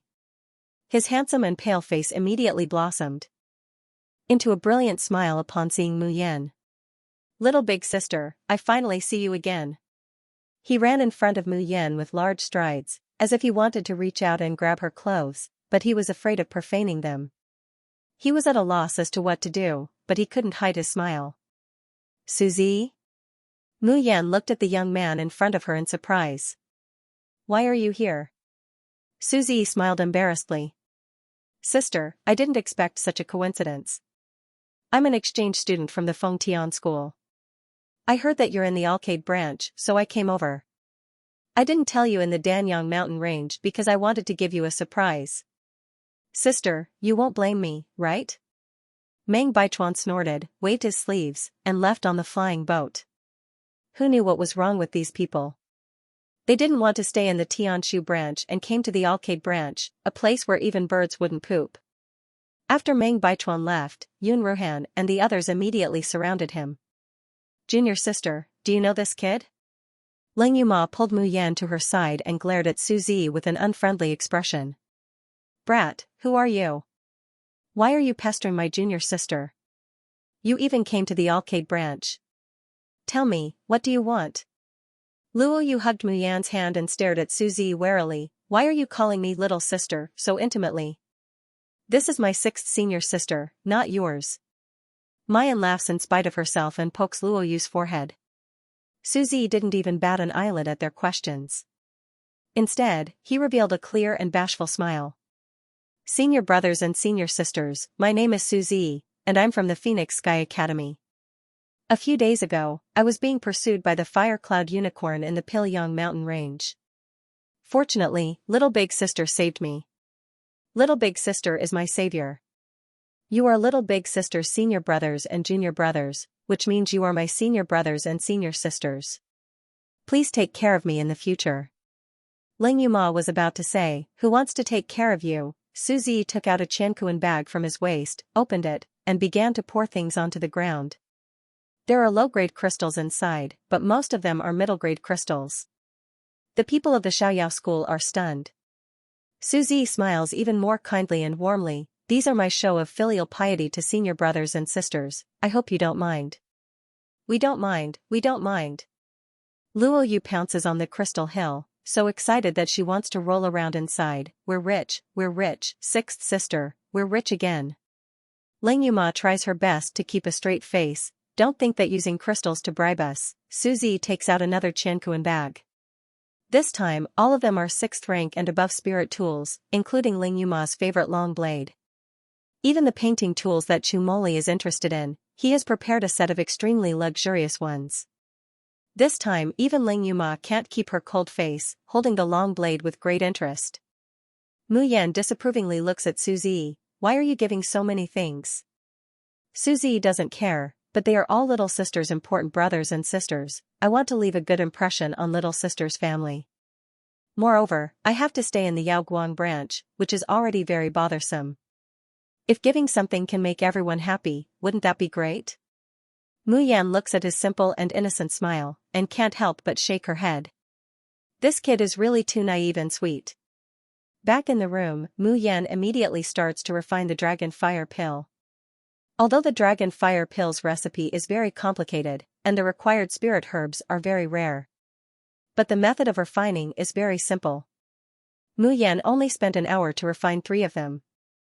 But when she turns her head, she finds Ji Huang, who just a few days ago was urging her to quickly refine pills as if his boat was on fire. But he's in a trance at the side. He doesn't even know that she has already refined the dragon fire pill. Ji Huang, open your mouth. Hearing Mu Yan's voice, Ji Huang instinctively opens his mouth. A pill is immediately stuffed into his mouth. Ba ba ba, Jun Mu Yan, what did you give this sage to eat? Mayan gloomily looks at him. I worked hard in the Danyang mountain range for 2 days, and even spent all my spar to refine these 3 pills. Spit them out for me and see. This is a dragon fire pill? Ji Huang's eyes darted around in embarrassment as he swallowed the pill in his mouth. As the dragon fire pill entered his body, he felt that his originally powerless divine soul seemed to have solidified a lot. However, what makes Mu Yan feel strange is, Ji Huang, who would usually pester her to spend more time with her in the space. But today, he anxiously urged her to go back and rest. Maya looks at him suspiciously. Qi Xiaohuang, what are you up to? Qi Huang looked at the sky and the earth, but he didn't look at her, his eyes darting around. In the end, she angrily says out of humiliation, this deity is a dignified ancient artifact spirit. Do I still need to report to you what I want to do? Jun Mayan, don't think that just because you're the master of the Tian Mo Qin, you can control this deity. Mu Yan couldn't find any clues, so she had to leave the space and return to her room to rest. Who would have thought that in the middle of the night, Mayan would feel a gaze firmly locked on her in a daze. She abruptly awakens from her sleep. As soon as she opens her eyes, she finds a figure standing at the head of her bed, motionless. No matter how calm Mayan is, she's still startled by this scene. She promptly sits up on the bed. When she sees the person clearly, she can't help but frown. Suzy, what are you doing? Her face is unsightly, and her heart faintly raises a bit of vigilance. It's the middle of the night, what are you doing in my room instead of sleeping? Tonight Suzy always makes her feel very strange. Those clear eyes stare straight at her, but they don't have the innocence of a fawn, instead revealing a bit of evil. Mu Yan's hands are already slightly clenched, ready to take out the Tian Mo Qin at any time. How did you get into my room without being discovered? Could it be that she really made a mistake? Not only is Suzy not simple, he's not silly, but he's also a hidden expert. Hearing Mu Yan's question, Suzy suddenly hooks up his lips, revealing a smug and evil smile. Jun Mu Yan, isn't it easy for this sage to get close to you? What's so great about entering your room without being discovered? Even if Ben Jun were to crawl into the same bed with you, you wouldn't be able to find out. Do you believe me? This familiar tone. This tone is asking for a beating. Mu Yan suddenly widens her eyes, looking at Suzy in disbelief, and almost blurts out, Qi Huang? Haha, how is it? Seeing this sage come out and have a real body, aren't you very happy? Qi Huang proudly opens his hands and spins in a circle. Aren't you surprised, aren't you? Surprise your head. There's a basket full of surprises? Mu Yan's face is unsightly. Qi Xiaohuang, you wouldn't have taken over Suzy's body, would you? Get out of someone else's body right now. I won't. Qi Huang refuses without hesitation. It wasn't easy for this sage to have a body, why would I come out? Saying that, he reaches out and hugs Mu Yan, pressing her hard against his chest. You see, it feels different to hug you with a real body. Warm, real, soft, it's something he hasn't really touched in 10,000 years. Mu Yan presses the blue veins on her forehead, and kicks him away. How could you have Su Zi's body? How is he now? Qi Huang's face is foul, and he coldly snorts, Su Zi, we've only known each other for 2 days, and you're already calling me so intimately. Jun Mu Yan. Did you change your affections, and don't like Di Mingju and the pretty boy anymore, and like this little chicken? Qi Xiaohuang. The corner of Mayan's mouth slightly hooks up, the sinister expression on her face turns into a gentle and demonic charm. Do you really miss the itchy meat combo? In the face of such a smile, not only did Seven Brilliants not feel amazed, but Exquisite even shuddered. Okay, I'm not taking over your body. I'm just borrowing Newbie's body for a while. Don't worry, I'll return it to him tomorrow. Humph. You're a fickle woman who likes the new and gets tired of the old. You're even nicer to this little weakling than you are to me. Mu Yan directly filters out Qi Huang's confusing words and frowns. Temporarily borrow? Why can you borrow Su Zi's body? No, she said. If Qi Huang could casually borrow someone else's body, the world would have been turned upside down by this brat. Qi Huang snorted. Newbie has the purest mysterious constitution, and her soul is only half compatible with her original body. So, of course, I can temporarily squeeze out the half of his soul that is not compatible with it and control his body. Did Su Zi agree? Aya, you're so annoying. I'm telling you, none of this is important. Ha ha ha, the important thing is naturally that I've come out. Moreover, I can openly appear in front of people, and no one will recognize me. Right now, I want to go eat, drink, and be merry, and experience this world of sensual pleasures. Mayan lies down on the bed, waving her hand like she's swatting a fly. Go. Remember to return the body to Su Zi in the morning. If you really dare to take over someone else's body, don't blame me for being impolite. Who would have thought that Qi Huang would step forward and drag her up, firmly imprisoning her in his arms, not letting her leave? No, you have to accompany me to see the world of sensual pleasures? Why? Mayan leans at him. Qi Huang stares blankly, seemingly at a loss for a moment, not knowing how to answer. After a long while, he angrily says, I don't care, in any case, I'm going to see the world of sensual pleasures. It doesn't matter where I go, you have to accompany me. If you're not by my side, even if the world is bustling and lively, what's the point? Jun Mayan, for so many years, I've never left the space of the Tian Mo Chin. Can't you accompany me to see the outside world? Mayan can't stand being pestered by this guy. Listening to his words, a faint sourness and heartache rises in her heart. For thousands of years, he had been trapped in this narrow space all alone. That kind of loneliness, how could others be able to endure it? She sighs, taking out the men's clothes and changing them. I'm afraid of you. Say it, where do you want to go? Xing Lang comes out of the treasure pavilion, his face foul. From time to time, he looks up at the sky, revealing a look of longing. Jun Shang and Han Yi have gone to the Shoshan continent. Later, Evening may also return to the polar domain, leaving him here alone to protect that hateful woman. Xing Lang really wants to sell that woman to the depths of the earth, and burn her to ashes in the magma. But he remembers what Han Yi said before he left. Xing Lang, if you don't want Jun Shang to never forgive you, then protect Miss Jun well. Ying Mei and I will leave, leaving you to guard Miss Jun. If you dare to harm Miss Jun in the slightest, you should know what will happen to you. But on the contrary, if this matter is done well, it can be considered as atonement. Jun Shang will know of your loyalty, and will naturally not alienate you in the future. Star Wolf, you're so smart, you should know what to do. Offending the future mistress of the polar domain is something only a fool would do. Star Wolf gritted his teeth and comforted himself 100 times in his heart. I can't make Jun Shang angry. When Jun Shang dislikes this woman, I'll find her to settle the score. Only then did he feel a little better. But for him to take the initiative to go to Mayan's side to protect her, there's no way. It's just that if this woman really does encounter danger and calls for help, in order to win Jun Shang's trust, he can only reluctantly save her. Just as he was thinking this, Star Wolf suddenly saw a familiar figure in the distance. He rubbed his eyes, then rubbed his eyes again, and his pupils suddenly shrank. Not far away, in front of the bustling 10,000 flower tower, two incomparably handsome youths walked in. The two of them were very close to each other, and the tall youth would even put his hand on the skinny youth's shoulder from time to time. The two of them were intimate with each other. But when Starwolf saw this scene, his eyes were about to pop out, and his lungs were about to explode. That was Jun Mayan. That petite and delicate youth with a devastatingly beautiful appearance is actually Jun Mayan. It's fine that she hooked up with Ying Mei. But now, she's actually pulling a man in public, ambiguous. This slut, is she trying to make Jun Shang wear a green hat? == 7 Brilliance arrogantly entered 10,000 flower house. In the end, he grabs his lapel and flees in embarrassment. Mu Yan looks at his flushed face, ashamed, indignant and panic-stricken appearance. She laughs so hard that her stomach hurts. Oh my god, why is Ji Xiaohuang so cute? He looks like he's #1 in the world, and has sailed thousands of ships.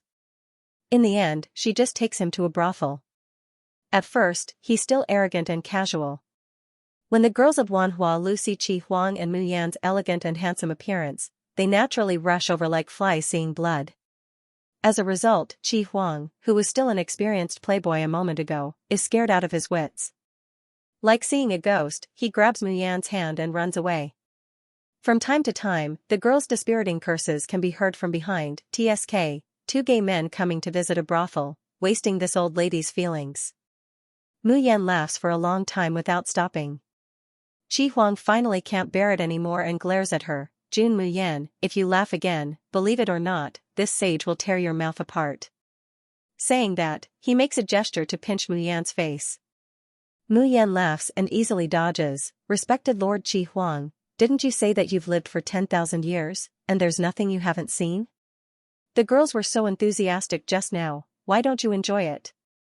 Seeing Qi Huang's flushed face, she stops teasing him. Let's go, didn't you say you want to see the world of flowers? Cough, although you won't be able to see the brothel, other things are still okay. Qi Huang snorts coldly, and then follows with a proud and cold face. This time, Mu Yan takes him to the 1,000 gold casino. With the strength of the two, they naturally win one round after another. Qi Huang is having fun, and even scourges every table in the casino.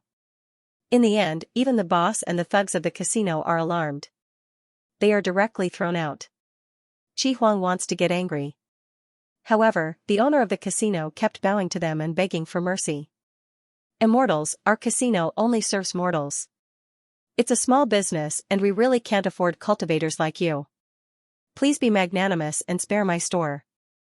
Qi Huang is addicted to gambling and refuses to give up, but he is dragged away by Mayan. Jun Mayan, let go. Who allowed you to treat me like this? Mayan gives him a sidelong glance. Eating, drinking, whoring, and gambling, you've only seen whoring and gambling. Now, big sister will take you to taste delicious food. Qi Huang stomped her feet in anger. Little girl, who do you call sister? This supreme one is an ancient artifact spirit, yes, an ancient artifact spirit that escaped from a brothel. The two of them walked to the nearest restaurant while thinking. Suddenly, 7 Brilliance stopped in his tracks and looked in one direction. At first, he was puzzled. Then, as if he had thought of something, he moved a little closer to Mayan. Sensing that the gaze behind him was getting colder and colder, the corner of Qi Huang's mouth slowly curled up into an evil smile. His eyes shone with a mischievous glint. The two of them played until the sun was setting in the west. Under Mayan's repeated urging, Qi Huang gnawed on a drumstick and reluctantly returned to the Yaoguang branch. She saw him on the flying boat, still reluctant to part from the market. Qi Huang thought about it and said in a daze, I didn't know that people are like this.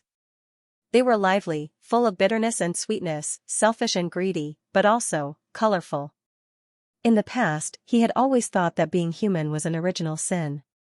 All the humans in the world, he wished for nothing more than to kill all of them. But he didn't know when it started. As he spent more time with Mu Yan, the hatred and disgust in his heart slowly faded. He clearly did not understand what loneliness was, but after just one day, he actually felt a sense of melancholy at the thought of returning to that quiet space.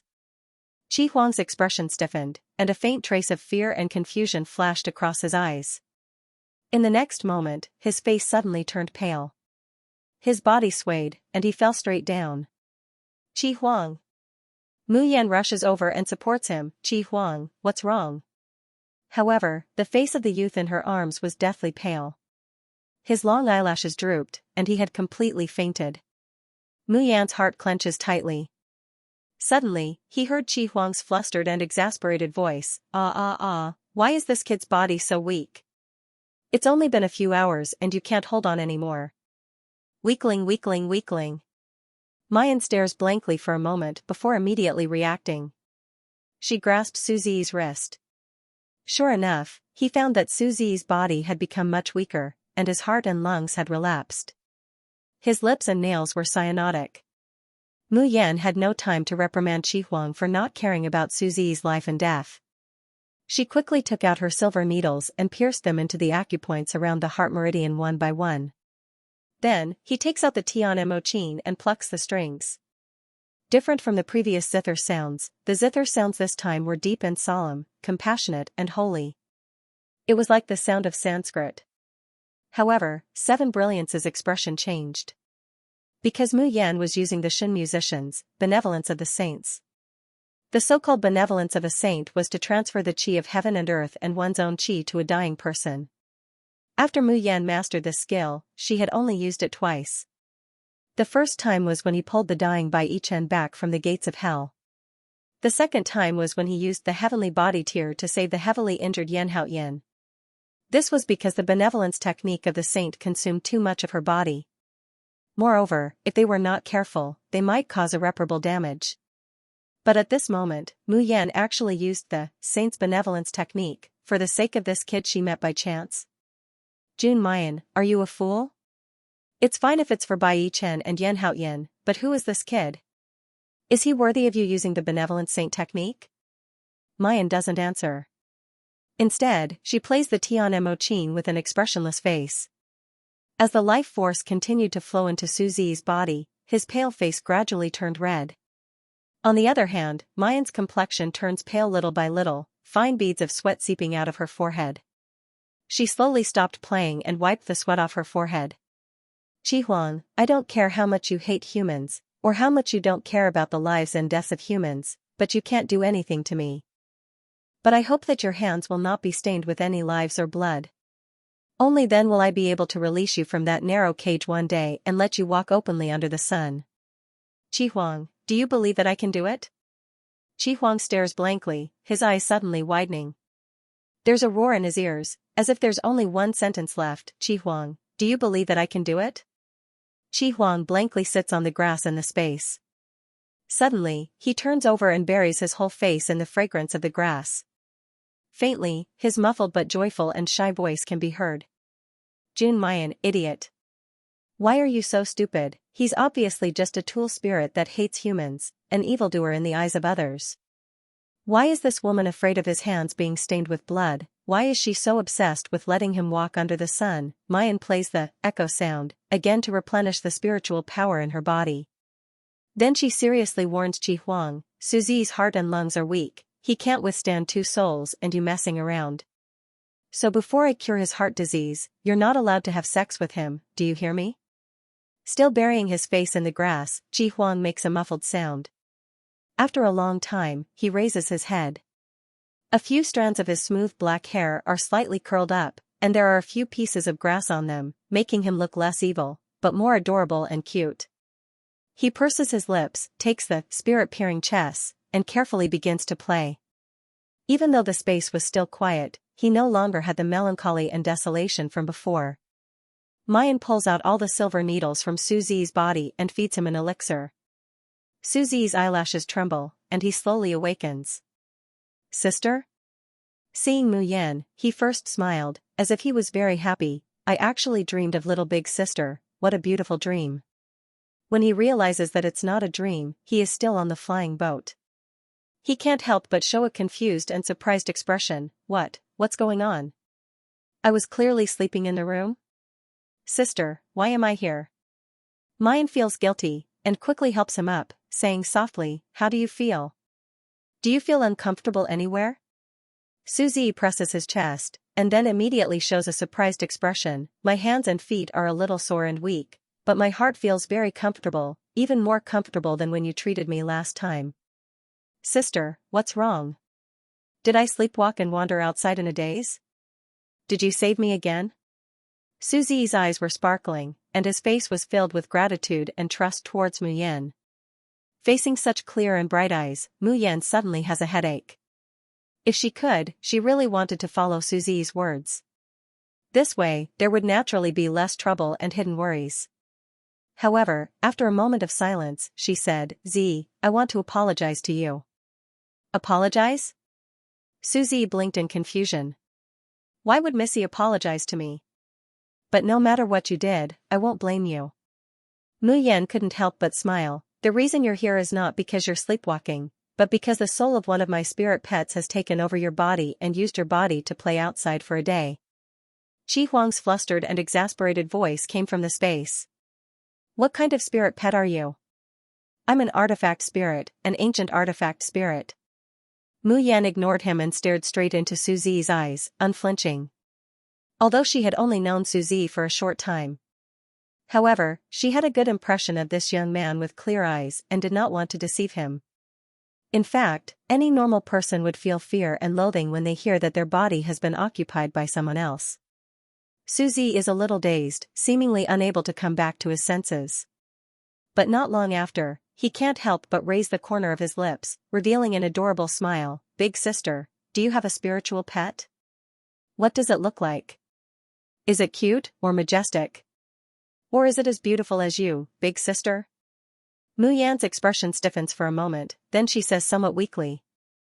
Suzy, aren't you afraid? My spiritual pet has taken over your body. Perhaps if it was a little more overbearing, it would directly take over your body, which would be equivalent to taking your life. Shouldn't ordinary people be flustered and exasperated at this time, furious and mad? Suzy shakes his head without hesitation. It's okay, I know that big sister won't harm me, and your spiritual pet naturally won't harm me either. Mu Yan holds her forehead. Can this guy be any more silly and sweet? Even if it won't harm you, it will weaken your body, and even worsen your condition. Didn't you faint just now? But Suzy looked at her steadily, his eyes full of trust. But big sister, you've cured me too. Moreover, the reason I fainted is because my body isn't good. I used to faint often before, it has nothing to do with this humble one. I feel very happy to be able to help big sister. Mu Yan looks at his pale face, the bright smile blooming without any ill feelings, and her heart is a little sour for a moment. She suddenly smiles softly. In the future, my spiritual pet may borrow your body. He has been trapped in a place for a long time. I want to let him see the outside world. It's okay. Big sister can borrow my body at will, Suzy quickly says. Immediately, his brows suddenly dim, and his tone is a little lonely. However, I really envy big sister's spiritual pet. Even if it's just a spiritual pet, and doesn't have a body, big sister is so good to it. Raising his head, the youngster once again hangs a clean and clear smile on his face. Big sister, let your spiritual pet borrow my body now. Mu Yan shakes her head. Not now. Before I cure your illness, it won't borrow your body again. Suzy was taken aback for a moment, then he smiled bitterly and said, Little sister, my illness is incurable. The Xian realm's divine doctor once diagnosed me, but he said that my illness is incurable. And I won't live past the age of 20. Suzy's long eyelashes drooped as he uttered the last sentence, suppressing the surging emotions in his eyes. Then, he raised his head and revealed a cheerful and optimistic smile. However, to be able to meet little Missy before I die, I'm all ready. If I say I can cure your illness, then I can cure it. Mu Yan resolutely interrupted him. If I say you can live, then you can live. She stared into the young man's eyes. Suzy, are you willing to trust me and let me treat your illness? Suzy's body trembled. Trust you? For some reason, he suddenly lost control of his emotions, and his clear voice became hoarse and hurried. Believe you, and then one day announce my death sentence? believe you, and then when I'm full of hope, you'll give up on me? Suzi's current appearance was completely different from his usual innocent and cheerful appearance. There's a warm smile in her eyes. Yes, believe me. As a patient, believe me as a doctor. She says word by word, as long as there is a glimmer of hope, I will try my best to cure you. I promise, as long as you don't give up the hope of survival, I will never abandon you first. Until one day, when your illness is completely cured. Suzi's lips trembled slightly as he stared fixedly at her. His eyes were burning with a blazing flame, as if he was about to burst into flames, but also as if he wanted to engulf Mu Yin and incinerate her together. The flying boat slowly lands in Yaoguang branch, and he doesn't notice it. Maya never moves her eyes away, looking at him calmly, without a trace of evasion or hesitation. Slowly, Suzi loosens his tightly clenched hands. He reaches out and slowly grabs Mayan's sleeve. A hoarse voice spills from his lips and teeth, "Big sister, I want to live, I don't want to die." Mayan chuckles, "I also don't want you to die, otherwise, my spiritual pet will annoy me to death." Suzi shows a crying smile, and finally grits his teeth, "Okay, I believe you. Not that I believe you can cure me. But that you won't abandon me like those people did. Big sister, you must, don't let me down, .. Mayan sends Suzi to his room and goes back. The candlelight flickers in the room, and Suzi stares blankly at the flickering flame. He's in a trance, and doesn't move for a long time. Suddenly, there's a flash of light. The room is suddenly filled with a heavy and ruthless pressure. Suzi's body is weak, and under this pressure, there's a dull pain in his chest. He suddenly clutches his heart, and looks up with a pale face. He sees that there's a person in front of him. A handsome man, but his eyebrows are sinister and cruel. Suzi's breath tightens, and his hand subconsciously presses on his waist. "Who are you? How did this person appear?" The door and windows of the room are not opened, and he didn't even hear any movement. But this person just appeared in front of him out of thin air. Xing looks down at him, his eyes full of hatred and contempt, as well as full of disbelief. What kind of taste does that woman Mayan have? So be it if he fancied Mei. Now, he had actually taken a fancy to a little weakling who couldn't even lift a hand or carry a load. This kind of trash isn't even worthy of carrying Jun Shang's shoes. If he could, he really wished that he could dismember this woman, Jun Mayan, along with her lover, into 10,000 pieces. But thinking of Di Mingju's thunderous fury at that time, there's also Han Yi and Ing Mei's warning before they left. And that sentence, Jun Mayan is Ben Jun's wife, and also the future mistress of the polar domain. Whoever dares to be disrespectful to her is disrespectful to Ben Jun. The star wolf stopped in his tracks. His reverence and worship towards Di Mingju is deeply carved into his bones. Compared to Jun Mayan's displeasure, he's even more afraid of being disliked by Jun Shang forever, or even being driven out of the polar domain. Star Wolf took a deep breath. Therefore, he couldn't lay his hands on that woman. He could only come and teach this pretty boy who dared to seduce Jun Shang's woman a lesson. Suzi frowns, "Why?" You're not qualified to know why." Xing takes out a red array disc and throws it in front of Suzi. "Drip your blood on it, and swear that you will never come within 1 zhang of Jun Mayan. Otherwise, your blood will be in disorder and you will die." Suzi glares at him angrily, "Why would I make such an oath? I like to be by little Jiejia's side. Don't dream, I will never let go of this oath." "You won't swear? Then go die now." As he speaks, Xing hand has already grasped the air. Suzi suddenly feels his neck tighten, and his whole body is lifted up, hanging high in the air. His whole body flushes red, his face full of pain, and he wants to pry open the shackles on his neck. But when his hand touches it, there's only air. Star Wolf made him struggle in the suffocating torture for a long time before letting him go and said with a cold smile, "You only have 2 choices. Either swear the curse now, or die for me right away." Suzi gasps for breath, his eyes red as he glares at Xing. Then he looks at the array disc in front of him. Xing thinks he will swear. Suzi suddenly throws away the array disc, looking up to reveal a sarcastic smile, "If you have the ability, then kill me. When the time comes, little Jiejia will definitely find you to settle accounts." "You think I'm afraid of that woman, Jun Mayan?" Xing roars in anger. Suzy sees his reaction and becomes even more certain. The panic and uneasiness on his face completely disappears, and he once again changes back to that pure and innocent youth. If you really weren't afraid of little Xianxia, you wouldn't have come to me in secret, and even made me swear the oath. Wouldn't it be better to just kill me and little Xianxia? The youth tilts his head, looking curious. You're not jealous that little Xianxia likes me and doesn't like you, are you? Shut up, who allowed you to talk nonsense?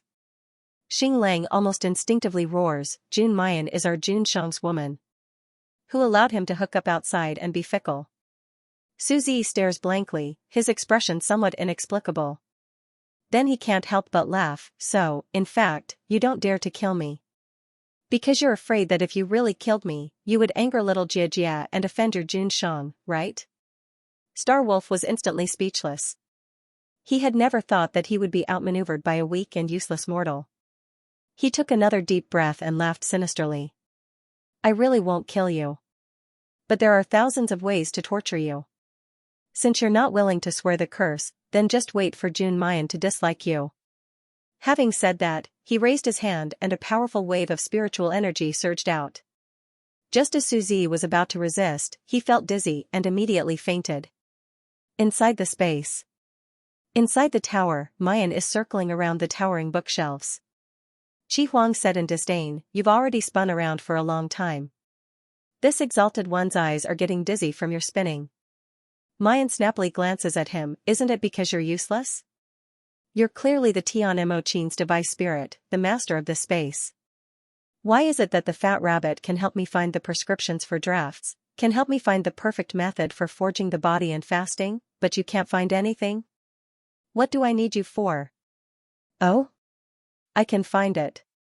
Mu Yan crossed her arms over her chest, then why don't you find a pill formula for me to see? These days, Mu Yan has been learning alchemy from Wu Yong.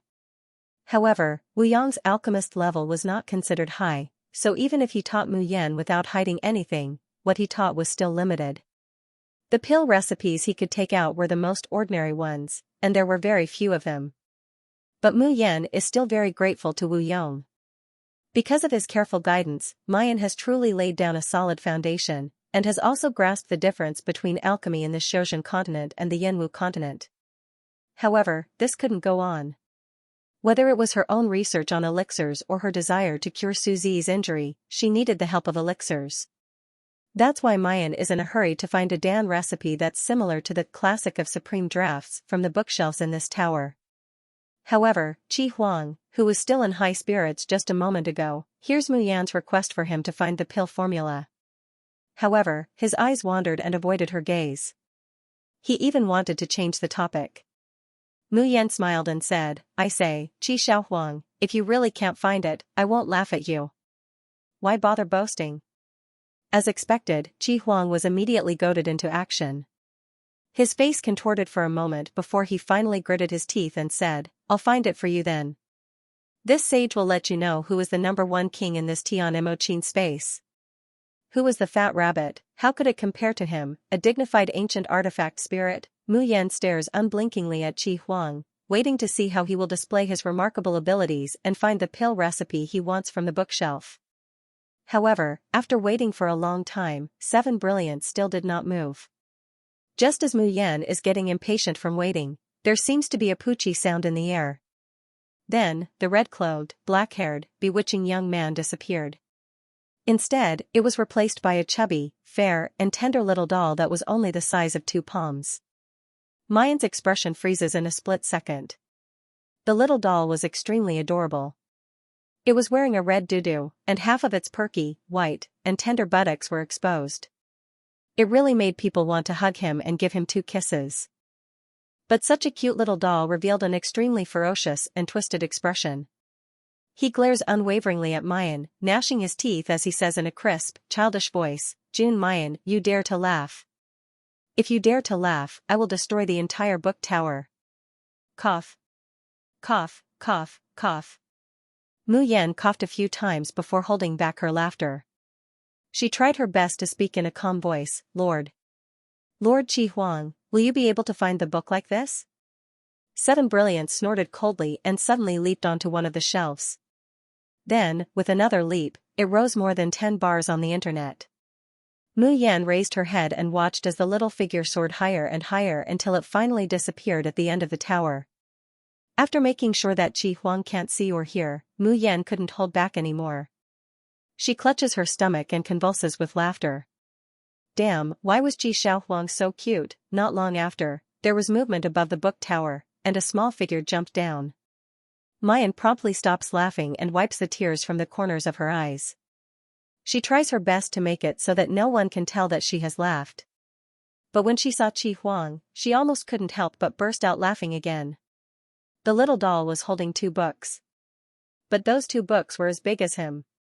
His little butt sticks up and down, and his plump lotus-like legs bounce from time to time, making people want to go up and take a bite. Pfft. Mu Yan lets out a laugh, but she quickly stifled it.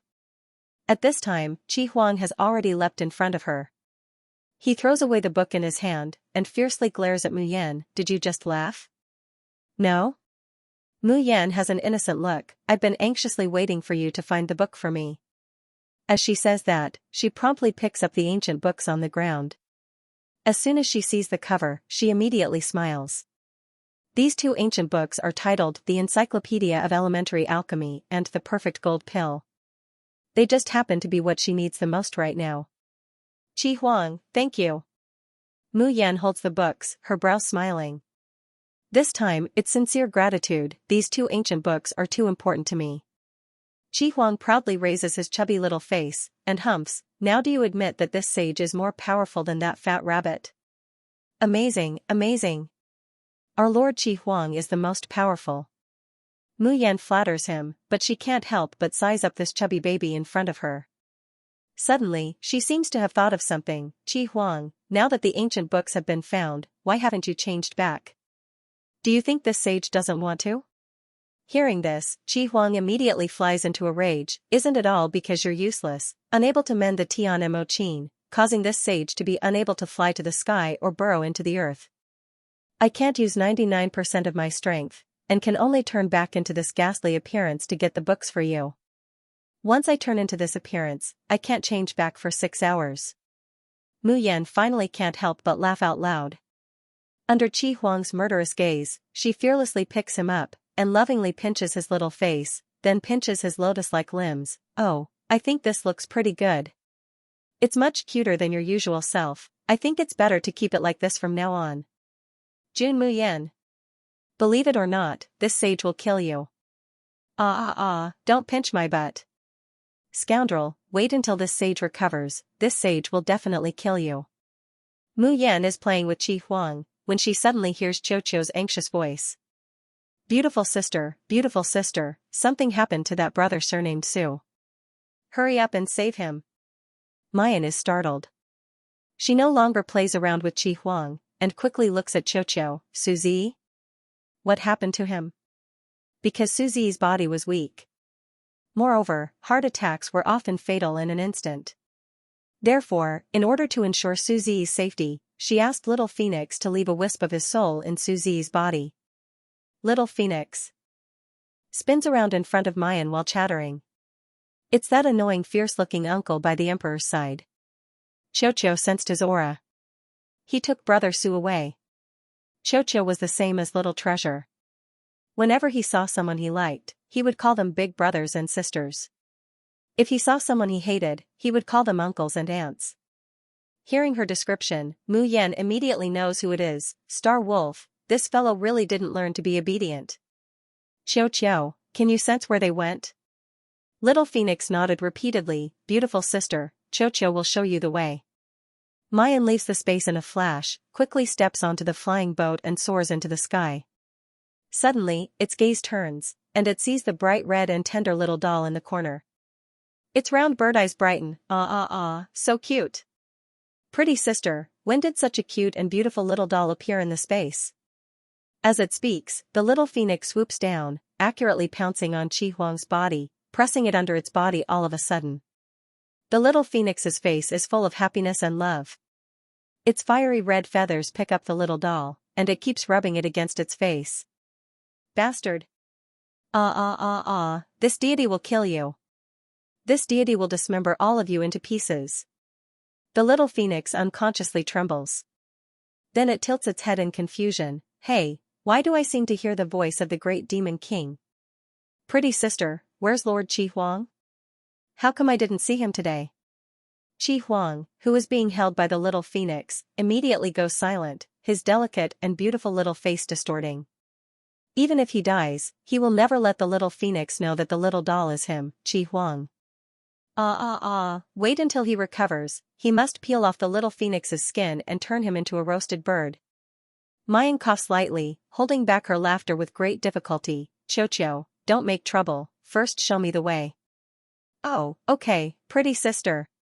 The little phoenix immediately obediently flies out of the space, concealing its form, and perches on Mayan's shoulder. Suzy slowly opens his eyes, feeling a numbing pain in his heart. He can't help but let out a low moan. Top quality, really top quality. I've been operating, drunk life or dreaming death, for so many years, but this is the first time I've seen such a good thing. It's just that this body is a bit too weak, haha, but there are always people who like this delicacy. As long as it gets out, it will naturally sell for a good price. Suzy feels his chin being grabbed, and as soon as he opens his eyes, he's faced with a heavily made-up face. He jumps up, revealing a frightened look. The person shows a satisfied expression. Good. Up close, there's not the slightest flaw. Especially this pair of eyes, clear and flawless, simply too perfect. As he says that, he stands up, eagerly and fearfully looking at the star wolf standing to the side. Darren, I wonder how many crystals you want to sell such a good thing for. Only then did Suzy realize that the person who had just spoken was a man. In this place, the air was filled with a cloying sweet fragrance. Outside the house, there was a faint sound that made people blush and their hearts race. His expression changed slightly. What is this place? Io, you must be joking. You don't even recognize this place? The man with heavy makeup giggled, pinching his throat and letting out a shrill voice. This is naturally the most famous small official restaurant in Azure Blue World, drunk life or dreaming death. Suzy struggled to stand up, but found that he had no strength left in his body. Not to mention spiritual power, he couldn't even move his hands and feet. At the side, Star Wolf was looking down at him from above, revealing a disdainful smile. I indeed don't intend to kill you. But say, if June Mayan finds out that you've been sold to this small establishment and even become a red card here, do you think June Mayan will still care about you? You. Suzy glared at Xing Lang with hatred and fear in his eyes. How can you be so shameless? Humph, whoever dares to make the Lord unhappy, I'll make sure they won't be able to live well in this world. A piece of low-grade crystal? The man with heavy makeup exclaims. Darren, are you really only selling it for a piece of low-grade crystal for such a top-notch item?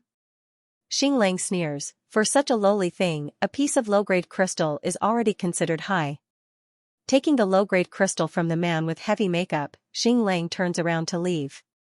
But he suddenly turns back, slightly narrowing his eyes. You people lead a befuddled life, there should be elixirs specially used to train cultivators, right? Yes, of course there is. Although the majority of the befuddled life's waiters are ordinary people, there are also customers with special hobbies, that is, they want to play with people with spiritual power. Therefore, in befuddled life, there are also some delicate and pretty youths who cultivate. And these youths with cultivation naturally need elixirs to control and train them. Xing Lang gloomily says, feed him the medicine now. The man with heavy makeup is intimidated by his pressure. How could he dare to disobey? He promptly takes out the elixir from his Chankuan bag. At this time, Suzy is no longer ashamed or despairing.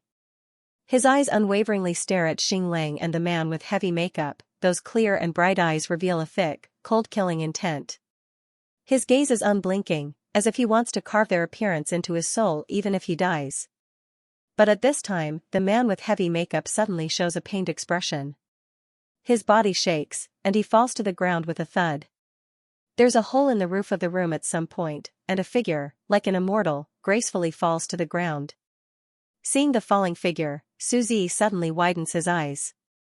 Soon after, he immediately restrains the killing intent in his eyes and shouts in pleasant surprise, "Little sister." At the same time, Xing Lang's complexion becomes extremely unsightly. June Mayan. Mayan slowly lands on the ground, stepping on the unconscious man with heavy makeup. She looks at Xing Lang with a smile that isn't a smile. Xing Lang, your courage is really getting bigger and bigger. You even dare to touch my people. The one before him is clearly just a girl at the stage of fasting, an insignificant cultivator from the lower realms. But facing those bottomless peach blossom eyes, Xing Lang's arrogance is unconsciously suppressed by a lot. He tries to appear tough, but he's weak at heart. June Mayan, isn't it your own fault? If it weren't for your fickleness, I wouldn't have laid my hands on your lover. Fickle and flirtatious? Mayan laughed softly, but the laughter was cold and did not reach her eyes at all. Did Demingju ask you to stay near the starry school to spy on me? The star wolf choked. He wants to scold Mu Yan for calling Jun Shang's name directly, but he is inexplicably intimidated by her pressure. For a moment, his voice weakens a little. In short, this is all your own fault. How many lifetimes of good fortune did you cultivate for Jun Shang to take a fancy to you? If I could, I would have killed a shameless woman like you long ago. But as it happens, Jun Shang has set his sights on you, insisting on making you the future mistress of the polar domain. I pinched my nose and accepted it. I even followed by your side to protect you, but what about you? You actually hooked up with other men. Are you worthy of Jun Shang? These words were said quickly and urgently, and Mu Yan could even hear a bit of grievance in them. This is clearly a super brainless fan of Di Mingju. The anger in Mu Yan's heart dissipates a little, and the smile on her face changes from cold to playful. Then you can go complain to Di Mingju. Maybe your Jun Shang will abandon me because of this. When he first reported to Jun Shang that Mayan and Mei were hooking up, he didn't expect that Jun Shang didn't take it to heart at all. What kind of bewitching spell did this woman use to make Jun Shang so hell-bent on her? Mayan turns around and presses Su Zi's pulse. Finding that he's not seriously injured, she breathes a sigh of relief. Su Zi's line of sight hasn't left Mayan since she appeared. Seeing Mayan treating him at this time, he immediately shows a bright smile. Little sister, I knew you wouldn't abandon me. I said before I cure you, I won't abandon you. Mayan smiles softly and pierces the silver needle in her hand into his body. At the same time, she gently plucks the zither strings in the air with her divine sense. The power of the zither enters Su Zi's body through the needle, unblocking his meridians and allowing his spiritual power to circulate again. Su Zi is soon able to move, and his complexion returns to normal. But hearing Mayan's words, he softly murmurs, "Then I'd rather not be well." It's just that this sentence is very soft, and Mayan doesn't hear it. But as Xing Lang watches this scene, the killing intent in his eyes becomes more and more intense. Especially when he sees Su Zi grabbing Mayan's sleeve and showing an intimate smile. He finally can't bear it anymore. His figure suddenly flashes, and he ruthlessly slaps Su Zi with his palm. However, Mayan seems to have already anticipated his action. Almost at the moment when his attack arrives, she suddenly turns around and presses a talisman on his chest. The talisman is instantly activated, and Mayan's hand, which is holding the silver needle, suddenly pierces a major acupuncture point on Xing Lang's body. At first, Xing Lang doesn't care about Mayan's talisman. He is an immortal of the Xiaoxian continent, and even though his cultivation is suppressed by 50 to 60% in the Xiaoxian continent. Some time ago, he was even injured because of Jun Shang's punishment. However, no matter how weak he is, he has never put the people of the Xiaoxian continent in his eyes. Not to mention that she was just a girl who was in the stage of fasting, not to mention that she was just a talisman. However, in the next moment, Xing Lang once again pays the price for underestimating the enemy. The surging spiritual power in his body suddenly seems to flow into a stream of water. This stream of water was very subtle and gentle, but it entangled his spiritual power, causing his spiritual power to stop circulating. Then, the water suddenly became scorching hot, causing all the meridians and limbs in his body to become sluggish and powerless. The star wolf was caught off guard and fell to the ground with a groan. Before he could circulate his spiritual energy again. Mu Yan's movements are extremely fast. The silver needles in her hands pierced into his major acupoints like lightning. He then took out a rope from his space and tied him up tightly. Star Wolf struggled with all his might, his expression so dark that it looked like he was about to explode. However, Mu Yan laughed lightly. Stop struggling, this is the immortal binding rope that Ing Mei gave me before he left. Even the immortals of the Shoshian continent would not be able to break free. Only then did the Star Wolf stop struggling, but fiercely glared at Mu Yan. However, his eyes were not filled with hatred but with shame and indignation. For the first time, he wasn't prepared and fell for this woman's trick. But this time, he clearly knew that this woman was cunning, and he was also on guard against her playing the zither. But he didn't expect that in the end, he would still fall into her hands. If this matter were to spread out, whether it's the upper realm or the lower realm, he, the Star Wolf, wouldn't be able to mingle in the future. What makes the Star Wolf even more aghast is, but this time, in just a short month, Mu Yan's strength had increased to such a level. Even if she had used a sneak attack, even if Xing Lang was not in his best condition, if it was a normal golden core cultivator, he would not have fallen for it. Just how talented was this woman? Was it because the Emperor helped her, or was the person that the Emperor had chosen extraordinary? Han Ye's words surfaced in Xing Lang's mind. Xing Lang, don't blame me for not reminding you. You better not look down on Miss June, otherwise, one day, you will pay for your disdain today. His expression finally changed slightly. At this time, Mu Yan had already woken up the unconscious man with heavy makeup. When the man with heavy makeup woke up and saw Mu Yan, he first revealed a stunned expression. Then, he felt the murderous aura emanating from her body. His face changed slightly. Fairy, why did you break into my life of drunkenness? Mu Yan looked at him with a faint smile, then pulled Suzy to her side. You want him to hang a sign in your drunken dream? The man with heavy makeup looked at Xing Lang, who was tied up on the ground, then at Mu Yan, not knowing how to answer. Mu Yan's expression hardened. Do you know who he is? How dare he hang a sign so casually? The man with heavy makeup was shocked. Who is he? He is an exchange student from the Fengtian Academy to the Starry School. Heh, you guys really have the guts to lead a befuddled life. You dare to bully students from the two schools so casually? The man with heavy makeup's knees softened and he almost fell to the ground again. When he spoke again, his voice was trembling. Goddess, sir, I failed to recognize you. Please be magnanimous. I am also a victim. Someone delivered goods and we accepted it. I really did not know you were a student from the Starry School and the Fengtian Academy. One had to know that those who could become exchange students either had a strong family background or were extremely talented. If they really offended him, they might not even be able to keep their lives, not to mention whether or not they could continue to operate the befuddled dream in. The man with heavy makeup cowed out repeatedly, saying that he would not dare to do it again. However, Mu Yan laughed lightly. This matter is indeed not your fault. Moreover, I feel very sorry for making you lose such a good item. No, it's okay, how can there be no relationship? The curve at the corner of Mayan's mouth deepens. Her bewitching smile makes her already beautiful countenance appear even more stunning. Why don't I take one away and accompany you with another? Accompany? Can you accompany me? Yeah.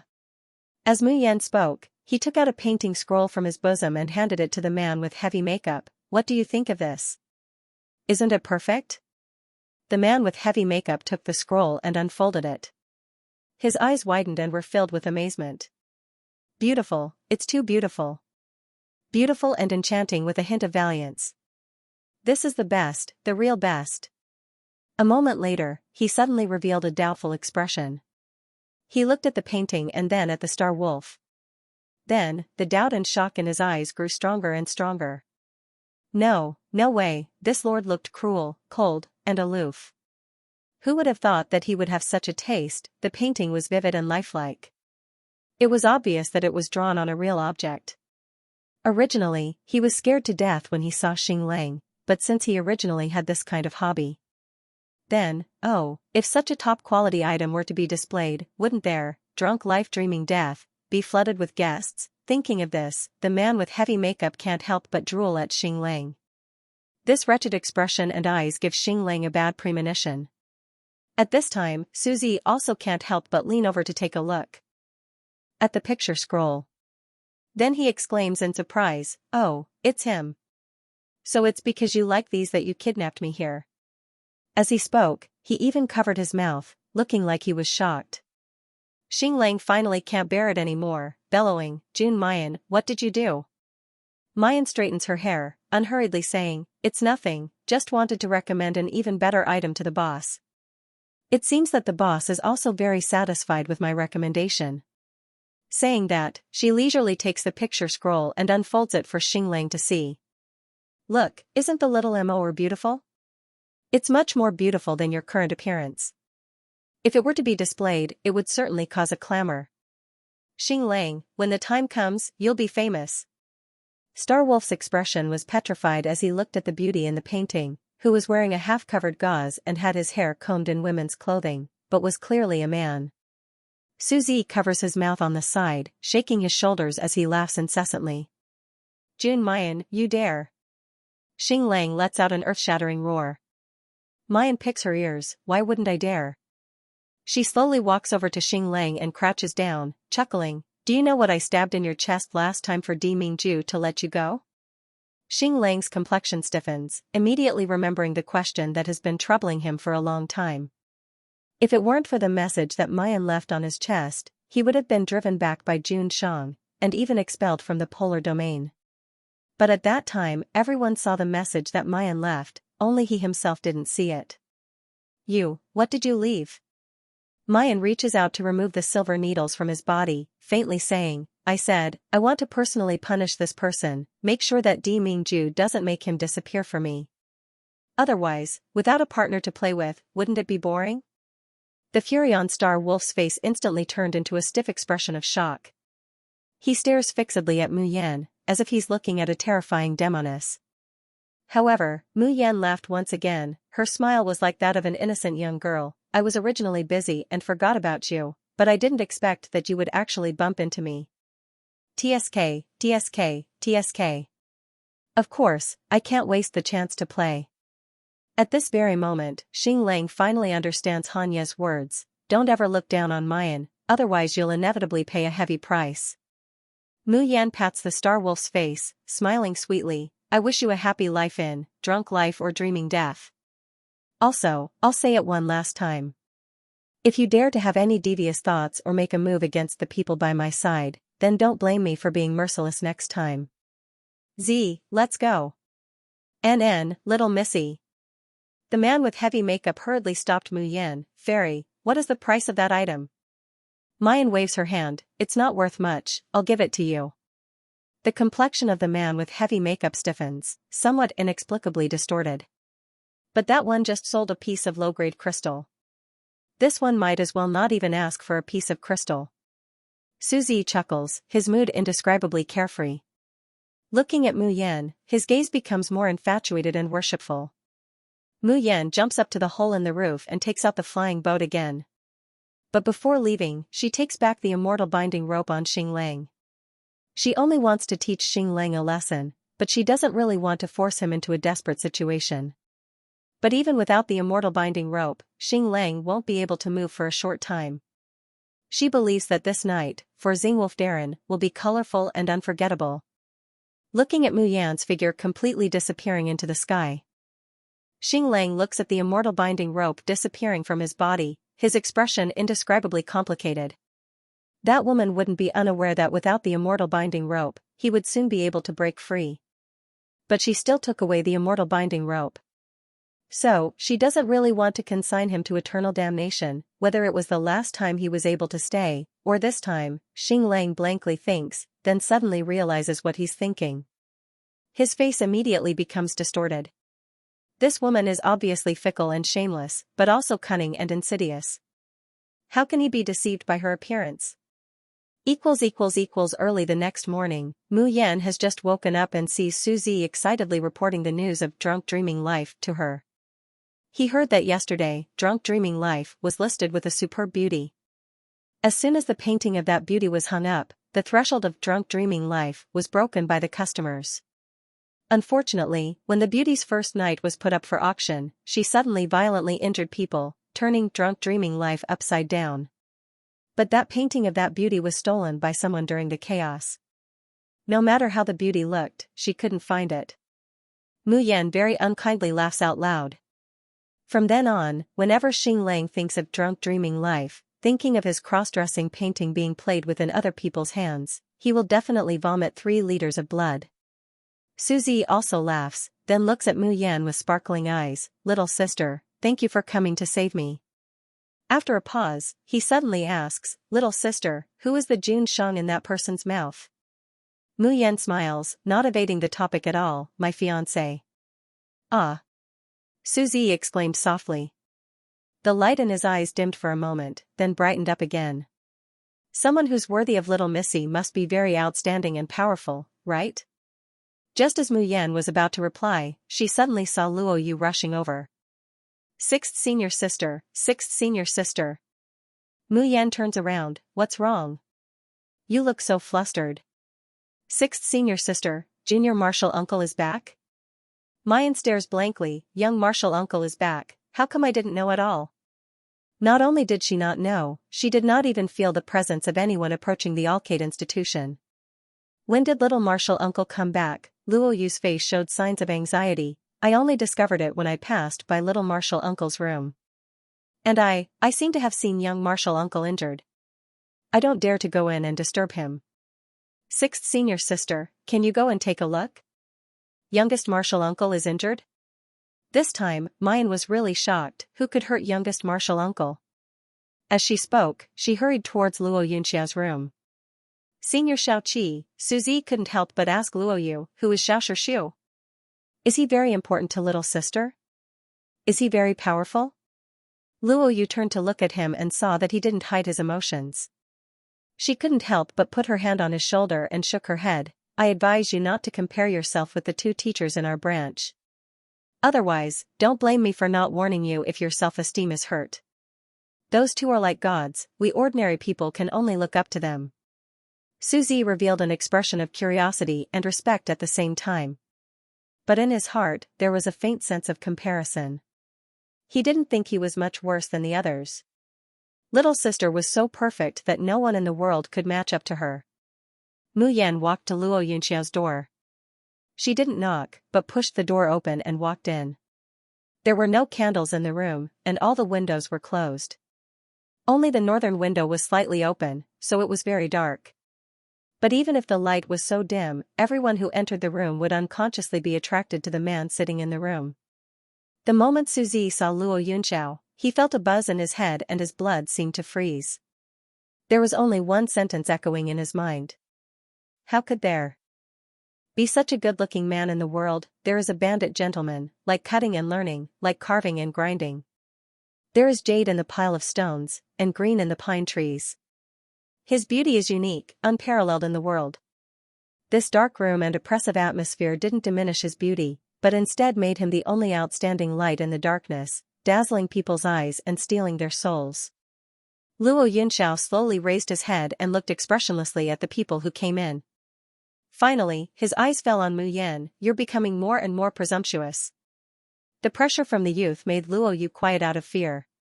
Even Suzy lowered his head in embarrassment. But Mu Yan didn't care about his attitude at all. She strode into the room and opened all the windows. Then she turned back and smiled. Xiao Shishu, why did you make the room so dark and lifeless? You're not an old man who's beyond cure. Isn't it good to let some fresh air in? Look, there's also the spiritual flower that your admirer specially planted for you. It's spicy and fragrant, and it's good for your body. Luo Yunxiao looks at her indifferently, and Mayan also looks back at her with a beaming smile. She doesn't avoid her eyes. Luo Yunxiao finally couldn't help but sigh lightly. She seemed to be helpless, but at the same time, she seemed to be conniving. You've already opened the window. Are you leaving now? At this time, the light in the room was already very bright, and Luo Yunxiao's appearance was completely reflected in their eyes. He was dressed in white and his face was slightly pale. However, his skin was fair and translucent, so he didn't look sick at all. Instead, he looked dazzling. Luo Yu suspected that she had heard wrongly just now. However, Mu Yan frowned slightly. She felt that there was something wrong with junior martial uncle. With the intuition of a doctor. Xiaoqi, take Zi back first. Don't let anyone near this place without my permission. Little sister. Suzy exclaimed.